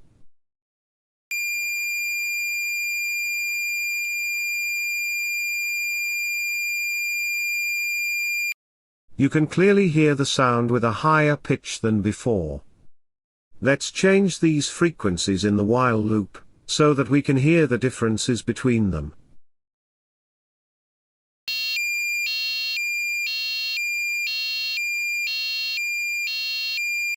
You can hear the tone changing every 500 milliseconds. Let's also see the output on the second buzzer.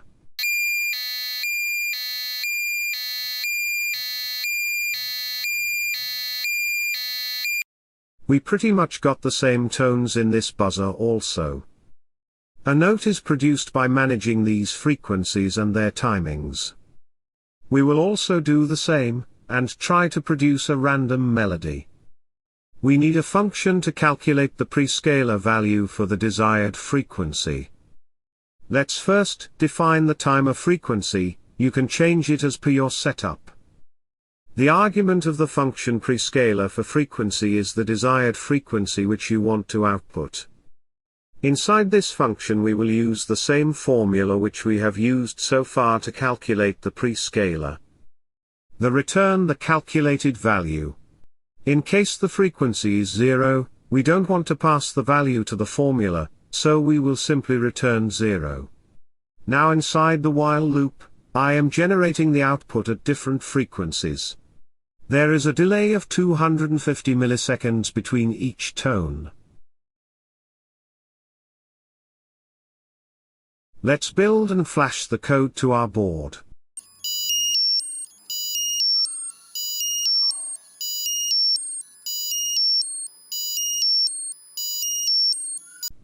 You can hear the tones of 5 different frequencies, and the pitch is gradually increasing. And in a way we just produced a note of these tones. Basically you can produce any melody by mixing different frequencies and their duration for which they will play. While I was looking for some frequency data for a melody, I found this GitHub repository. This is actually written for the Arduino, but we are only interested in the frequency and timing data. Here this guy has also explained how to generate the data for any desired music, but it is a paid service, so I am not covering that. Inside the Arduino code, I found the data for the Stranger Things melody. Any melody will contain these 2 data at minimum, the frequency, and the timing. Let's copy them in our code. These here are the frequency values for different tones, and below are their duration in milliseconds for which these tones will play. There is one more parameter which is used in the Arduino while playing these melodies. And that is the delay after the tone, for which the tone is paused. We will also consider this delay in our code. Let's write a function which will play the melody for us. The parameters of this function are, the pointer to the frequency array, the pointer to the timing array, pointer to the pause timing array, and the size of these arrays. Here for each array element, we will calculate the prescaler value for the input frequency. Then get the duration for which the tone will play. Now define a variable to store the pause data. If the pause array is passed to the parameter, we will get the pause timing. As per the Arduino source code, this pause timing also considers the duration time, so we will need to subtract it. Now let's set the prescaler value as calculated above, and give a delay of the duration time.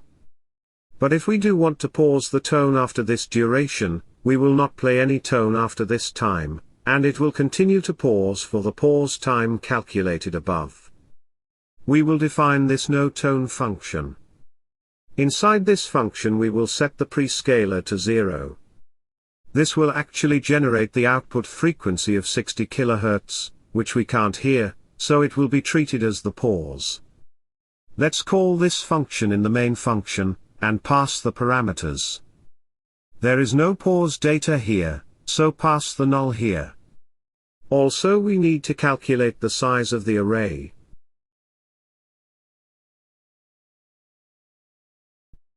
After the melody is over, we will call the no-tone function to stop the tone. Alright, let's flash the code to the board.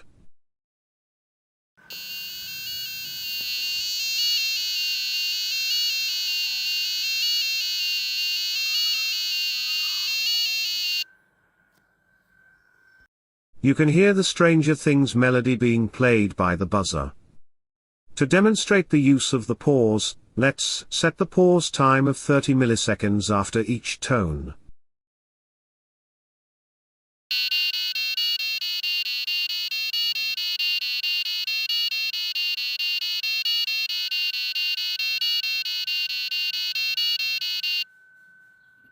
You can clearly hear the pause between the tones here.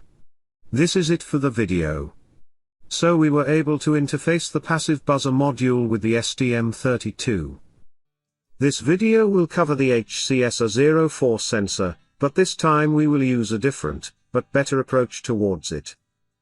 We will see how can we use input capture to measure the pulse width, and which will be used to find the distance. Let's start with CubeIDE. I am using STM32F103C8 controller. Give the name to the project, and click Finish. Let's set up the clock first. I am selecting external crystal. Do this if you have Cortex M3 only. Let's run the system at maximum clock.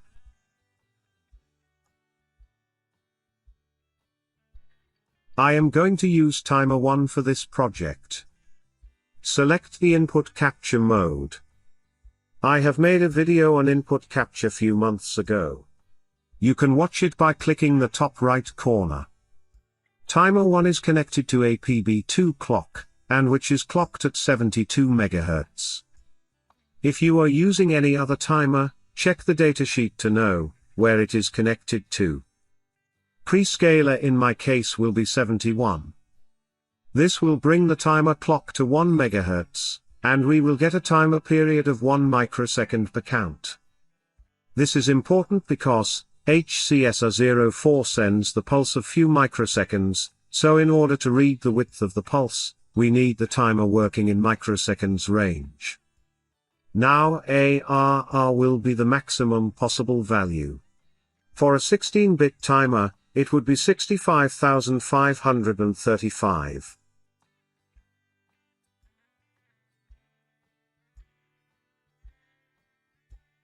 Make sure you enable the timer capture compare interrupt. Let's assume that you used another timer, like timer 2.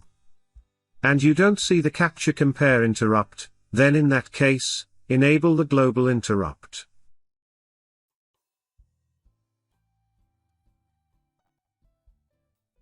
Pin PA it is selected by default, and we will connect the echo pin here.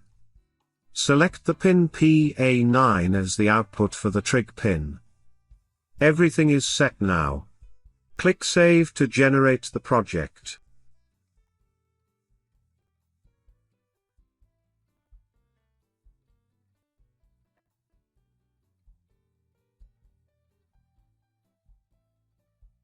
Let's start now. First of all, I will create a delay function, which can provide us the microsecond delay. I have already made a video on it. Check the top right corner.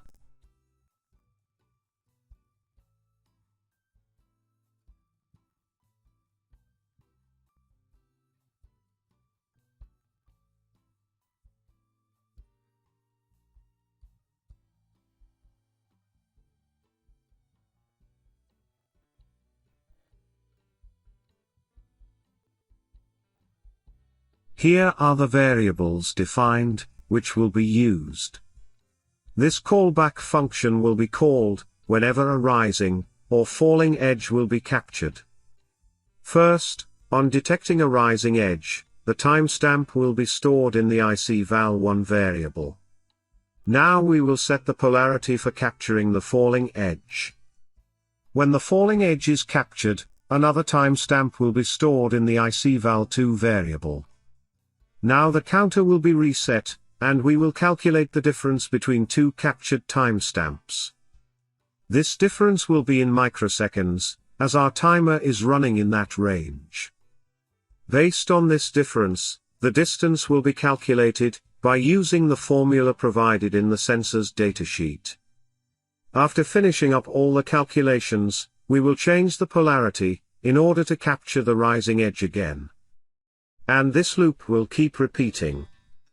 If you are using any other timer channel, make sure you update it at all the respective positions. This is the function to trigger the HCSR04 to start capturing data. Let me quickly define the trig pin and port.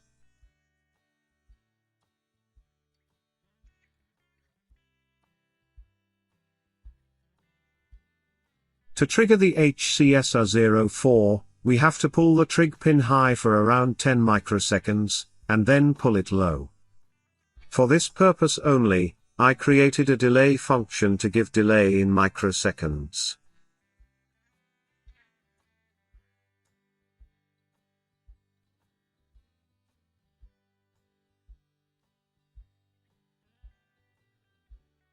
Now in the main function, we will start the timer in input capture interrupt mode.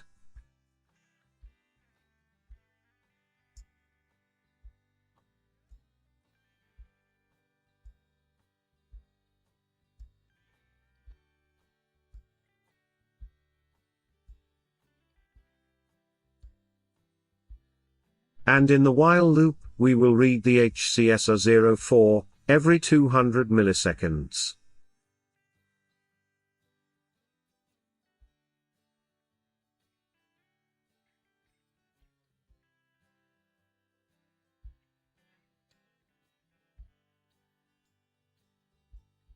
We got a lot of errors here. I have defined the pin in a wrong way. We still got few errors. This error is actually present in the default generated code.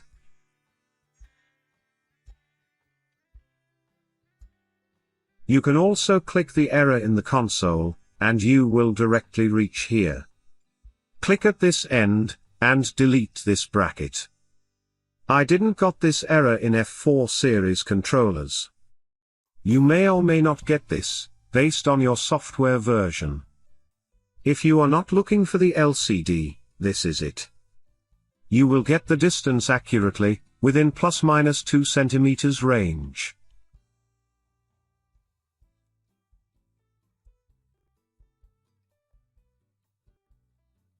Let's include the I2C for the LCD. I am using I2C1 for this purpose.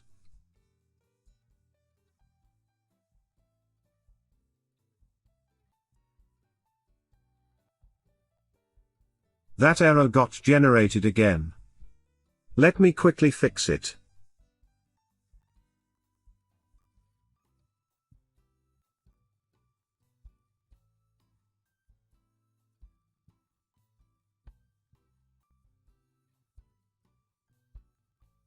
Now let's include the LCD library files.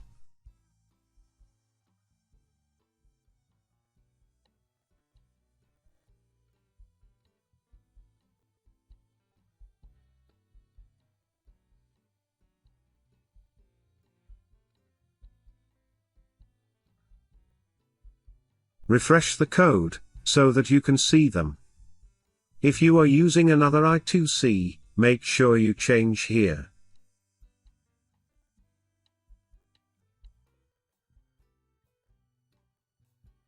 Initialize the LCD first.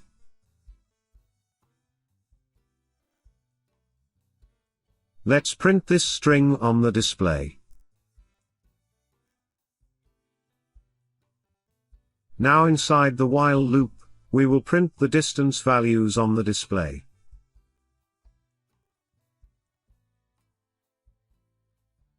Let's say the distance is 23, then 23 divided by 10 will give us 2, and plus 48 is to convert to the respective character. Similarly, 23% 10 will give us 3.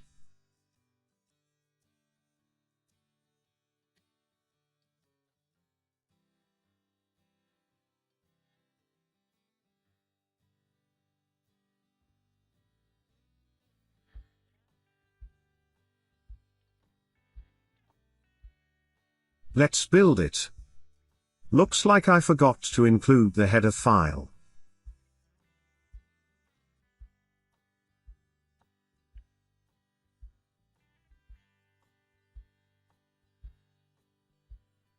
Include I2C LCD.h.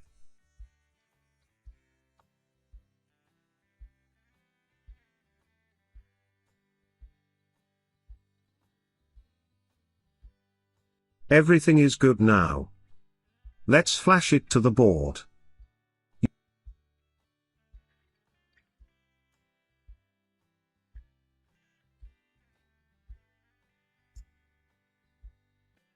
You can see the distance shown is as expected. This is it for the video. I hope you understood the concept and the procedure. You can download the code from the link in the description. Keep watching, and have a nice day.